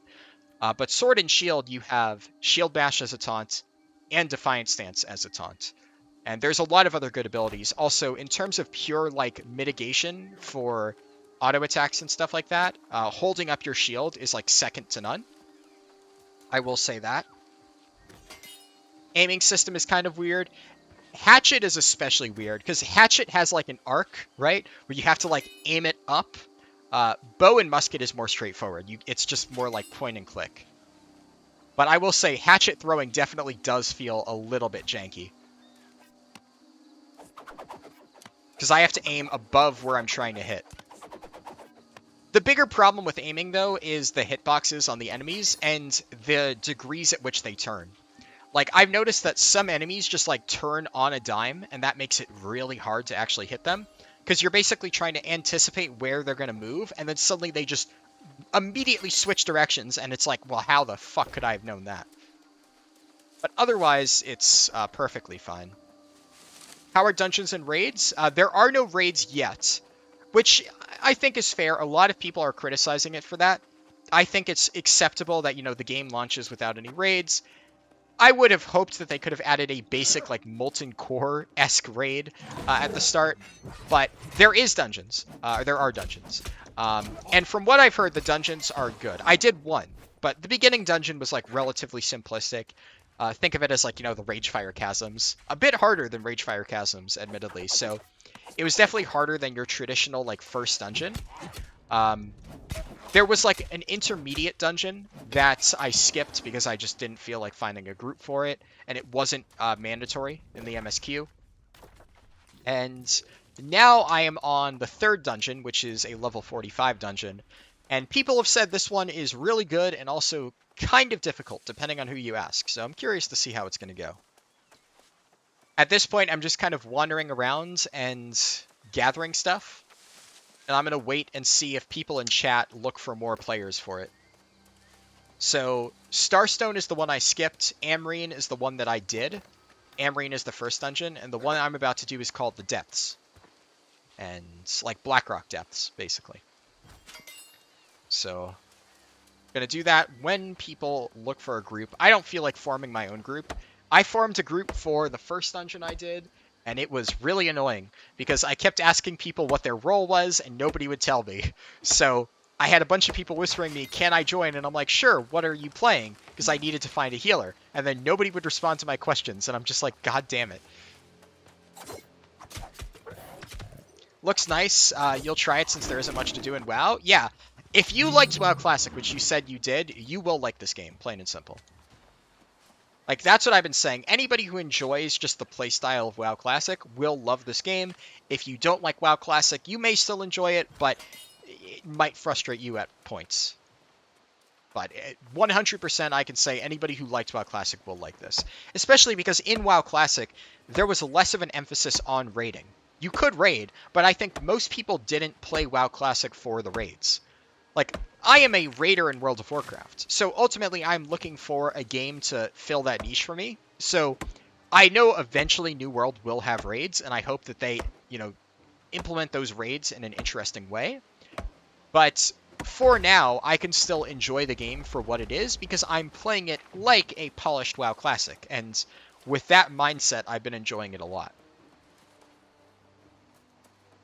All of these trees are young. Restless Shore. Storage, probably.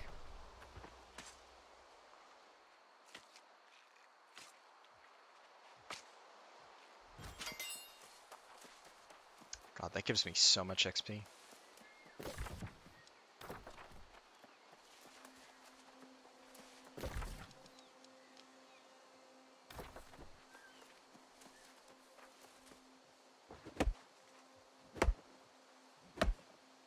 You're a raider too? That's your main purpose in WoW? Yeah, I feel that. Only reason I'm still subbed is because of mythic progression, so. Honestly, there's no reason for me to play WoW outside of raid at this point.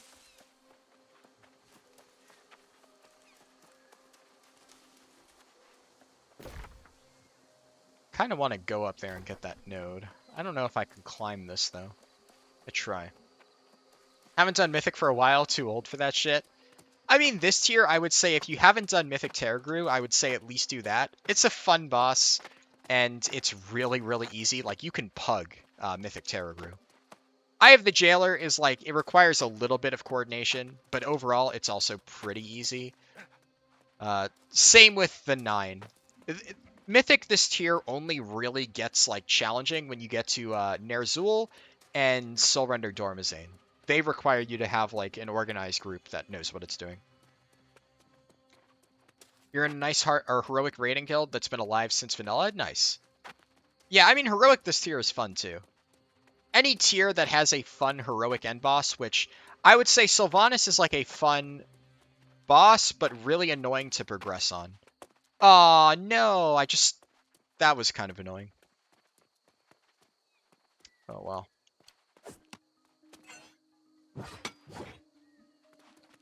Going to pug the first 3 soon? Nice. Yeah, definitely you should be able to do that. It's not too bad. Oh, managed to shimmy across there. No way up this way?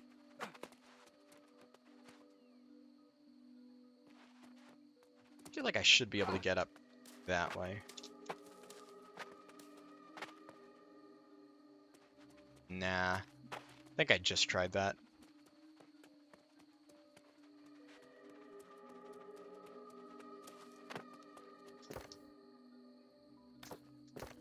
Let me just set my channel to recruitment. Yeah, I also hated Castle Nathria. Oh, come on. Fuck it. I'm just gonna run around the long way.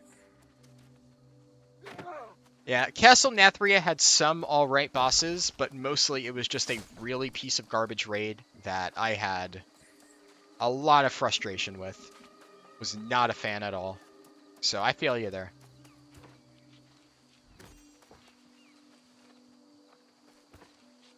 Don't want to go ranting about it. You did very well last 2 days, I agree. Yeah. Yeah, I could talk at length about Nathria. I have, though. I think people asked me on one of my Burning Crusade streams what my thoughts about... what should we call it? What my thoughts about it were, just in general. And I think I talked about Nathria, basically explained why I didn't like it. The good things about Nathria, I'll say what I liked about Nathria. What I liked about Nathria was Shriekwing. That one seems to be actually a bit of a contentious point for some people. Some people really didn't like Shriekwing. I thought it was a very good boss, especially for a first boss. I think it's important for raids to have a very good first boss to set the tone of the raid. And I thought Shriekwing was good. I thought it was a really fun boss, and I really liked it. I also really liked Zymox. I thought Zymox was a great boss fight. I loved the way the portals work, and I actually really enjoyed that fight. Denathrius was also a really good fight. Thought he was a solid end boss. Had some problems, but overall, solid boss. And then there was the rest of the raid. So, I could go into why I kind of hate every single other boss in that raid, but I've already done that. But those 3 bosses I thought were good. Sanctum, I like basically every boss except Fate Scribe. Fate Scribe is the only boss that I just really don't like. There's some bosses in Sanctum that I'm just like meh on. Like, I don't love Terragru, and I don't love like Eye of the Jailer or the Nine. I think they're both like very simplistic bosses, but they're fine. There's nothing wrong with them. But every other boss in Nathria, I really, really hated. Fate Scribe's the only one that I actively hate just because of how boring it is. I think Fate Scribe, I like what they were going for. I think Fate Scribe, they had a cool idea, and then they executed it terribly. And Kel'Thuzad is, like, kind of meh. It could have been a lot better, but it fell pretty flat. But I don't hate Kel'Thuzad. But I really don't like Fate Scribe. Actively dislike that one. The bear boss you liked, but the portal one was a pain? Which bear boss? I must be confusing something. Oh, Altamore. Yes. Altamore. The portal one was difficult, but I thought it was fun. It definitely was really hard. Like, Zymox, don't get me wrong. Hard boss. Not, like, as hard as some of the later ones, but for, like, a middle-of-the-tier boss, I thought Zymox was challenging, but really fun. I like when they experiment with, like, unique mechanics. Like, I think the idea of, like, the seeds was cool. I think the idea of the portals and how you had to interact with them was really neat. Stuff like that I always appreciate when they try to, like, take risks with boss design. So I enjoyed that. But I do agree that it was pretty challenging, and I think the problem is that people who didn't have strong raid teams, who didn't have people that were like really reliable on running seeds, probably hated that boss because it was really frustrating when all of the responsibility came down to like a few people, and if those people were not doing their job properly, you wiped. And that, yeah, was pretty frustrating. But in concept and somewhat in practice, fun boss. But definitely my favorite two in the instance were Shriekwing and Denathrius. I thought Shriekwing was amazing. Which is why I don't understand why so many people hate it. So many people really hate Shriekwing, and I'm like, why? It was like one of the best bosses in the entire instance. Like, that whole, like, you had to hold the urn thing. Now, maybe I really liked Shriekwing because I was the one doing the urn. Hi, cool doggo. Thank you. His name is Tucker, since a lot of people ask. He is a very cool doggo. But yeah, like, Shriekwing, I was the one holding the urn that you had to use to, like, make the circles appear. So, as a result, all of the responsibility on that fight was on me. And, well, I didn't fuck up. I was the raid leader, and I assigned myself that mechanic because I knew I wasn't going to fuck it up.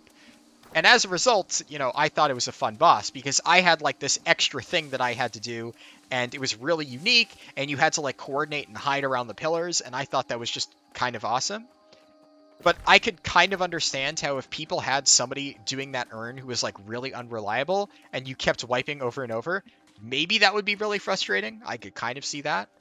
But I had a blast with that boss. I thought it was awesome. The game needs more weapon talents in Raid. I mean, I don't think it needs it. I think that's something that it absolutely should get. I would say it needs it in the sense of in upcoming content patches, like when they eventually do that, that should be something they eventually add. But I don't think that the game, it's like, it's lacking in terms of, like, talents and stuff. I do think it could use a raid. Raiding is one thing I agree. I don't think it's, like, my top priority for this game right now. There's obviously a lot of, like, fixes they need to make that are definitely higher prio. But I think, like, even a basic raid, like, think, like, Molten Core, something super basic, would be nice. But I think they have a lot of, like, PvE content in the sense of, like, dungeons and open world content that for now, it's fine. It's, like, enough for launch. So initially I was a bit put off by the lack of a raid, but honestly, I think it's fine.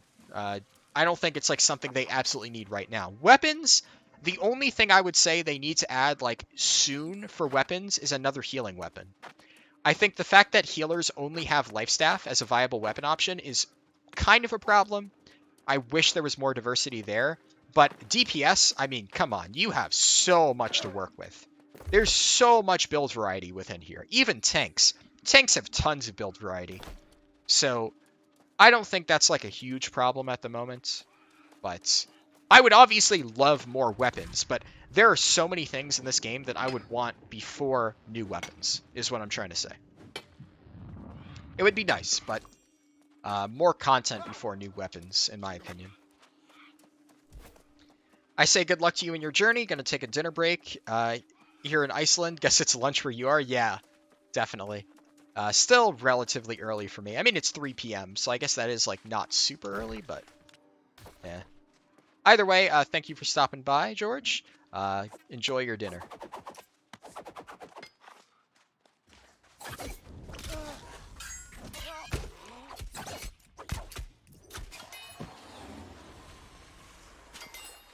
Alright. Oh. These guys are just pulling a shit ton of mobs. I'm gonna sneak this little chest here.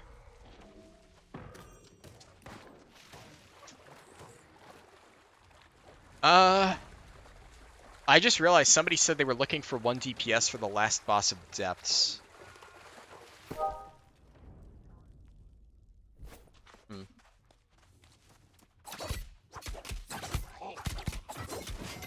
I would like to just join a Depths group that is, like, already, you know, not already done, I mean. I kind of want to do the whole thing. Oh, shit.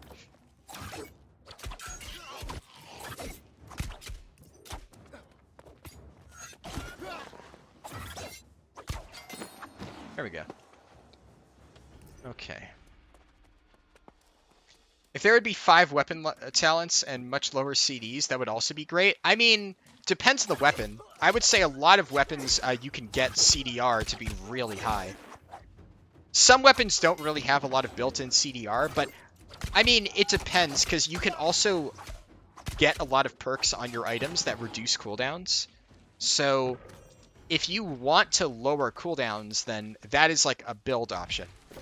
Now, I could say that there is definitely a merit to having, like, you know, by default, like, slightly weaker abilities but lower cooldowns, so it feels better to use. But I would say for most of my weapons, it feels fine, right? Like, cooldowns on Rapier, for instance, feel perfectly fine. Hatchet, there's a lot of ways to get CDR. Other stuff like Spear has a lot of CDR, Hammer has a lot of CDR. Yeah. Sword, another one. Lots of ways to get CDR. So I think having like slightly higher cooldowns but ways to reduce it is definitely a skill element that they've introduced, which I think is fine. Makes it so you have to like actually pay attention to how you're building and stuff like that. And obviously they could introduce new trees, right? But I assume you're saying that there should be, like, more weapon trees, like weapon talent trees or something like that? Because you said 5 weapon talents. So I'm guessing you don't mean, like, take one away, take one ability away. Because I think it's fine to have that many.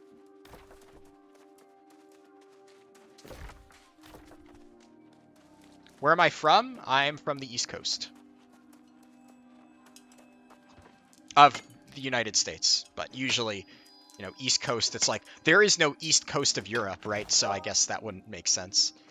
But yeah, East Coast, US. And I think it's pretty obvious by, like, my accent and the fact that I speak English that it's like, you know, I'm not European. Shit. Ah. Ow.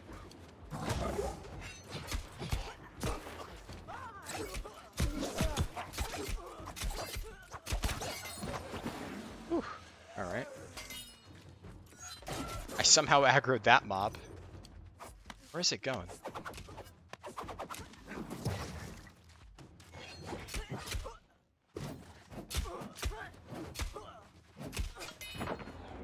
Cool. Do I think New World is more fun than WoW? That's a loaded question. That is a loaded question, and it's also very personal. Some people are still going to have more fun with WoW. I can answer the simple question of, if I was having more fun with WoW, then obviously I would be playing WoW right now. So I think it's quite obvious that, yes, I personally think that New World is more fun than WoW, but that is for me, right? I have more fun playing this game than I do playing WoW, right? But somebody could very much enjoy playing WoW more than New World. I'm not going to tell somebody how to have fun. I can only speak on what I personally am having fun with. But also, like, it's not like I'm not playing WoW at all. I definitely am getting to the point where I'm going to stop playing it because I've kind of run out of stuff to do, and I don't think Blizzard has any intention of, adding more content for a while. But I have basically finished the tier. I am on platform 3 of Mythic Sylvanas, and once my guild kills it, they're going to do one reclear to get people their mounts, and then they are done. So when they finish, I am done with WoW for the foreseeable future. When the next patch rolls around, we'll talk, I guess. I'll see what happens. I'm not going to say 100% will I or will I not play the next patch. I can't read the future. If the next patch of WoW is like, oh my god, this looks really good, and I want to play it, I'll play it. But I will say that I do have a bit of a sour taste in my mouth with Blizzard and World of Warcraft in general right now, so I would say there is a better than average chance that I probably won't play the new patch of WoW, but who knows, really. It's impossible for me to say for sure. But at this moment in time, yes, I am enjoying New World more than I'm enjoying WoW. New World is a new game that has lots of content that I haven't done, and in World of Warcraft, I've almost finished all of the content that I enjoy that is currently available. So, I'm not a PvPer. I'm not big on pushing keys just because I don't see the appeal of running the same dungeon over and over with slightly tougher mobs. Just not something I enjoy. If you enjoy Mythic Plus, not knocking you, that's just not the thing I enjoy. So, to me, the relevant content in World of Warcraft is Mythic Sanctum of Domination. I'm almost done with Mythic Sanctum of Domination. When that happens, I will have literally no reason to play the game.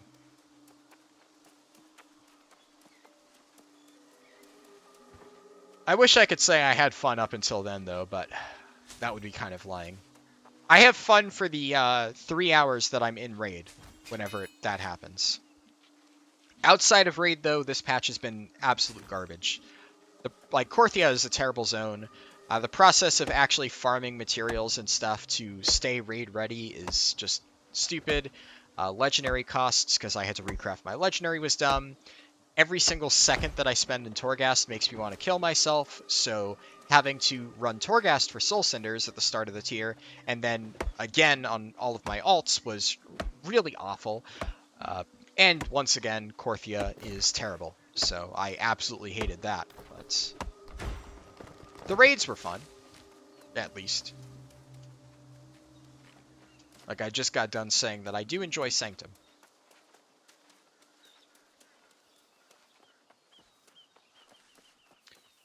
Okay, no one's recruiting for depths at the moment, so I guess I'm just going to keep farming.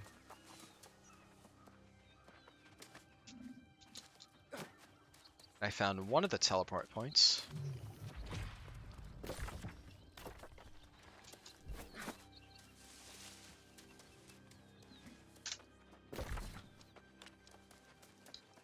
Alright. I think I'm just going to head over to the settlement now.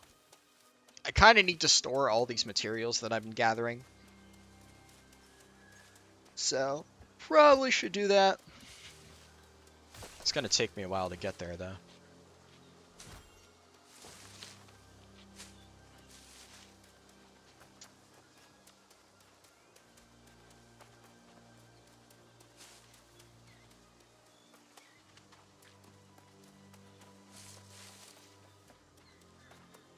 Probably should start working on actually tanking, though. I just don't have heavy armor, which is kind of important, and I don't have a lot of points put into con yet.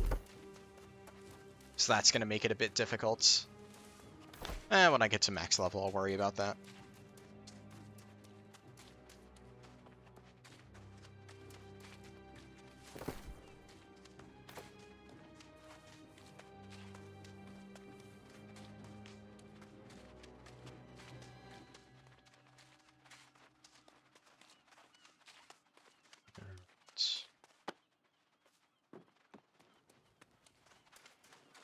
Did I forget to loot this? I must have, huh? Interesting. Could have sworn I got that one. I guess I'm gonna have to go through all these like pirate areas to actually reach the town.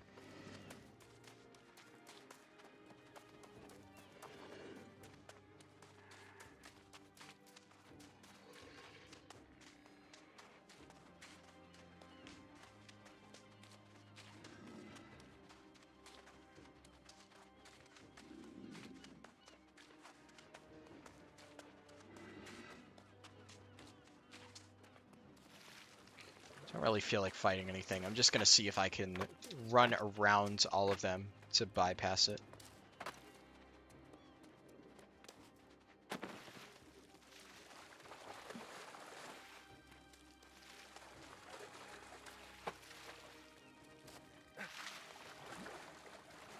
I have no idea what a Merc Elite run is, but I know that somebody in recruitment chat has been advertising for it for like 20 minutes now. This guy just keeps posting. Guess he really wants to find people.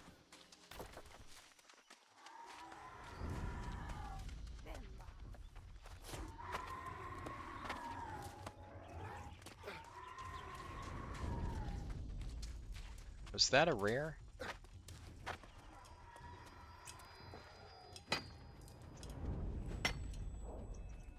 The mobs can't reach me? Oh shit! No, it was just lag. Oh no! Oh no! Well, at least the lag let me get that node. Oh fuck. I just took a lot of damage there.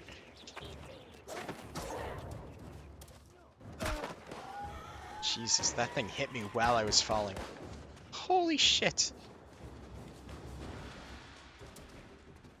Those bullet trails are kind of sick, though.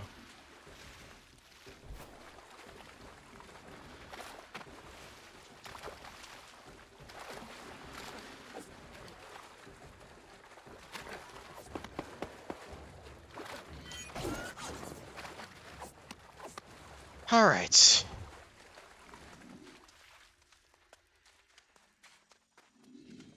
Whew. Made it to the town. I really like this settlement. This is like super isolated. Like its own little islands. It's like surrounded by all these shipwrecks and stuff. Really, really cool.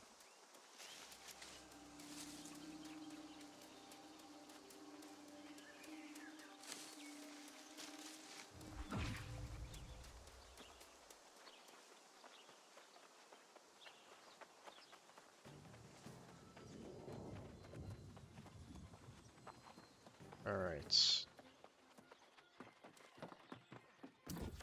Great indeed. The woman is because the victor will turn on us. We can't have that. Okay, this town is awesome. What? There's a fucking harbor in it? Oh, this is sick. I'm so used to copy-paste towns at this point that this is just... This is cool. I dig this. Oh, don't fall off? Okay. Welcome to Restless Shore, Marauder. Oh, nice. There's a quest for the depths.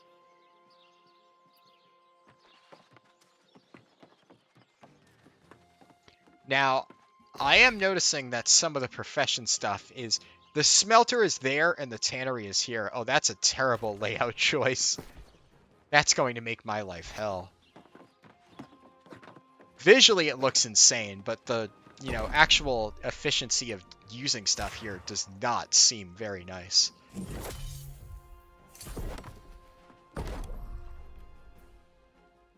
Oh no, I do not want to use that.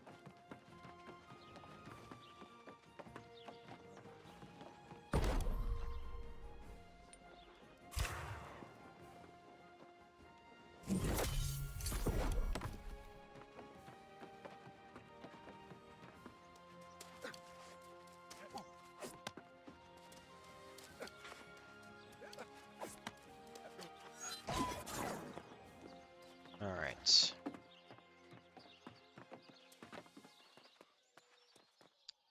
I'm guessing that nobody owns this house because it's like bare bones. So otherwise something would be displayed here. But this place looks really cool. It even has like that little area out there, which I assume is like, oh, it looks like there's a portal on it. So I thought Weaver's Fen looked sick.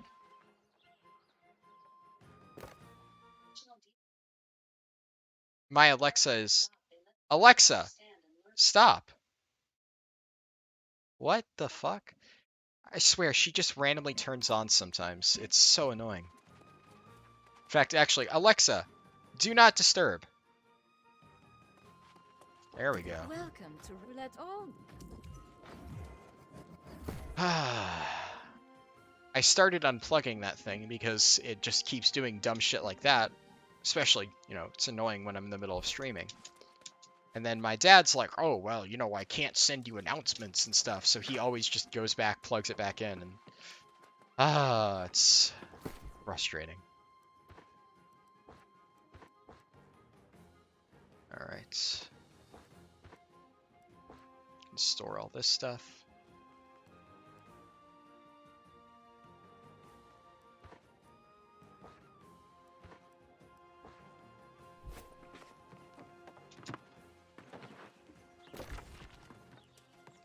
So I still need to pick up this quest, then refine my wood and stone.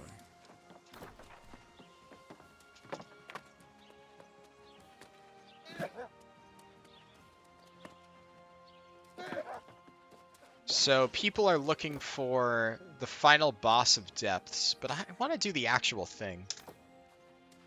I don't want to just do...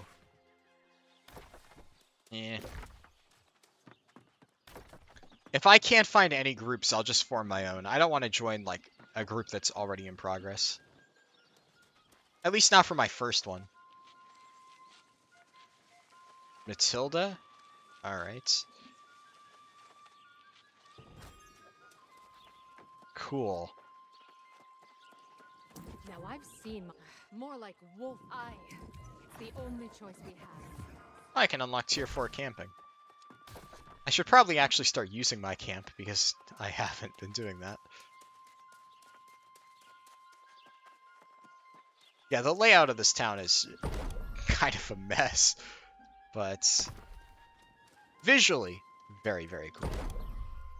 How's the trading post all the way over here? That's so inconvenient. I can't imagine anybody's like seriously using the Restless Shore TP. This seems like such an out-of-the-way place to actually go. Anyways.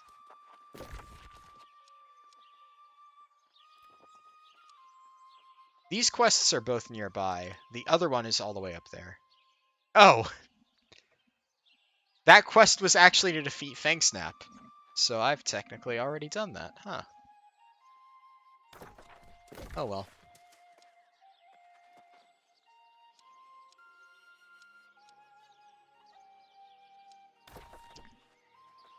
Okay, I'm going to abandon these two, see if I can get any others that are in depths. Just because I would like to kill two birds with one stone. Welcome to Restless Shore, Marauder.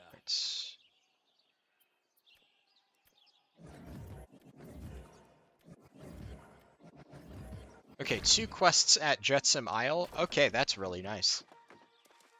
Much closer, right after one of the areas where this quest is, and it is both on top of each other. Perfect.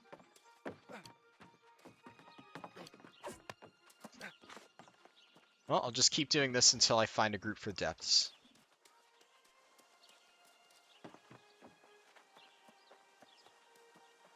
I would say in chat, DPS looking for group for depths, but I'm noticing that there's a lot of people looking for a DPS for the final boss, so I'm afraid that one of them is going to whisper me and be like, hey, want to join? And they're already going to be like on the final boss, and I'm going to be like, ah, shit, well, I already said I would help them. So I'm just going to wait for a bit. Life would be a lot easier if I actually worked on tanking early on. Well, getting into dungeons would be easier. Leveling would be harder.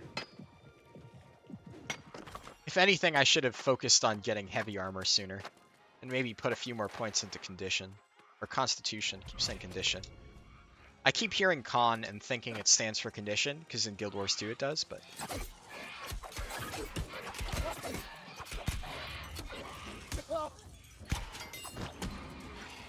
Oh, there's two.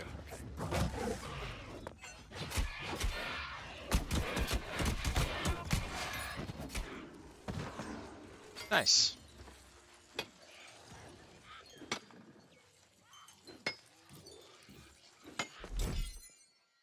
Actually, 1 second. Just realized something.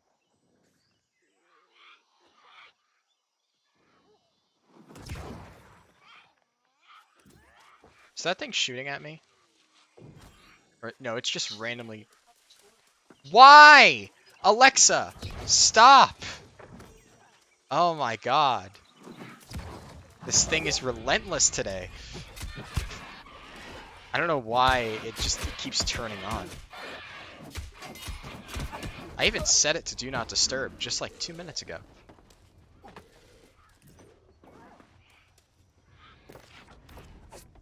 Oh, the journal was below me. Why are these things just lobbing grenades?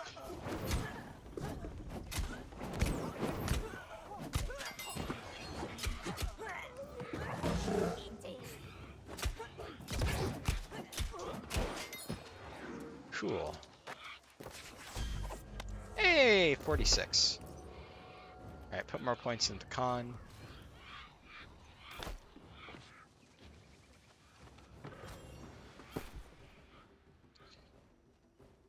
I need to start repairing these weapons soon. They are close to breaking.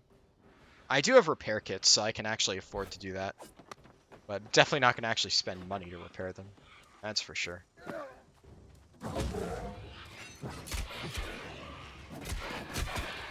Jesus Christ.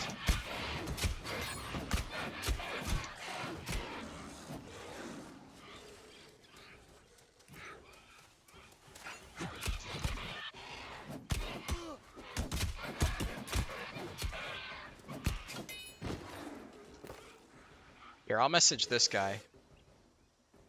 How do I didn't mean to group invite him. Ah. I guess I'm forming a group now.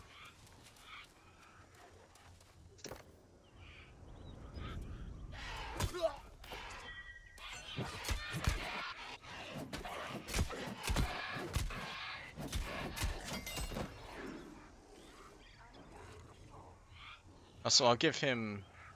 what am I... Promote to leader. Okay, he's also a DPS. I wish the UI in this game for forming groups was easier. Okay. I need to get the hell out of here.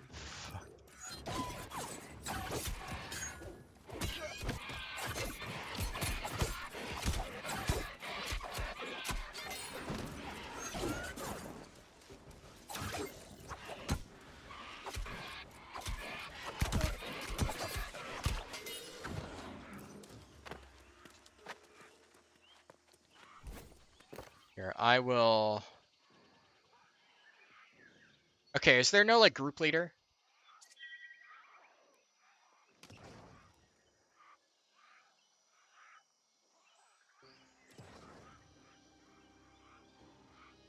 I guess not. Okay, so... Recruitment...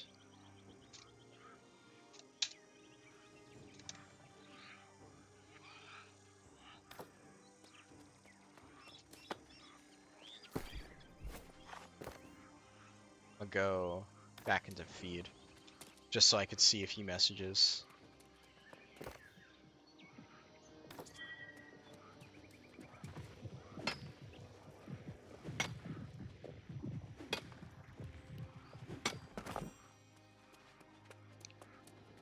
I love how I specifically like don't want to form a group, and then for some reason, like I guess I accidentally double clicked and that invited him to a group or something.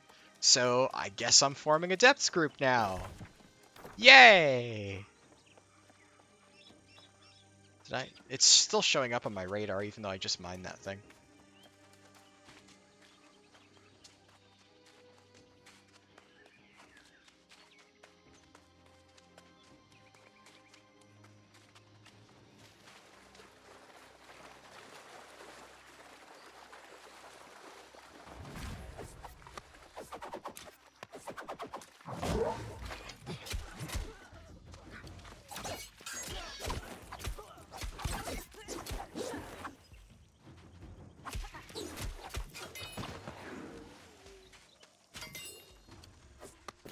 So what I need to do here, defeat lost and search chests. Alright. So I should look for chests first, and then defeat any of the lost guarding them. I should be good. Oh, that was sick. Oh, it reset! Ah.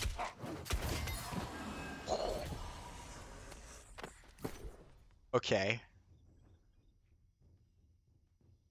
It's not even good! Damn. That's unfortunate. World drop epic and it's not even useful. I can't believe I actually have to salvage that. Oh wait, I just forgot. I can use this earring now. Nice.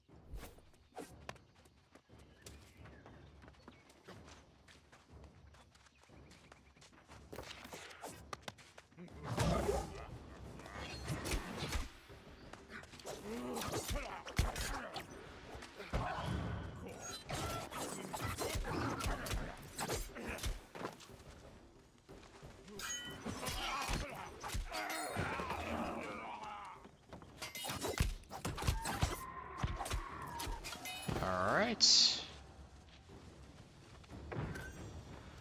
Okay, so that's one military roster. Oh, there's one right here. Perfect. Okay, let me post in recruitment again. Look for more fresh depths.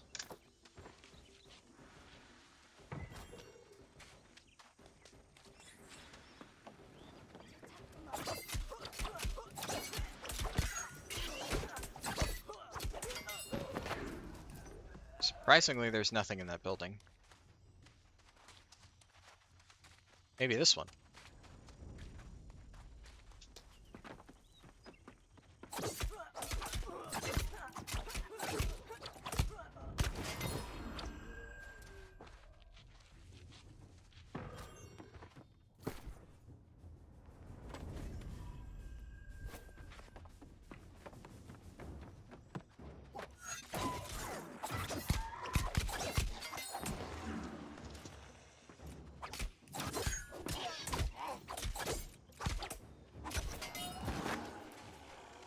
Okay, just one more military roster.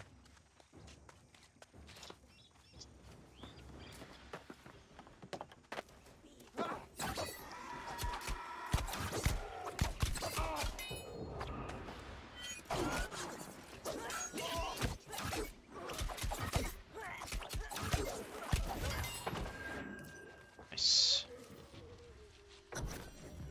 And that's it for those quests. Perfect. So this guy... Oh, he's up there doing that quest. My DPS tank or healer.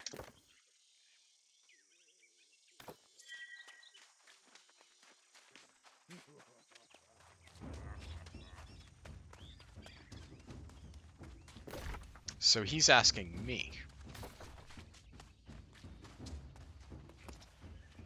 Oh, I got aggro on that.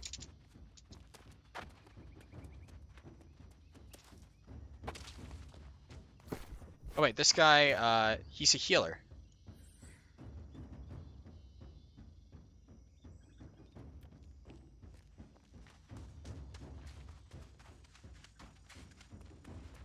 Wonder if he'll join.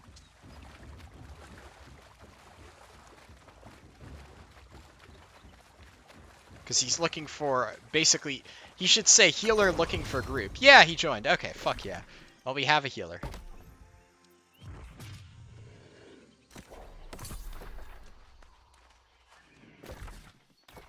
There's something over here.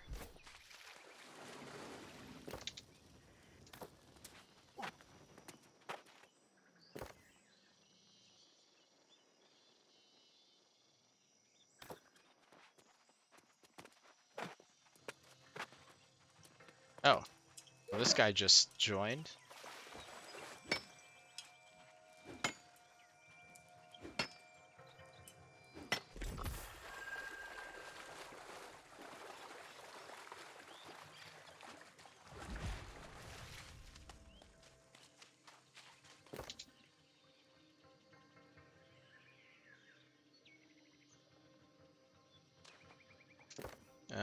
Hold on, let me ask this new guy. Lunatic, what are you? Are you?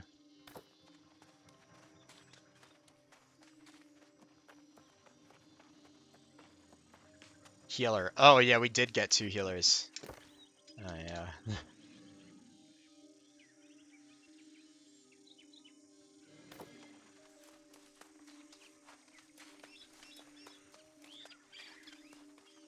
Well, that's interesting. I'm not sure how to resolve this problem. Hmm.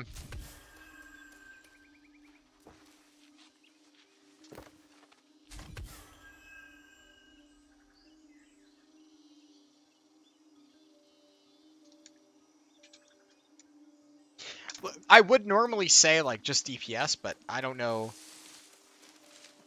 what they want to do. I'll message this guy and say...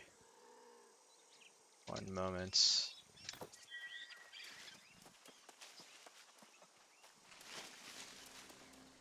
Like, if that guy can DPS, then I would want to bring him. But, like, if one of them is gonna drop... I'm so confused. I'm just gonna let this play out, see how it goes. Okay, so one of them is full focus. Is the other one full focus? Can be DPS? Okay. Oh, he has a level 60 tank friend.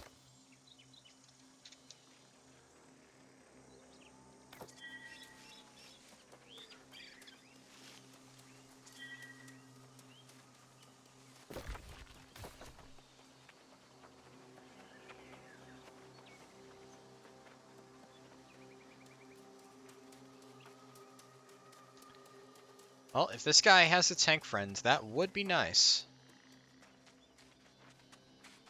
I'll hold off on posting another message. Wait to see what he actually has to say. It's going to be so much easier when I can actually tank.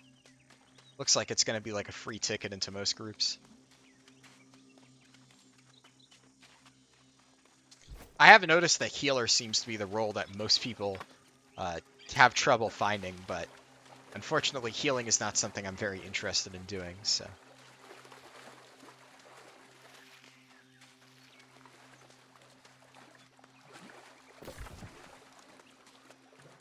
Okay, gotta kill pirates. Should have enough time to do that before the dungeon starts.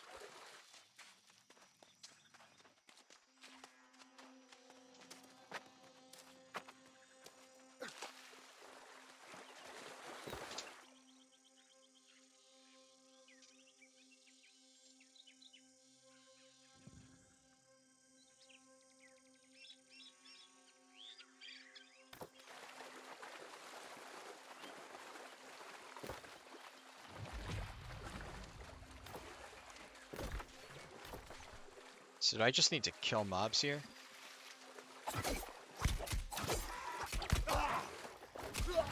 Ow.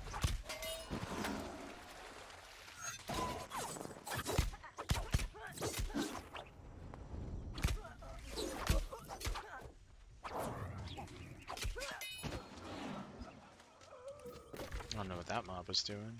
Okay, I need to collect pirate booty and defeat mobs.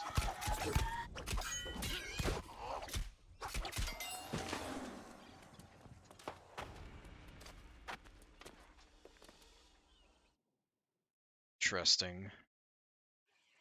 He's going to take a lunch. Okay, then we should probably start looking for a tank.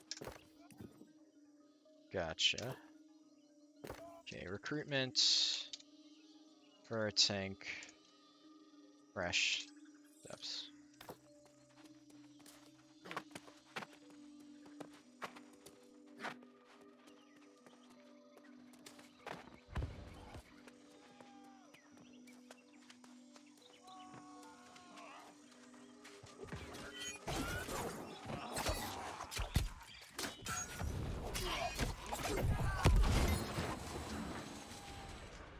Cool. So how much pirate booty do I actually need to collect from this? You're back? Welcome back, Max. I somehow ended up forming a group for the depths.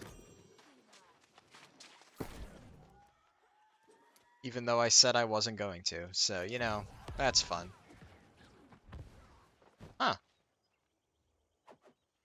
Well, that's an improvement gear score-wise. I could probably sell that.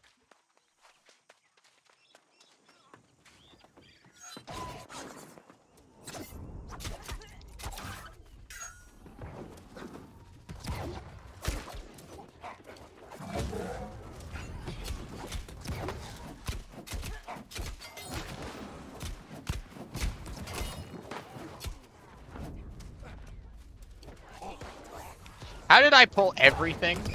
Excuse me? Oh my god. It's like bombs going off.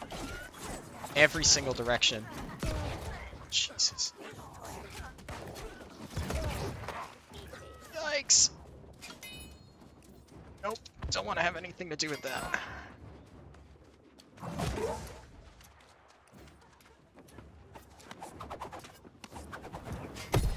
Fucking what?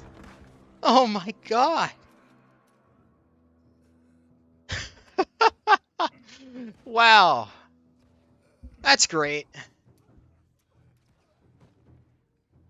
Like, I try to run away and I just get domed by 2 grenades. I did it all. No, I'm forming a group for depths right now.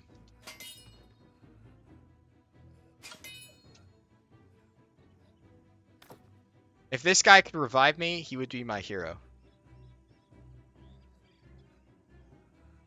I don't know if he's going to, though. Ah, please, buddy. Please. Yeah! I love him.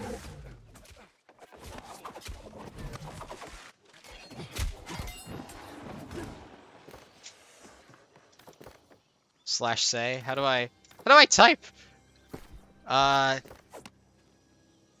Area. Thanks so much.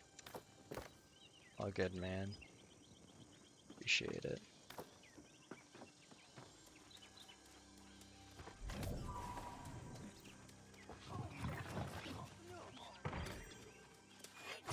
The mobs are already respawning.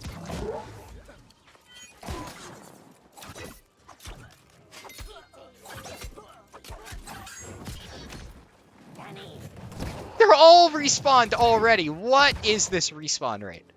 Hello? There's more down. Oh my god. There's a note. Okay. XP. Shit. No.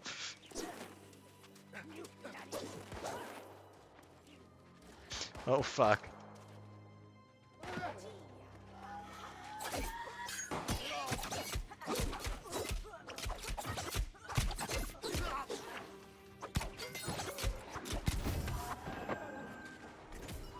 There's so many mobs! Okay, hold on. What the fuck is that? It's a dead end? Oh, I'm so fucked. Wait. What the fuck is that? Bruh.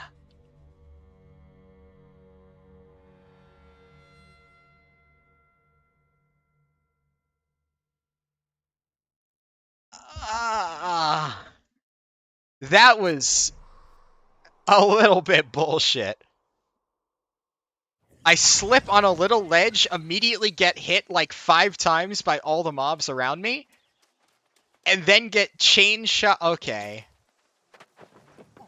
Yeah. The mob respawn rate is the most bullshit part of that. Like, there are some zones that don't have a ton of mobs, and then there's areas that have like 20 mobs all on top of each other that respawn near instantly. What the fuck? That's very questionable. Okay. Fuck.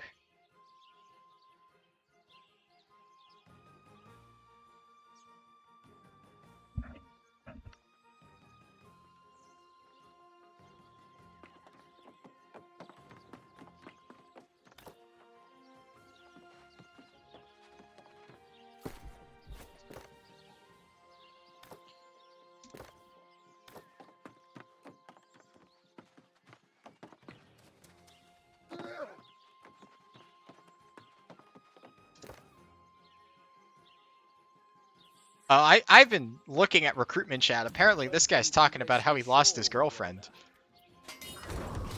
Well, that sucks, I guess.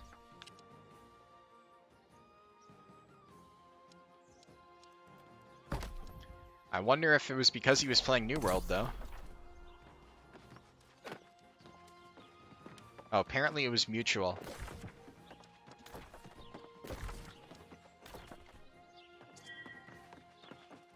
Level 49 DPS. Alright, well I got a DPS. Now I just need a tank. For tank depths.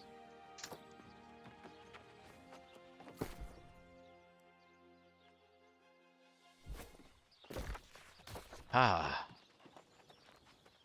Oh, both of my weapons are broken. Well, that's fun. A T4 kit is required to repair this item. I see. So, I guess I'm just buying a new weapon. Fun. You're a tank? Max, you're not on this server. Get out of here.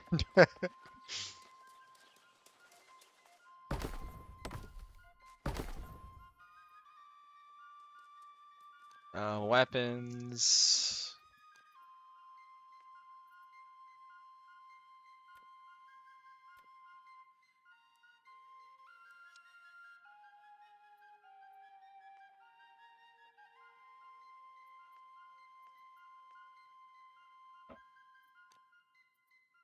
Only rapiers. Okay, let's look at this. It's a con rapier. No dex rapiers? This is strength and dex. Ooh, wait, this is nuts. Has a lower damage than these.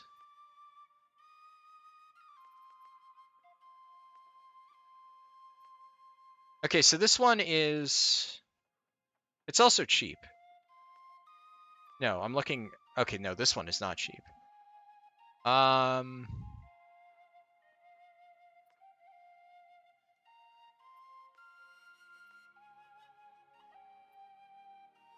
I guess just this one. Yeah, intelligence isn't bad, honestly. Alright. Don't do that, just repair all. Max, repairing this costs 50 coins. Buying that new weapon costs me, what, 30 coins? Why would I repair this?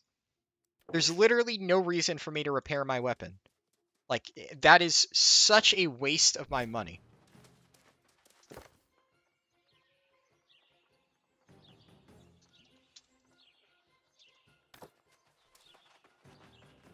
Especially, like, if I was just gonna buy another weapon, then, like, maybe it's like, whatever. But if literally I can get a better weapon than I currently have for cheaper than it costs to repair my weapon, then why would I repair my weapon? The only thing that you could maybe argue is if repair kits were cheap. Like, I maybe should have checked to see if there was a cheap repair kit up first. You need to be richer than me, please and thank you. Max, how much gold do I have? Like 800. You probably already are richer than me. If you're not richer than me, well, then what the fuck are you doing? Because you've been telling me I've been wasting my money a lot, so...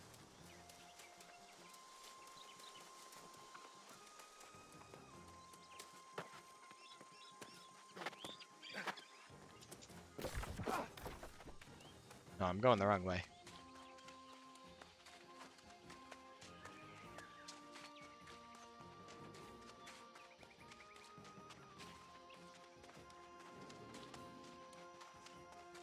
Can't believe you tried to trick me into repairing an item, though. I see you, Max. I see you. You only have 3k. I mean, that's still more than me, so there you go.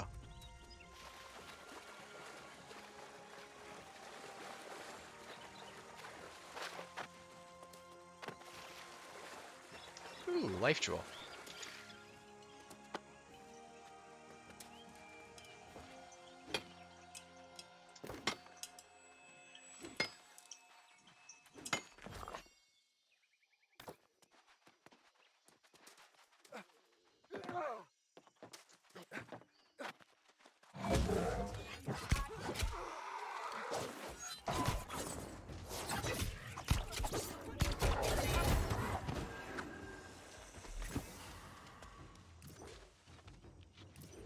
You see nothing, you're blind, you're John Cena. What? Max, what are you on right now?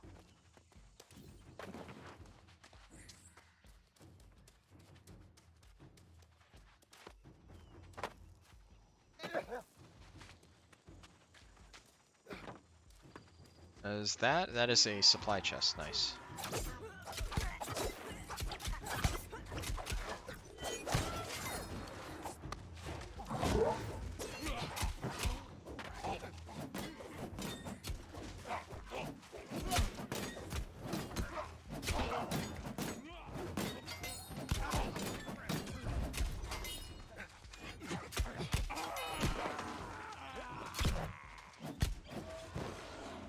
Okay.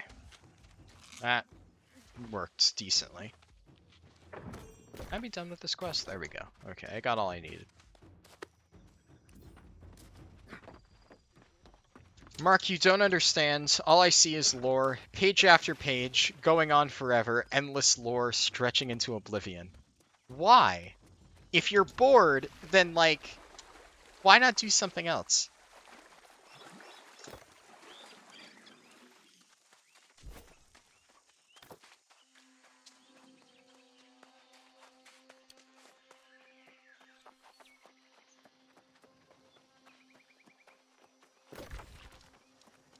Should probably do this, I guess, since it's taking us a while to form.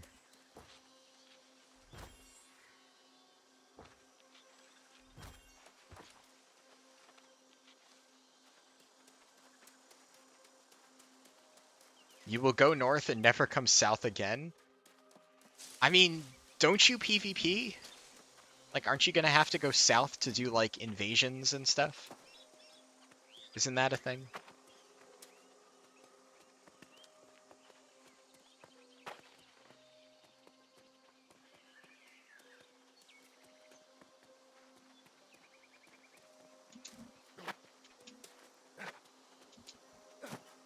Alright. God, it's so hard to find a tank.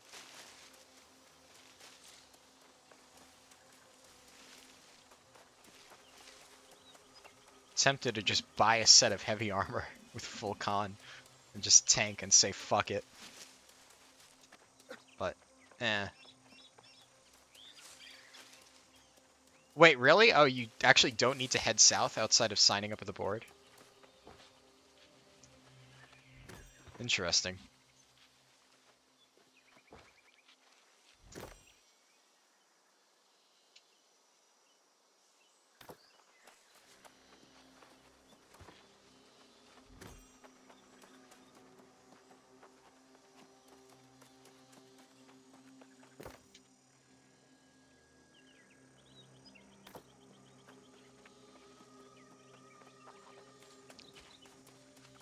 Fair enough, Max. But what if I make a new character on your server and pick a different faction and I turn PvP on and I'm sitting in a zone in the south? Would you come south to come and kill me? Checkmate.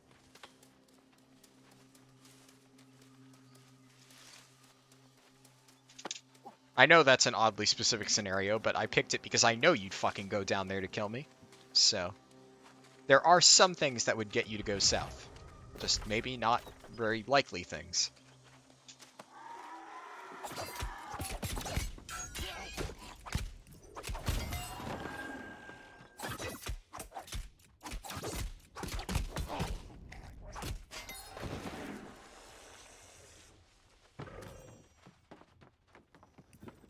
Ooh, I missed that somehow.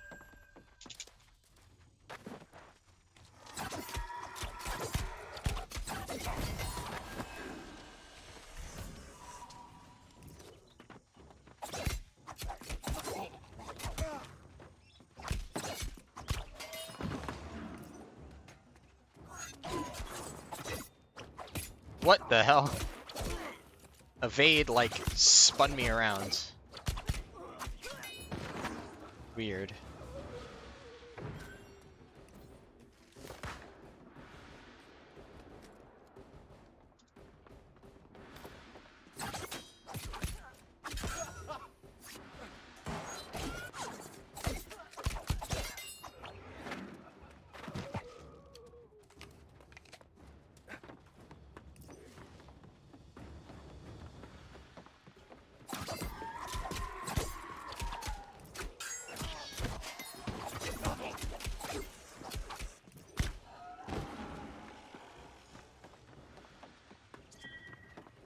Oh my god, we found a tank. Oh my god. Yes. How do I invite to group?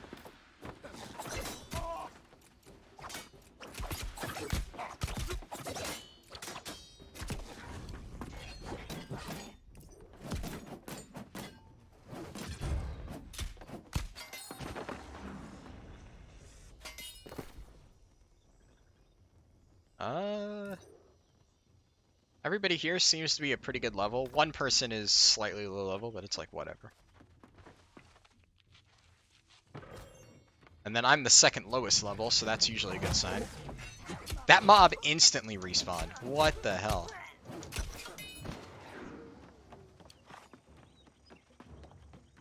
Okay, now I just need to collect fishing supplies.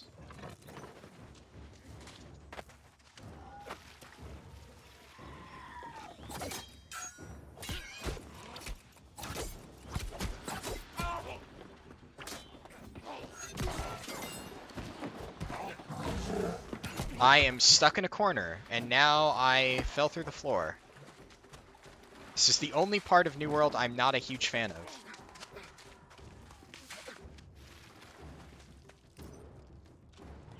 God damn it.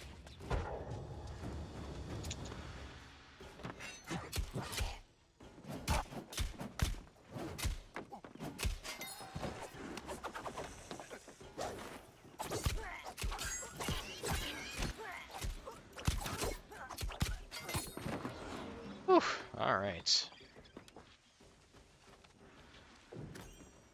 I do think collision detection on some mobs needs to be a bit less fucked.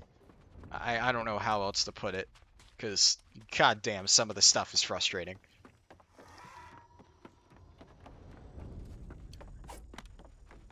Okay, yeah, there's something in here.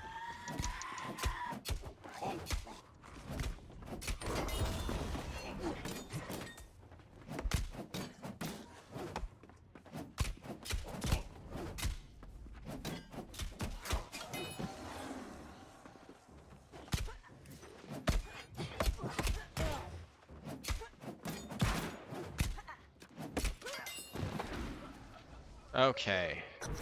I can only sit here and really quickly look at my rapier stuff.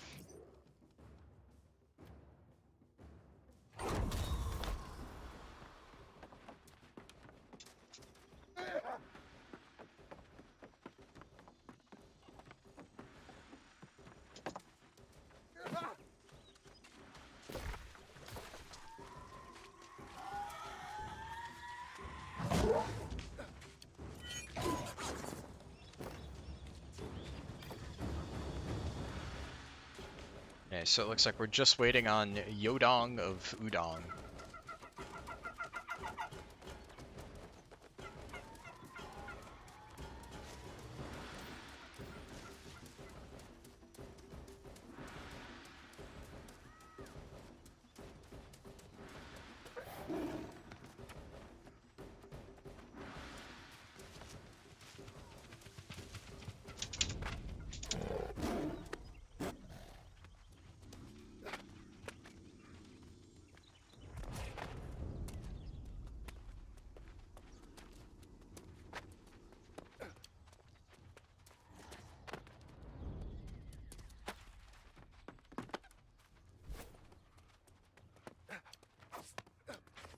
Okay. Ah, you gave those damn buccaneers a little payback.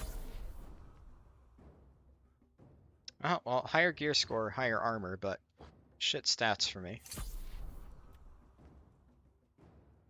Oh, well, that's an upgrade.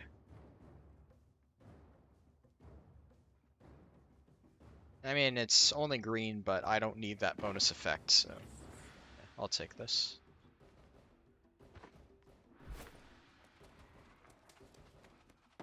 Alright, looks like we're all ready.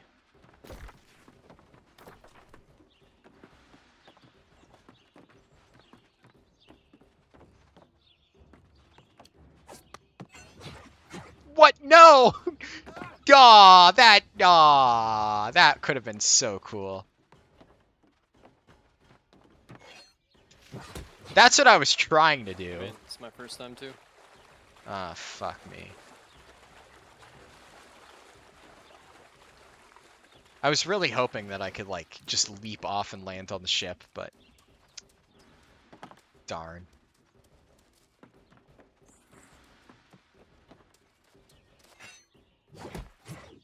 I really love how the momentum of the, hatchet leap actually carries over.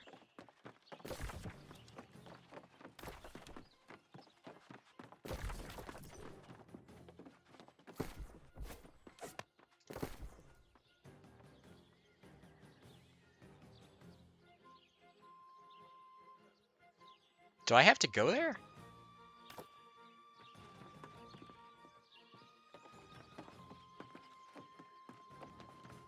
Welcome to Wesley Shore, Marauder. Welcome to Wesley Shore, Marauder.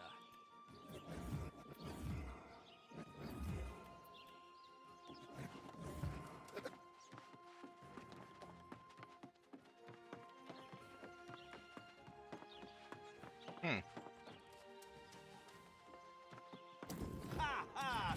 No more fishing for the lost.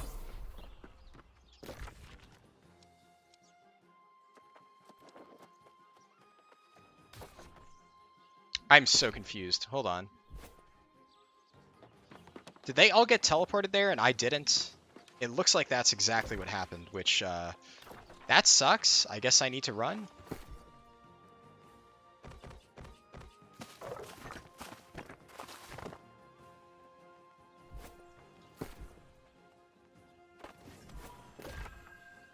Okay. Great. At least it's only 31 Azoth.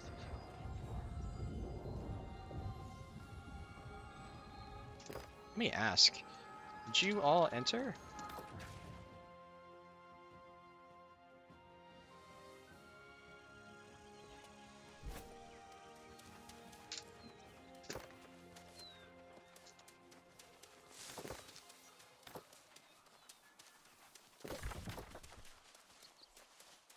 I thought it was supposed to teleport.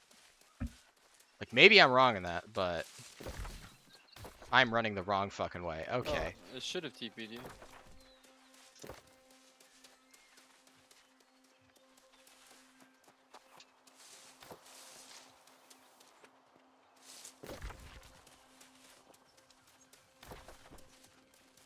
Well, try pressing F1. What?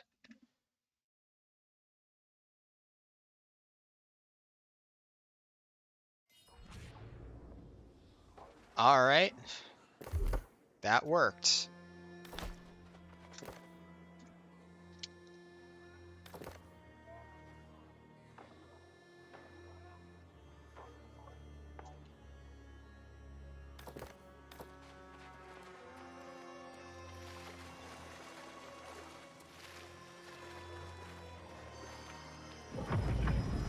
Welcome to the depths. Thank you, Max.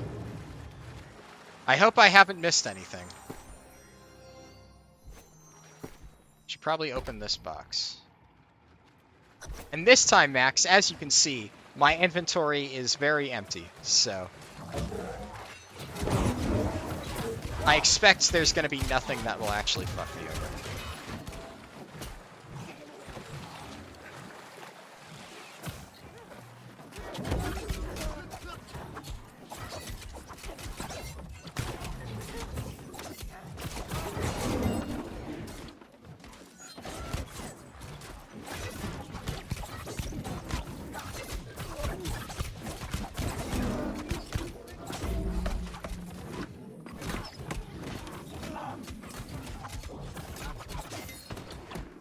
Okay, we're all melee DPS. I'd imagine this is not going to go well. Climb the tree. What tree? You'll have to show me after.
Already back at my near Azoth cap? Jesus.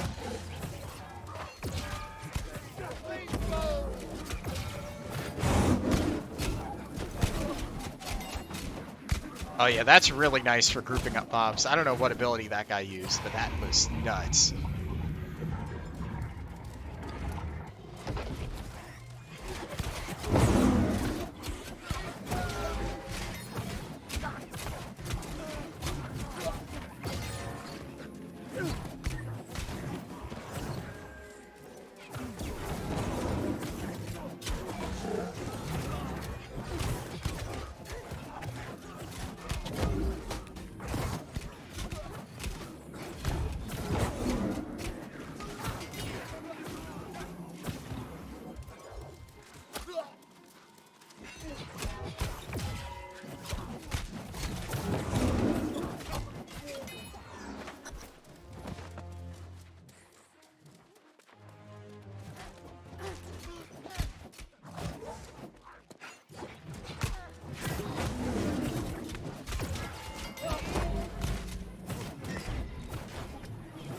I can't hit anything. None of my attacks are connecting. There we go.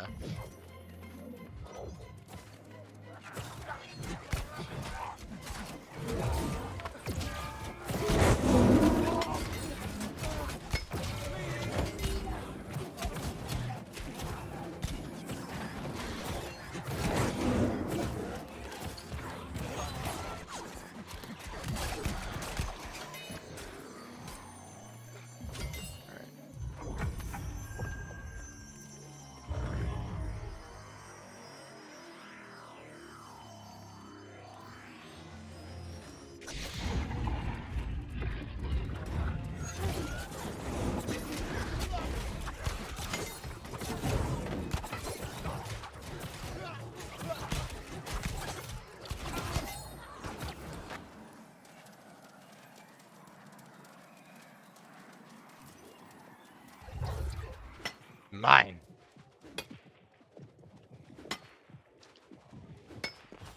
I need to level my mining more. Ooh, that's the checkpoint, right?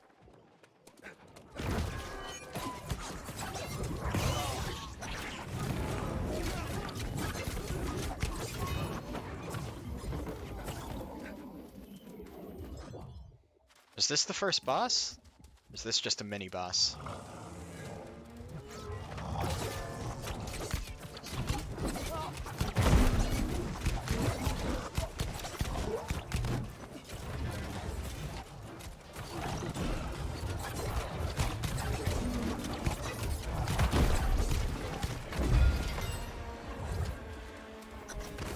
Well, I hope that wasn't a boss. Mini boss? Gotcha. I remember this room from Amrine. I guess pick a direction, buddy. We follow the tank.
Ow, that hurt.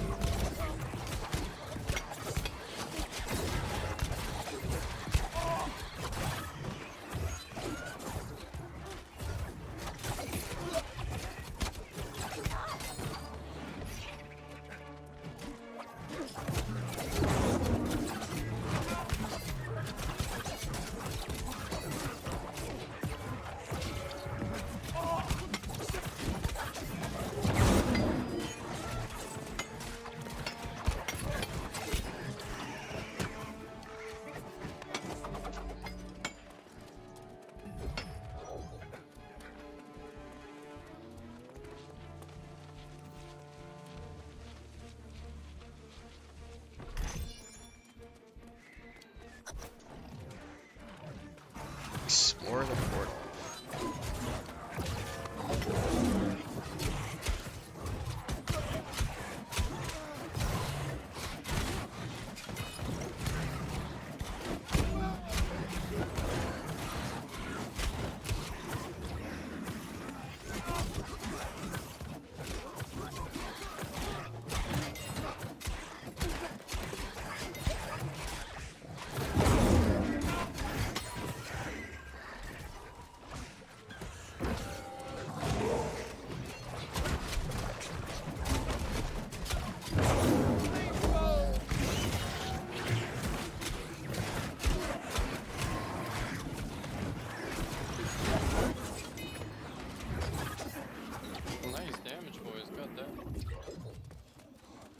Okay, apparently this guy thinks we have good damage. Cool.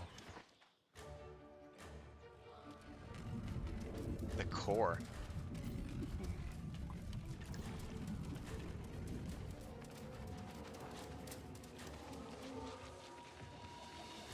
It does seem like things are dying fairly quickly.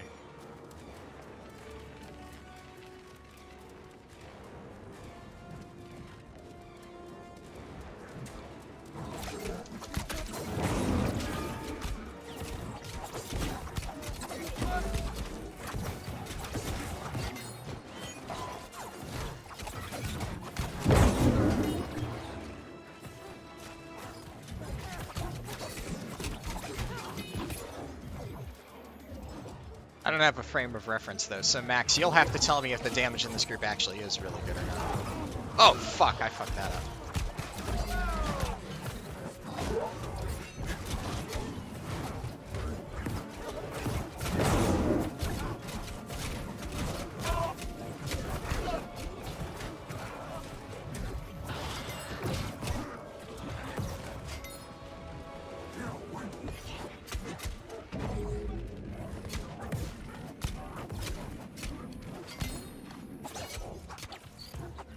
Where did he go? That mob just teleported. You have pretty good damage, not gonna lie. That's good to know.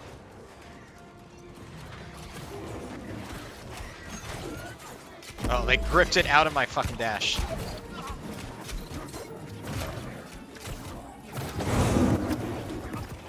Ah, shit. Okay. Well, I can't attack it because he's up against the wall.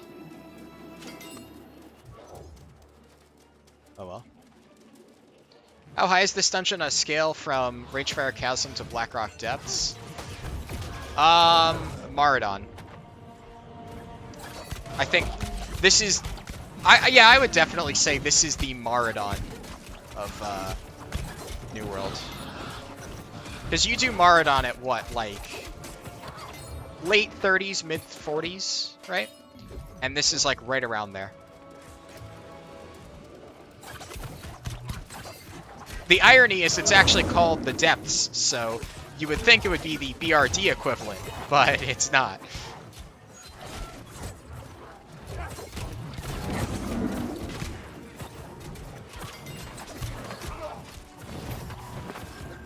The last boss of this is a fun one. Ooh.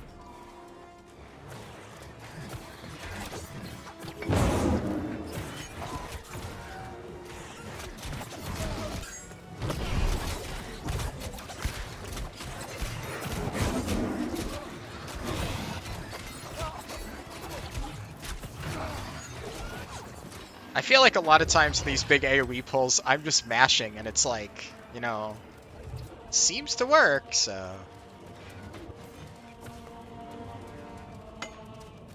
Okay, they got that. There was something I could interact with Alright, using do we my need to, like, ass go off. in all these individually to open the gates, or?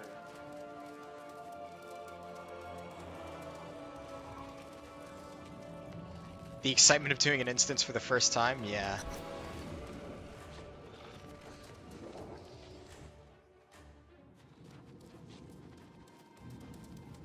Alright. Ring of Fort.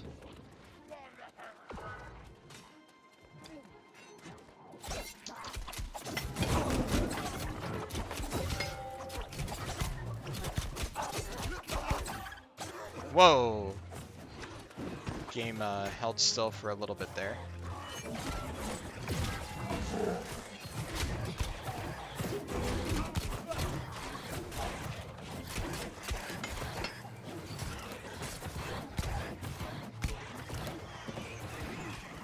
It definitely seems like you need to have at least one ranged DPS in dungeons.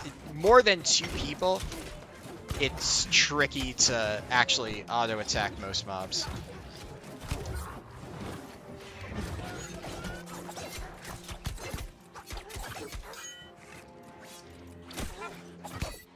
Fuck me.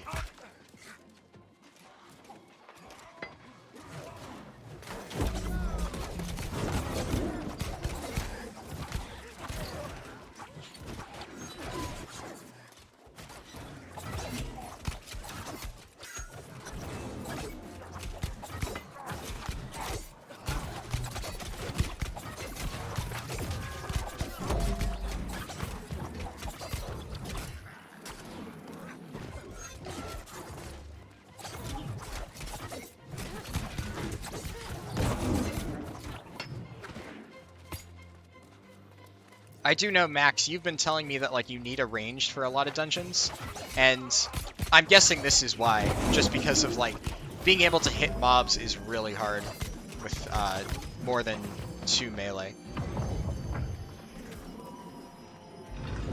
Maybe there's another reason too. I don't know. Oh.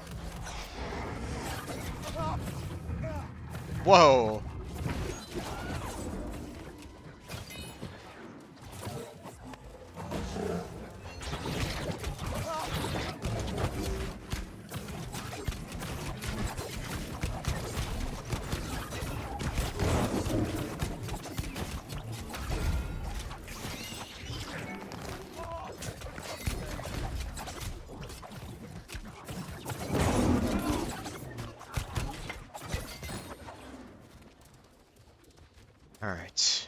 You're about to find out why? Oh boy.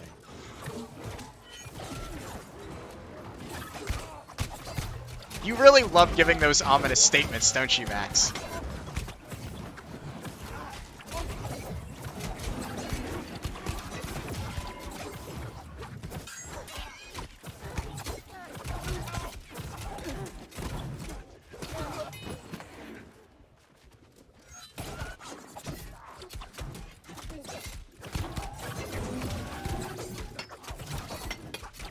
Well, that mob just regained health.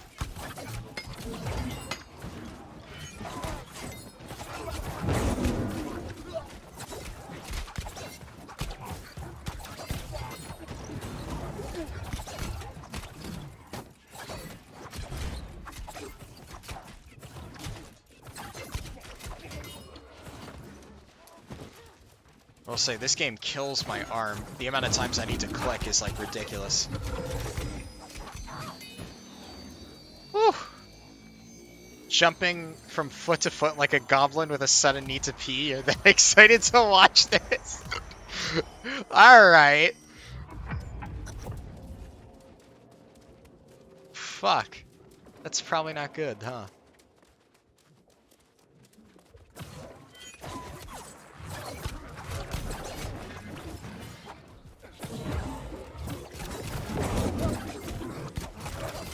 I mean, you can always watch it on your phone, Max. I'm just saying, that is an option.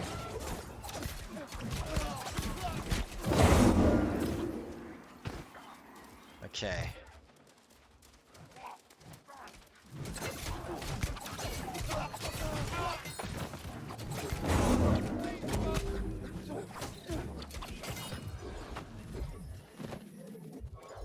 Gonna pull him out here, so stay out the door. Alright.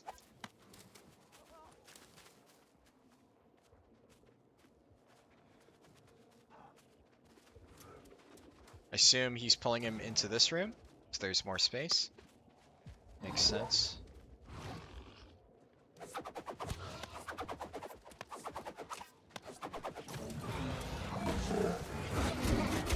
I don't think we want to be fighting him in the doorway, though. That definitely seems like the worst place to fight him. But okay. Okay, he's not attacking yet. I just got fucking blasted.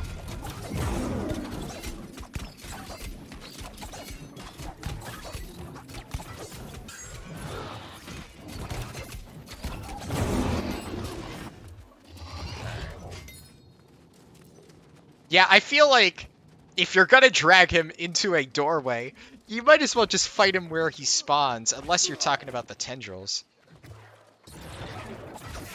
I guess, yeah, pulling him out of the tendrils was definitely a good idea.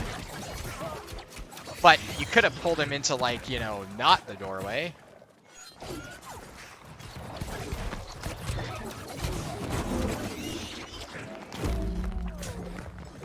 Alright, dibs on the life jewel.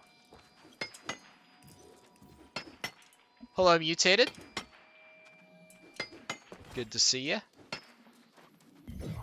I assume that's not what you were talking about, right, Max? Something else? Definitely seems like that would be difficult if you pulled it with the tendrils, though.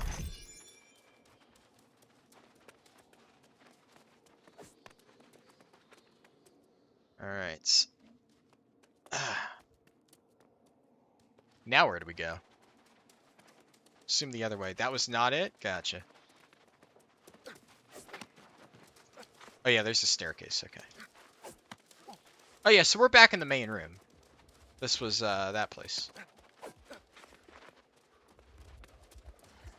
So it all came full circle. And you don't want to fall down there, it looks like. Yeah, why does this feel just like fucking Amrine, dude? That guy has a point. It is the exact same room.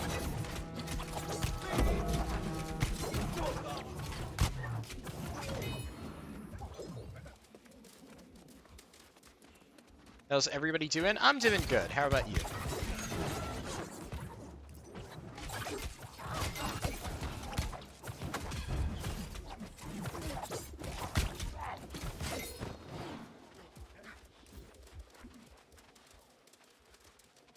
So, Max, you said Archdeacon is... Yeah, okay.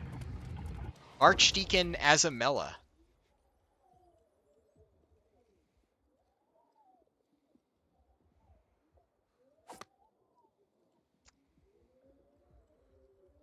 Like boss? I have been told we have healer and 1 DPS sit mid. I'm not... You know what? I'm gonna let them figure it out. I'll see. When mines pop up, me and 1 other go take portal right.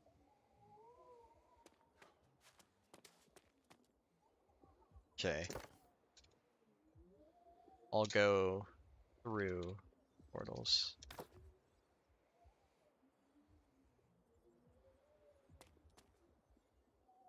AOTC is in the bag for this tier? Nice.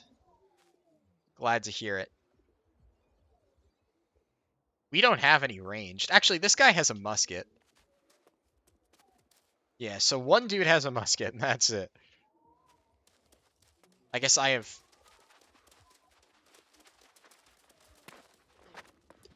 like hatchet throwing. Okay, let's see.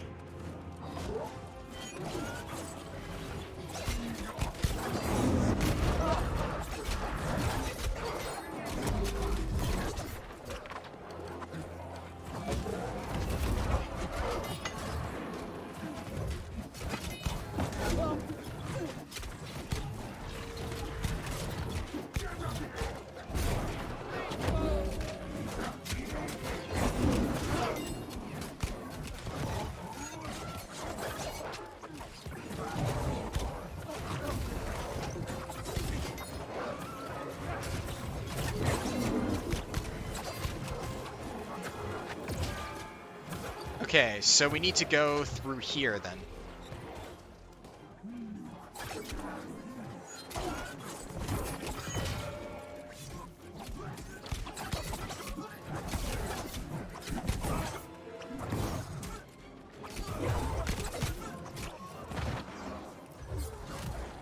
Okay.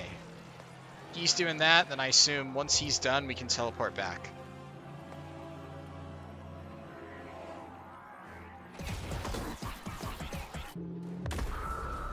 Perfect.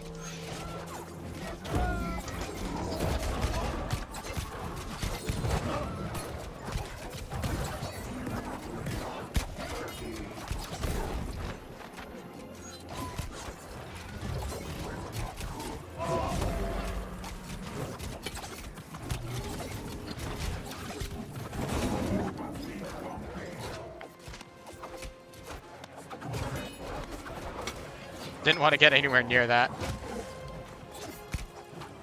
He's immune. Okay, we need to go deal with the portal. I'm with you. That mob is like right on the edge and I am scared of it.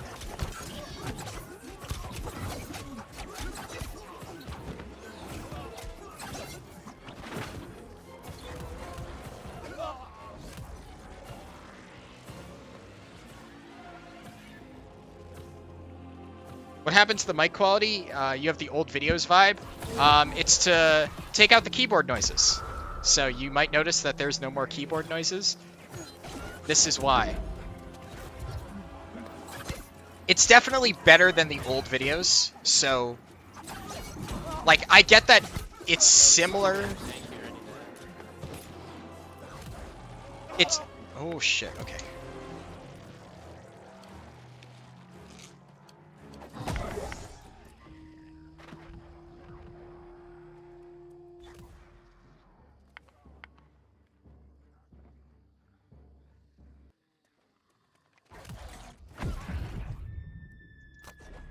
Alright, there you go, Max.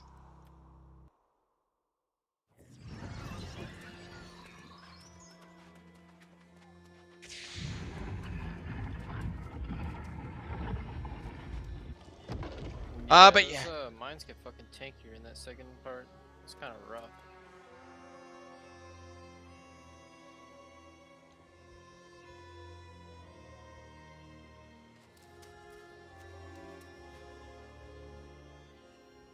2 go left and 2 go right at the Yeah, same on that time. second phase, I think we need at least 2 DPS minimum for that shit, because that was retarded. Thank you for the content. You're welcome, Max. That one was for you. I destroyed all of my stuff just for you. I can get mine's first phase. Every single item in my Just kill inventory just took durability damage, which is fun. That is such a terrible design choice. Holy shit. Except these, apparently.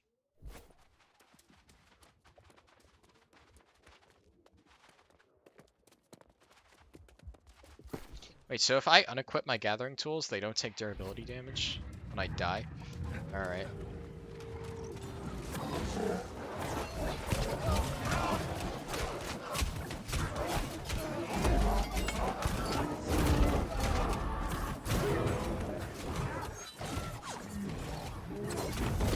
To be fair, we were close. It just seems like whoever was assigned to killing mines just didn't do it fast enough. Because we almost finished the portals, and I don't think we could have done that any faster.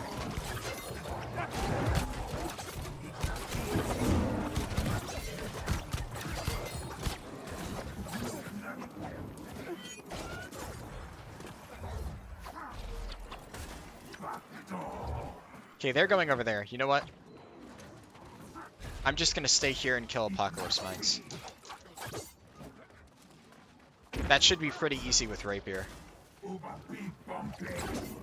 I love the noises he makes.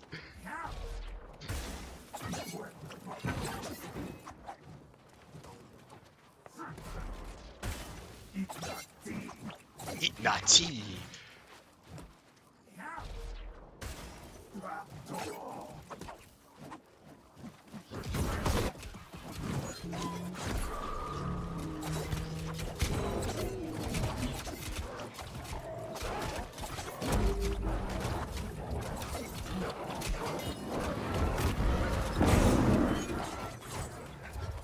Yeah, 3 of us definitely stay for that next phase, 'cause that was rough.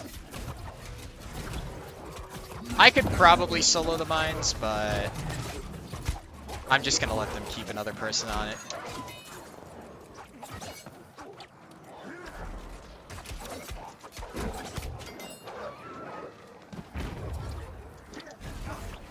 Yeah, like this guy's taking forever to kill his.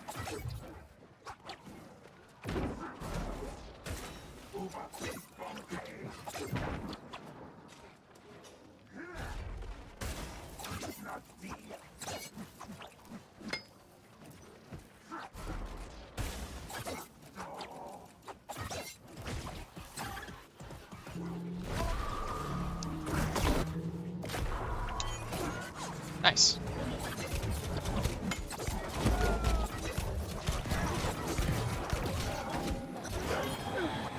Okay, that wasn't too hard. I just needed to... My hatchet is garbage. Yeah.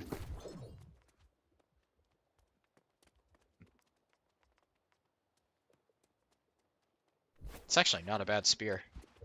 Ooh, there's a note.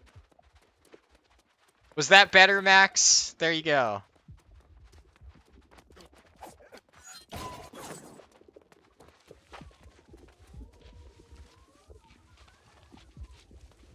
Yeah, that definitely wasn't Yeah, I too think hard. Star going to the other side and like just soloing that helps so much. Spit it right up.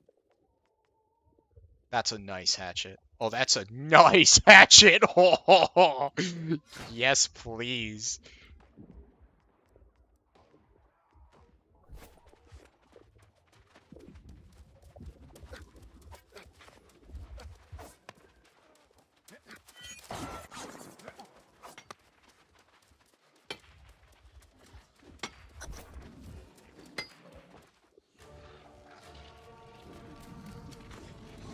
Alright, we're back here. Oh, okay, so we finished this guy. Which portal now?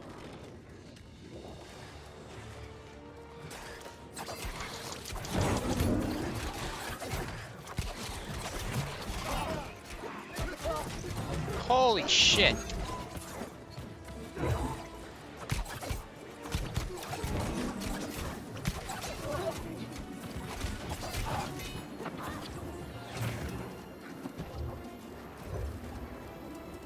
interesting fight? Yeah, like for a dungeon boss, that's actually more complex than 99% of the shit WoW has.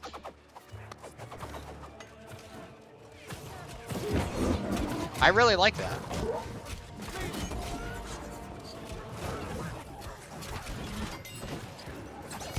And I've heard it just gets better and better, so for this being the third dungeon in the game, I think it's very telling of like the quality that we can expect from a lot of the dungeons going forward.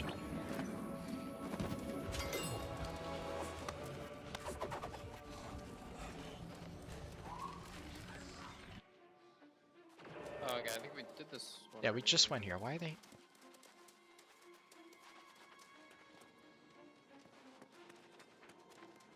I should have said something, but I figured, like, maybe I'm just being stupid. I think we're going backwards. There's no way to teleport back, I don't think, so...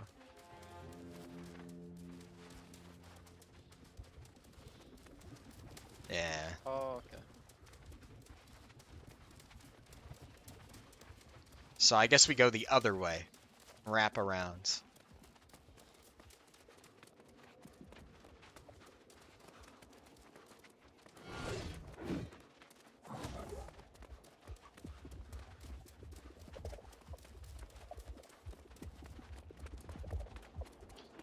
God, it's so tempting to just... What the fuck? Okay. That is a noisy heal spell.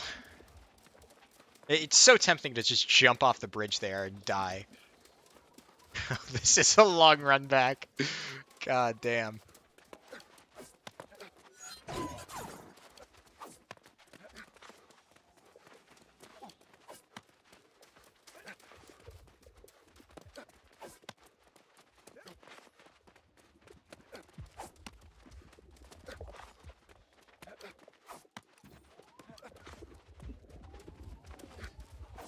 Yeah, they're still following me.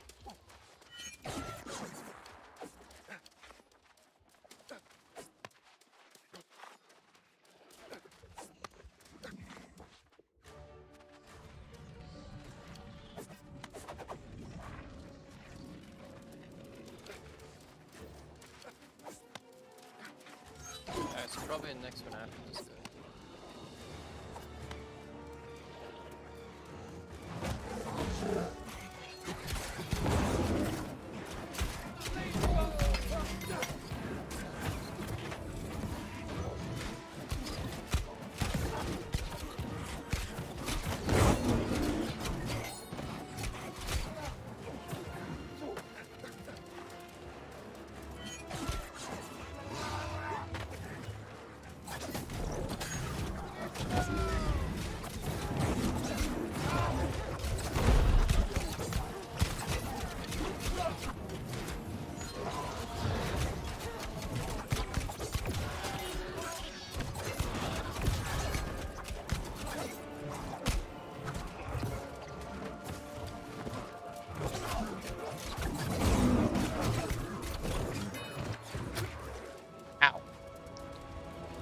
Okay, this is it.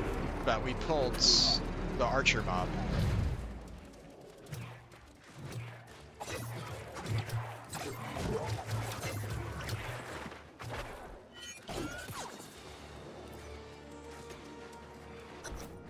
No! What? Bullshit. I think it's bullshit that I accidentally hit the teleporter instead of the chest, and now I need to basically pay a durability cost for that. But fuck it, I'm not gonna miss a chest. I'm so pissed off. That is so dumb. Why is interacting with the teleporter and using the chest the same thing? It's like, you have an entire keyboard of buttons, like, why make them all bound to E? Like, really?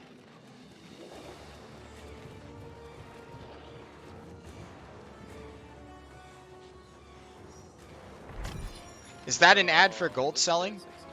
There have been ads for gold selling since the game started, yes. I fucking hate bears.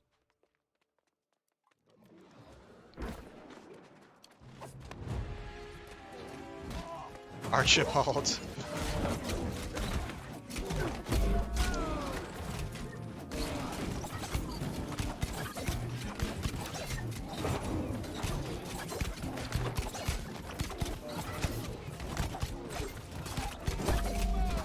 Yeah, so the main problem with gold selling I've heard in this game is that you can make really easy money by creating new characters, trading the gold you get from starting a new character, and then just like deleting it and restarting. So, as a result, Just some thick hide.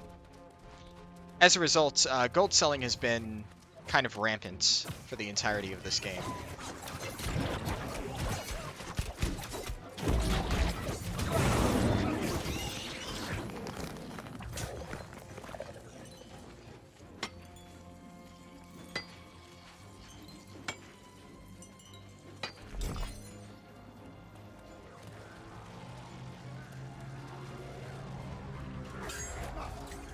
I thought he was aiming at me.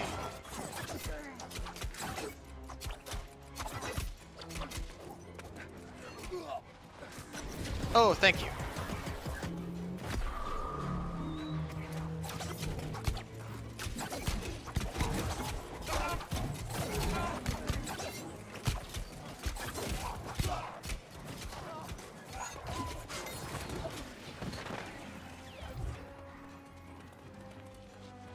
My dad brought me coffee. That's what I was talking about. Why does a character you make start with gold? I mean, okay, so in theory, right, it makes sense a little bit. It's a way to basically give people a head start in the economy. That is fine. But it should be limited to one... so you can only technically create one character per realm. So the way that I assume they thought about it is, oh, because everybody has to, you know, start, you know, with one character, give them a little bit of a head start in terms of gold. That's understandable. But the problem is, if you delete and recreate that character, you should not get the bonus gold. It should be a one-time thing. That's the issue with it.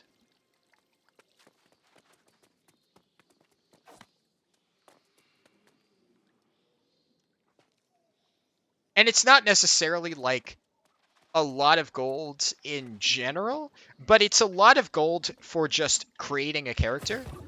And it's especially a lot of gold when you think about the fact that at max level, gold drops are still pretty infrequent.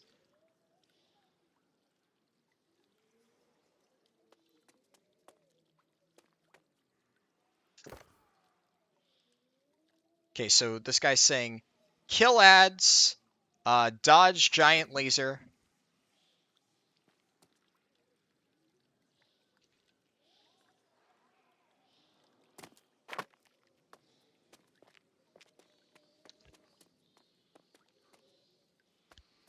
Avoid lava fire move. If you rip aggro, dodge the charge.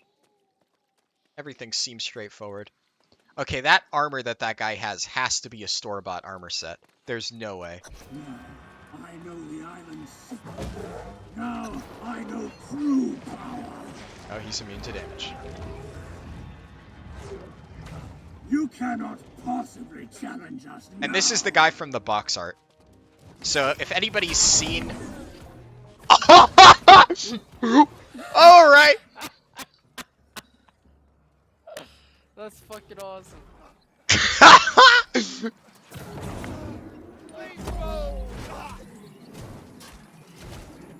Yeah, okay, that's actually hilarious.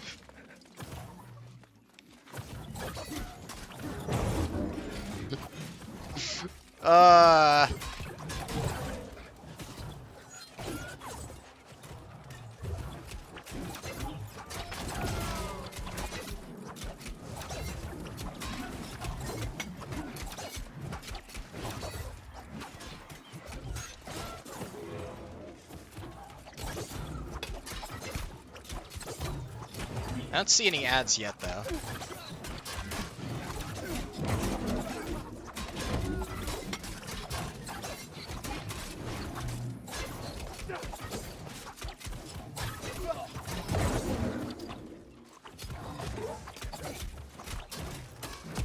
Oh, shit! Did I rip aggro? I am just kind of pumping with this rapier right now, though. I'm guessing he must have a second phase.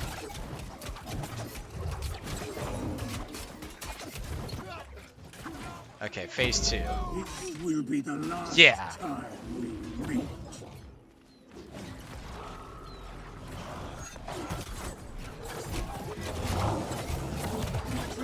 to have your soul crushed.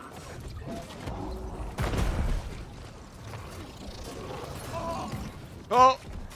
Dodged it! Corrupted steel. Dude, I don't even want to know what that means. Okay, dodge the laser beam. Barely. Would have been real fucking embarrassing if I was the only person to die to that.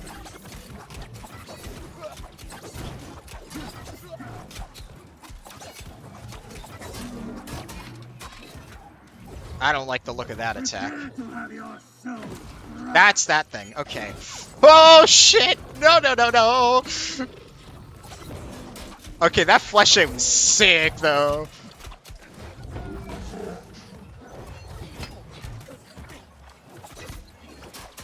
Dude, I'm having to pay more attention right now than I have in, like, any WoW dungeon in fucking years. I like this. This is actually difficult, and I fucking love it. Okay, This will be the last time we meet. so he's summoning ads, presumably. Flush A through the ads. Okay, they didn't attack me. Corrupted steel. Okay. I will crush you beneath my heel. Prepare to have your soul crushed. Oh, nice! The beam's facing the wall? That's actually so nice.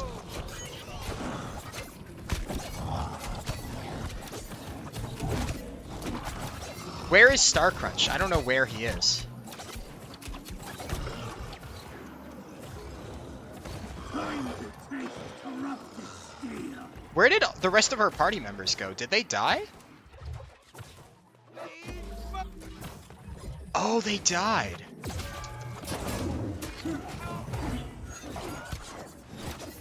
I'm the last DPS alive? Oh, shit.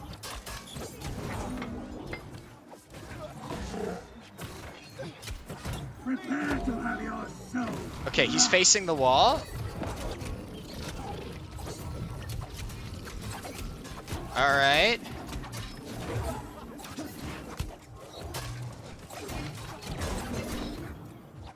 Time to taste corrupted steel. That's fine. Berserk. Heal it back. Okay, now he's gonna summon ads, probably? This will be the last Yeah, time summon ads. we Okay. meet. And he's immune. Okay, dash through the ads.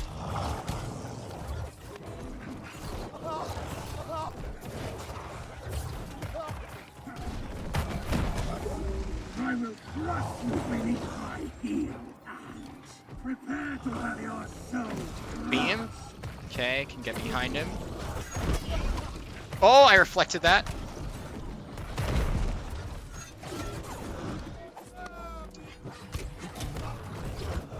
Might just need to focus him and ignore the ads at this point. But I can berserk. Time to taste corrupted steel. Okay, so Corrupted Steel is an AoE pulse, and then it summons these boulders. I will crush you beneath my heel. And Okay, and that's ad summons. I think. No! Oh my god! That charge! Okay, that got me.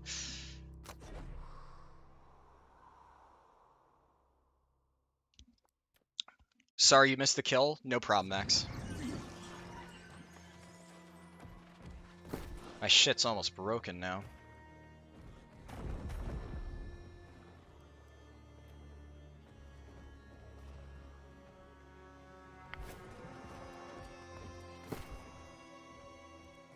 At least this is cheap to repair.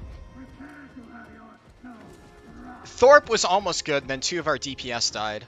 It was fine up until that point. And then the ads were everywhere, and then, yeah. Tank got downed, and then, Thorpe aggroed on me and just spun around and one-shot me, and I was unprepared. Yeah, laser insta-killed, man. Didn't even stand a chance. So as long as these guys dodge laser, we should be fine. Huh? Look at you, all fancy. Huh? Oh, okay, cool. I didn't even know you have like a black tuxedo.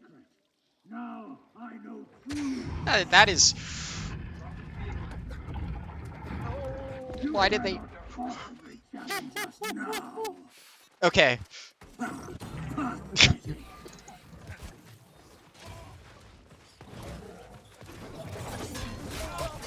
That was some Indiana Jones shit right there.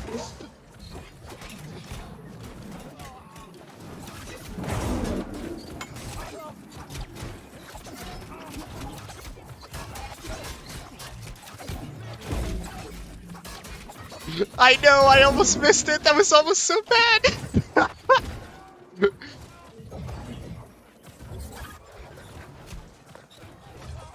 Okay, Max, if Fernando walked into your room wearing like a black tuxedo, you would say the same thing, alright? Like at first I'm like, oh, he's bringing me like coffee or water or something. He's wearing a fucking tuxedo. I was like, okay. Oh! Gonna chill for a little bit. I missed both of those. Oh no, that's an explosion on the ground. Okay, gonna do this. Play it safe. This will be the last time we meet. Okay, he's healing. Adds, so flesh A. And then prepare to have your soul crushed. Alright. Yeah, the laser beam.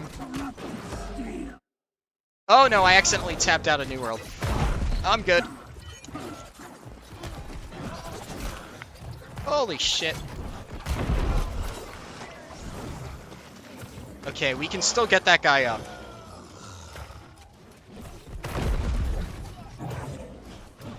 Okay, E, revive player.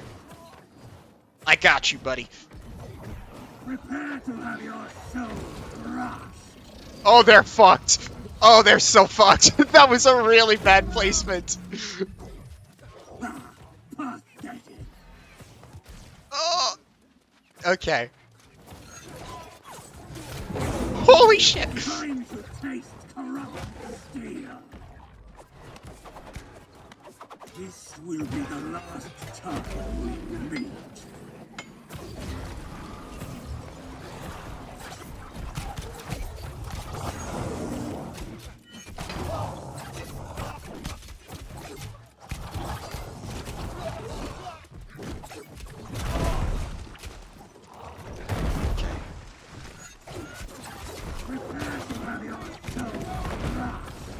Oh, nice. It's against the wall.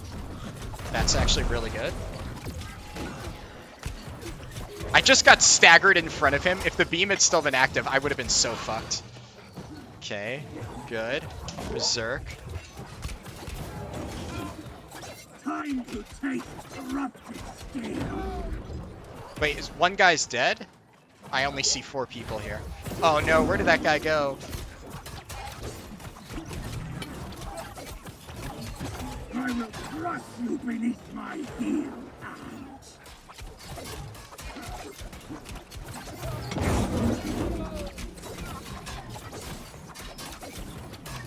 I wish he would keep the boss faced in a consistent direction.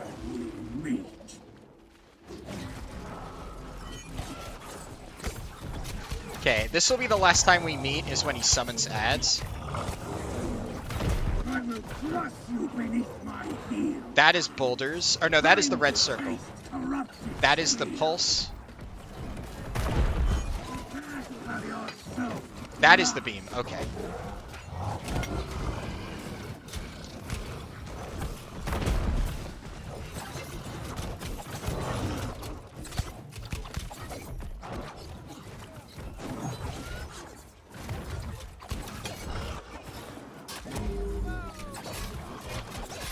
Time to taste corrupted steel. Back away.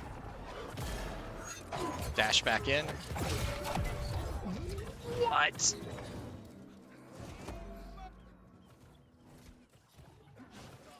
I'm still in this.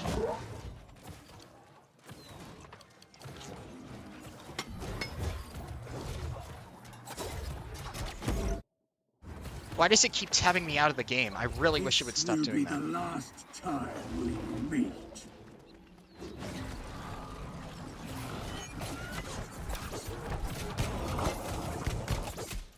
Time to face corrupted steel.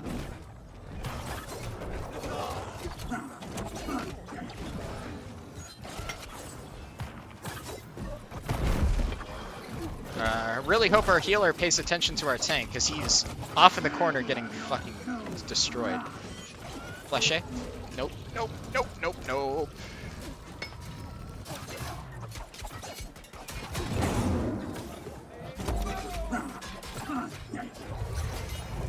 Yo! Let's go! Didn't even need that 50 DPS. You know, who cares?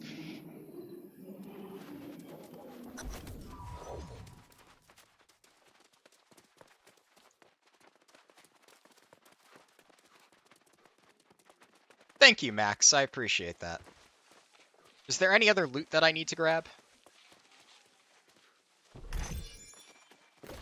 I had a quest.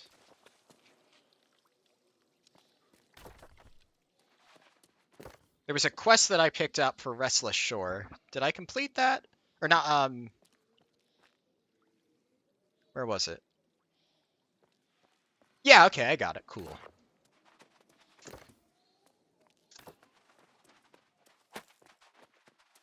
Max, were you here when I first pulled Thorpe? The tree at the beginning? Oh, yeah, I'll head back there. Good point. Wait, no, I don't want to leave Expedition. I want to go back to the start. Did I play Elyon? I have no interest in playing Elyon online. Everything I've heard about it sounds like it's just literally a generic copy-paste MMO for cash, right? Like, there's at least, like, 5 of those that come out every year, and I have no interest in playing it. Like, if you want to know whether or not it's good, like, there are channels out there that play those MMOs and let you know. And, well, those ones are not mine, but also, you know, if you want to check those out, like, that's your prerogative. I think, Kira TV did a really good job at, like, breaking it down and stuff like that. So if you're curious about it, you can check it out. But, based on what he said, it just doesn't sound like it's going to be worth my time. Honestly, I think that unless those types of companies like really make a dedicated effort to actually put out good games instead of like cash grab games, they're never going to be interesting to play. Like flashy mechanics and good graphics are not enough to make me want to play a game. It took me enough time to actually decide to play New World, and that's because it does enough things different and unique that I was actually interested in playing it. There's a chest at the top of a tree. Gotcha. Yeah, it looks like I can't return to the start, but that's good to know, Max. Thank you. Draft time for Rocket League, so you got a blast? Well, have fun, Max, and thank you for all your help. I'll catch you later, man.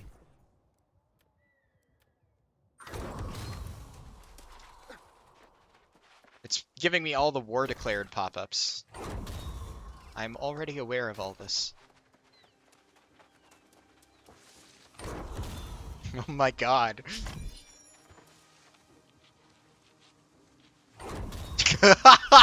Like, why? Why fucking all of these pop-ups?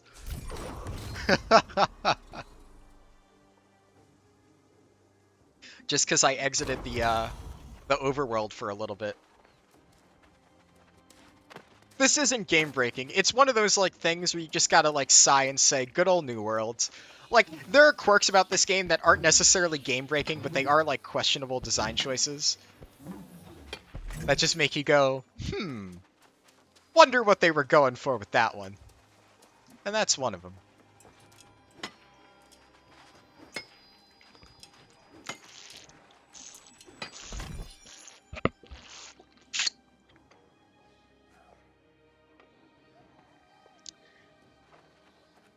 But other than, like, some of the few deaths that I had, I overall think that New World thing, or New World dungeon went pretty well. Also, if you heard that noise, that was me drinking water. I noted that picks up on the mic sometimes, so just wanted to say that. Because a few times people are like, what is that noise? And I'm like, oh, it's a water bottle. It's one of those that has, like, the cap at the top.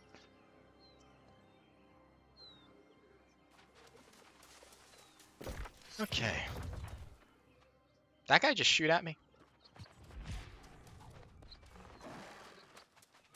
This is Angry Earth, right?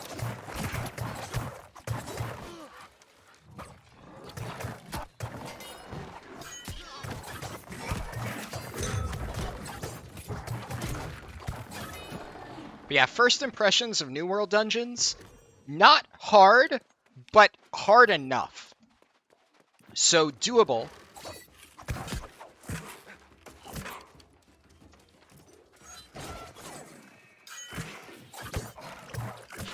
Ooh. This guy's doing all fancy bow shit. So, okay, like, one reason that I say this is I was talking to some of my friends about potentially selling carries in New World. Like dungeon carries, kind of like bring your own keystones. So if we look here, they're tuning orbs, right? So tuning orbs are like keystones, effectively. Think of it that way for like WoW. And the way I think about it is dungeons are actually slightly profitable to run. They give you decent gear, decent gold and stuff like that. And you know, you could actually farm them to get relatively strong equipment if you wanted to. So there's going to be like an incentive to actually run a lot of dungeons, but you're limited by the amount of tuning orbs that you can get. But if you did something where it's like bring your own tuning orb and then we'll carry it, make them pay like a small additional fee because, you know, obviously, ooh, pristine topaz. That's pretty cool. Then that could be a pretty profitable way of actually making money in this game, right? You just spam run dungeons with a really good group. People get a guaranteed run, and pretty much you get one tuning orb for your quest. So it's like a really easy way for them to get a guaranteed clear with their tuning orb so it doesn't potentially get wasted. I think it's like a win-win scenario, but my friend Max, the one, you know, in chat just earlier, he's not convinced. He doesn't think that it's actually going to be a reliable way to make money. He's like, well, why would anybody buy a dungeon run when they can just clear it themselves? And right now, there's a lot of groups up, but it might be a little bit harder to form dungeon groups later on. I don't know. It's possible. So I just think that it's something that could potentially be a good moneymaker going forward. Ooh, that's actually pretty good. But that's what I'm thinking. Non-real money trade New World runs, yeah, obviously not IRL money. Like, that's why I said, like, tuning orb plus a small additional fee, which, for coin, right? I'm against real money trading in any game. I'm against real money trading in WoW. But even when I did sell carries in WoW, I only sold carries for golds. I never sold carries for real money. I am strongly, strongly against anybody ever selling real money carries. So yeah, that should hopefully go without saying. Yeah. Oh, for sure, for sure. I agree with you on that. It is, unfortunately, something that is now so ingrained into, like, the culture of WoW. I kind of hate how that's, you know, become the norm. But I guess it is what it is. I'm not going to sell it, right? But the unfortunate reality is you can't stop real money trading unless you're Blizzard. So right now, Blizzard's the only people that can actually fix the problem that's, you know, in World of Warcraft in terms of, you know, carry selling. And it doesn't seem like they have any intention to do so. So it's going to keep becoming a problem. You know, it is what it is. One day, maybe. We can hope. Dexterity. I don't really want to work on my bow just yet. This is really nuts, though. This is a good Warhammer. This is actually a crazy good Warhammer. This is also a really good Great Axe. Siphoning Blow is kind of terrible, but at least both of these have pure strength, which is exactly what I would need on this. Defiled Musket. Don't really want to level my musket just yet. I could have sold it. I probably should have. Oh well. And this is a really good tanking spear. You know what? I'm actually going to... I'll keep it in my bags just in case, but, like, actually it's almost broken, so, like, fuck it. Just on the off chance that I really can't kill a mob and I need to swap to it. I'm going to start working on my other weapons. Might as well level with those.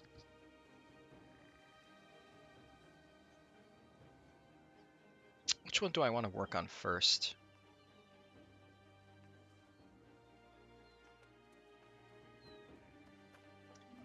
I already have some Warhammer stuff. But Warhammer isn't like... Let me see. Weapon Mastery, Warhammer.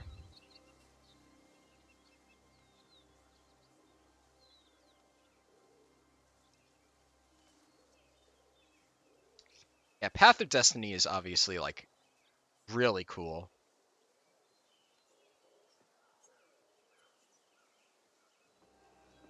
That's really good.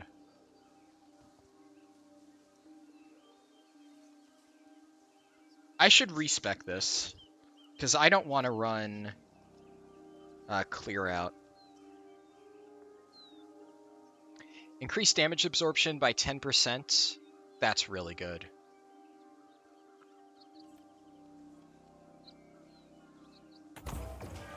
Shockwave, Path of Destiny. The trauma of the attack causes weaken. That's really good. That's really good too. Okay, acceleration is a must. I'll take that for now. And then, alright, I'm ready. Wait, no, I'm not actually getting attacked. It was chasing somebody else. Alright. I'll quit my Warhammer. Fuck it. I'll level that up a bit. I want to level my Great Axe at some point. Anyways. So, lock this. How did that close? And this. Cool.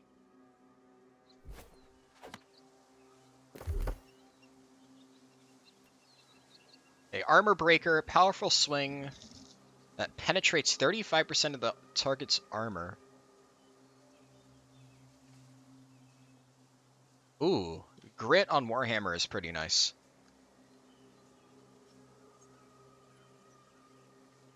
Heavy attacks reduce cooldowns by 7% for 1 second after taking damage. Okay, so that's really good. I need to build towards that. That's really good. That's really good. Holy shit. There's a lot of really good passives in the Warhammer tree. That's nuts. That's nuts.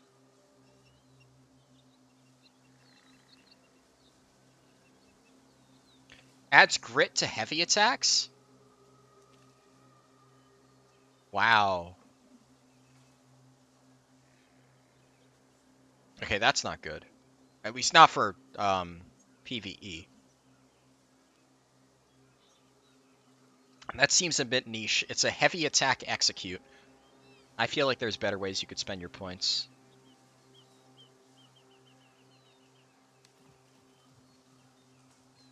Wrecking Ball gives Fortify, so that seems pretty good.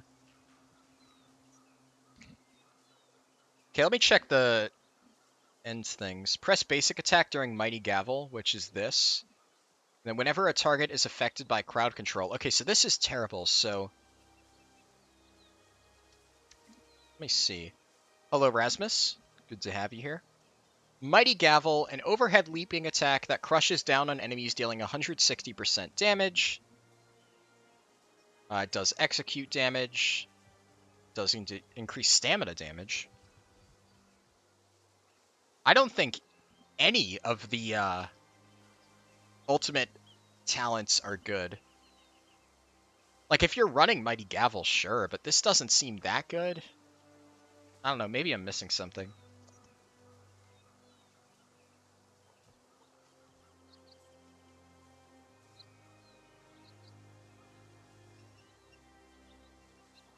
But presumably, okay, so I don't think you're going to be using this to apply rends, so I don't think you want this. I think if anything, you're going to have a spear user apply rends. But I'm thinking Wrecking Ball here. Wrecking Ball, and then you go like this, and then after that, it looks like you just want to put more points into passives.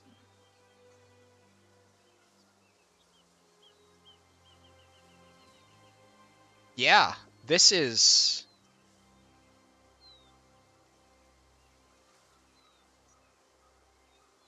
You've been watching 3 hours of the stream? Oh, wow, thank you. Well, I'm glad you're enjoying it. Okay, I definitely think Wrecking Ball is the play here, though.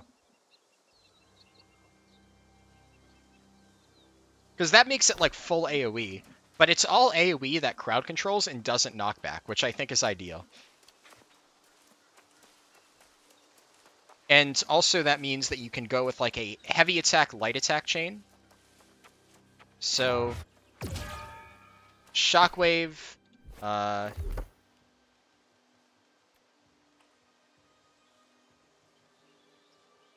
Shockwave is an AoE stun around you. Path of Destiny pulses forward, so that seems pretty good. Now staggers all targets in its path, which is crazy. And then Wrecking Ball just seems like a really good additional ability that you can use to just keep targets locked down. This seems broken, these three abilities in conjunction. And every WoW stream, either when you stream or after, awesome. Well, I'm glad you're liking the streams.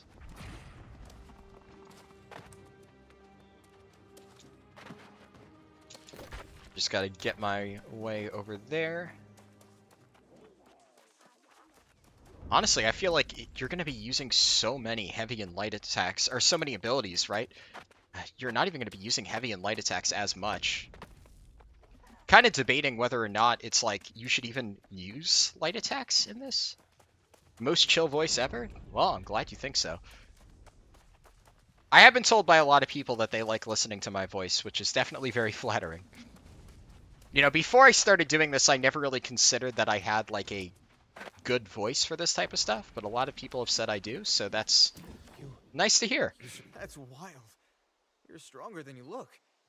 No offense, of course. Somehow, I have a sinking feeling that we're not from the south. Hold on. You're more valuable. I have to go to the Great Cleave. Jonas sent word that the alliance parlay was all set. If you can get the factions to sign up, you could get the support That's you need actually to hilarious that the world drop jewelry piece I got is better than the quest item.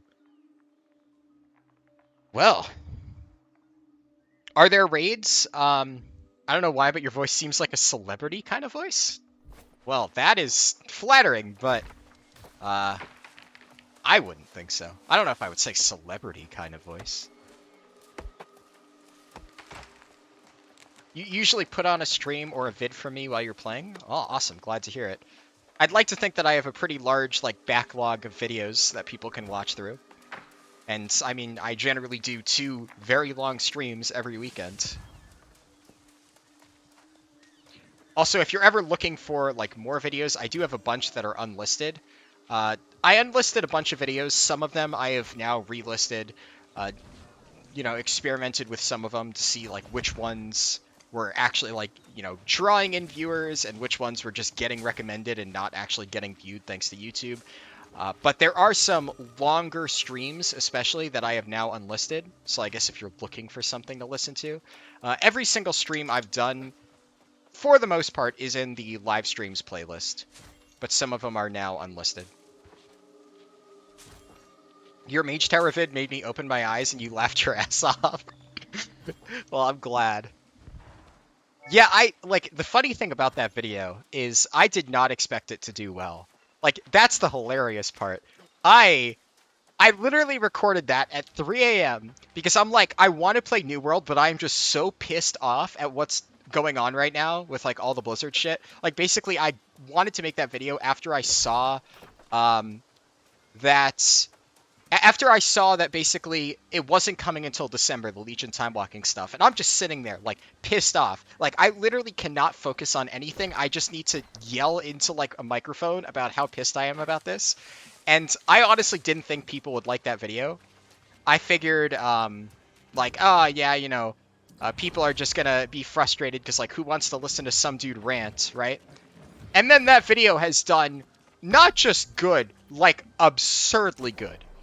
It is, I wouldn't say like my best video, but ooh, wait, is this the same quest? Yeah, it's not my best video by far, but in terms of recent videos, it has like one of the highest view counts already, and it's been out for a day. Like, I guess people really like to listen to other guys just shit talk on WoW, right? So cool. You've watched every stream after I'm done? Awesome. Yeah, I usually keep them posted for a while at least. So I generally speaking, don't enlist a stream until like a week afterwards, unless it's a stream that I think has long-term value. So, you know, a speedrun or something like that, that will stay forever. I will never unlist that. But if it's just like a generic stream of me playing through stuff, like the one where I played through roguelikes and stuff, that makes for a good stream, but I wouldn't want that to remain as a video, like on my channel. So that one is unlisted, still on the playlist, but you know, it is unlisted. Any idea of what I'm going to play in FF14? Well, right now I main Gunbreaker. So I was looking at a lot of the changes to the different specs. And the Gunbreaker changes honestly look awesome. So I already love Gunbreaker. It's already something that I really enjoy playing. And the changes at level... What is the cap now? It's going to be 8? No, 90, right? Yeah, level 90. So a lot of the Gunbreaker level 90 abilities look really good. It's like fairly straightforward, but they're not really changing Gunbreaker at all. They're just expanding upon the stuff that makes it fun, which I love. I really hate how so many times, like, in a WoW expansion, for instance, Blizzard tries to completely reinvent the wheel. It's like, oh, we're going to completely change this tank's playstyle. So I'll, like, love Vengeance Demon Hunter and Legion, for instance, and then it's just completely changed in BFA, and suddenly I fucking hate it. And same thing going into Shadowlands. They just completely changed, like, the playstyles of most things for no reason. But in Final Fantasy, it's like Gunbreaker is still the same as it has always been. It's just more fun. So I am definitely going to be playing Gunbreaker, 100%. As for other specs, I will probably... Oh, these guys just...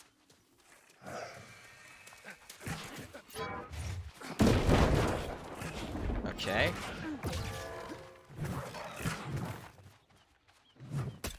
Ah, shit.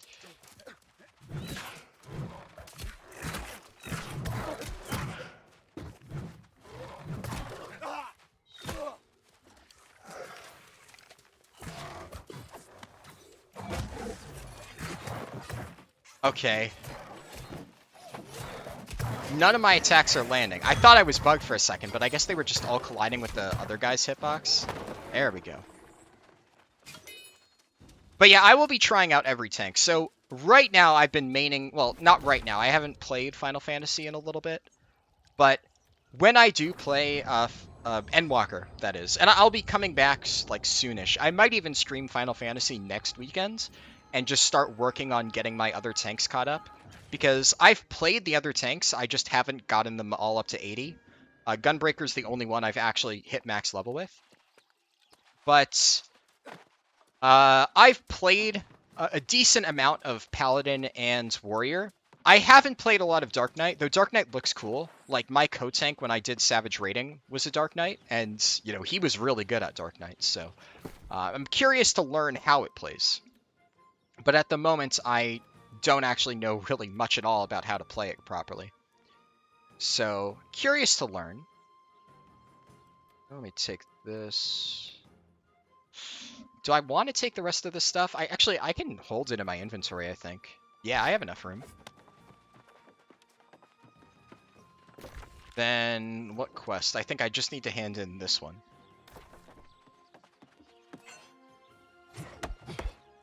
So yeah, I'm gonna level up Dark Knight. My Warrior is definitely the farthest along. So the first thing I'll level is probably Warrior, just because it's, like, closer than everything else. Oh, nice. Depths.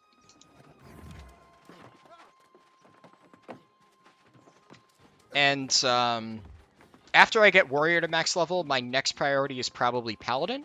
And then after Paladin, then I'll work on Dark Knight. So my main goal before Endwalker launches is to get every tank up to max level, and then I'm going to do the same thing that I do in every MMO, which is basically be a multi-tank or multi-class tank. So in WoW, I have like every spec of tank geared. In this game, I'm going to make sure I have every viable tanking weapon set up so I can play any tank builds, right? Guild Wars 2, I'm still working on that, but that's something I'm going to do leading up to End of Dragons. Right now, I don't have every class ready in that. Same thing in FF. Right now, I don't only have one, but I haven't seriously, like, really made FF my main game at all so far, and that's probably going to change in this upcoming expansion because, honestly, I have no incentive to play WoW anymore. At least not as a main game, right? Oh, that is so cheap for teleportation costs. That's actually nuts. Alright. You're a Dark Knight main and the changes made you go to war. The changes for Dark Knight make you cry? Really? They're that bad? I've heard they're changing Dark Knight a lot. Like, I looked at, Paladin is interesting. Paladin seems like they're getting some decent new stuff. Warrior seems like they're getting a few new tools. Gunbreaker is mostly unchanged, but, like, Gunbreaker was already really good, so that's fine. But I know Dark Knight's getting a lot of changes. Like, especially they're getting that, like, dancing rune weapon type ability where you summon a clone of yourself. That looks cool.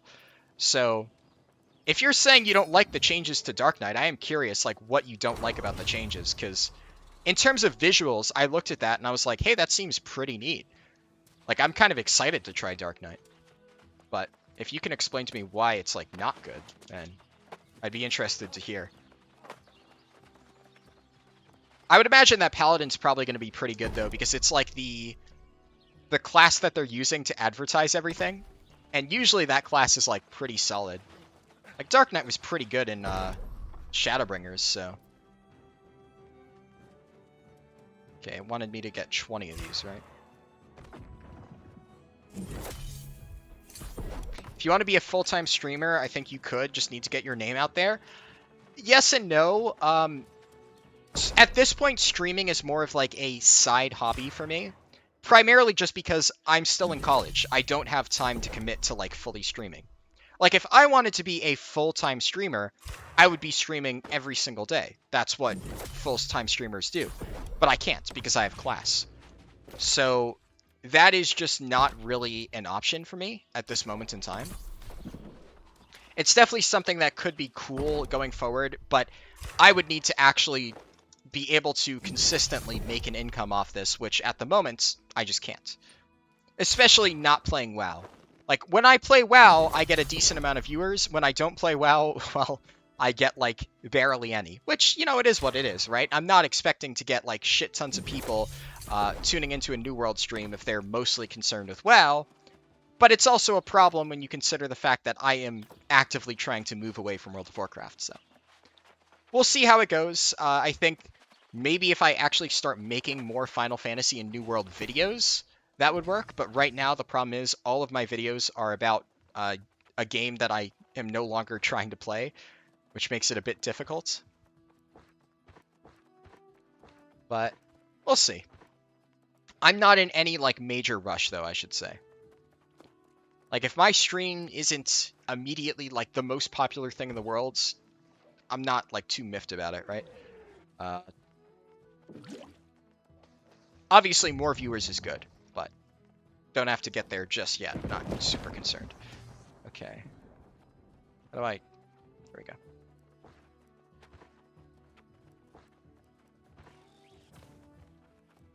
What was that missive thing? So that's just a resource. Interesting.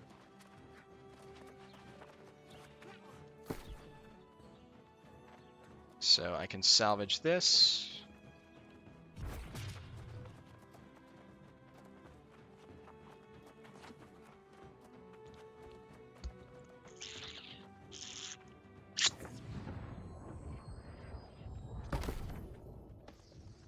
Wow, there's a lot of stuff on the AH here. Then powerful regen potions. Wait, that's a lot. Hold up. I sorted the wrong way. Okay, that's better.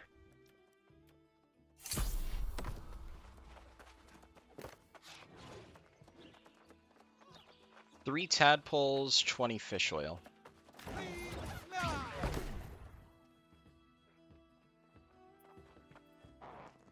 That's way too expensive. Eh, it's fine.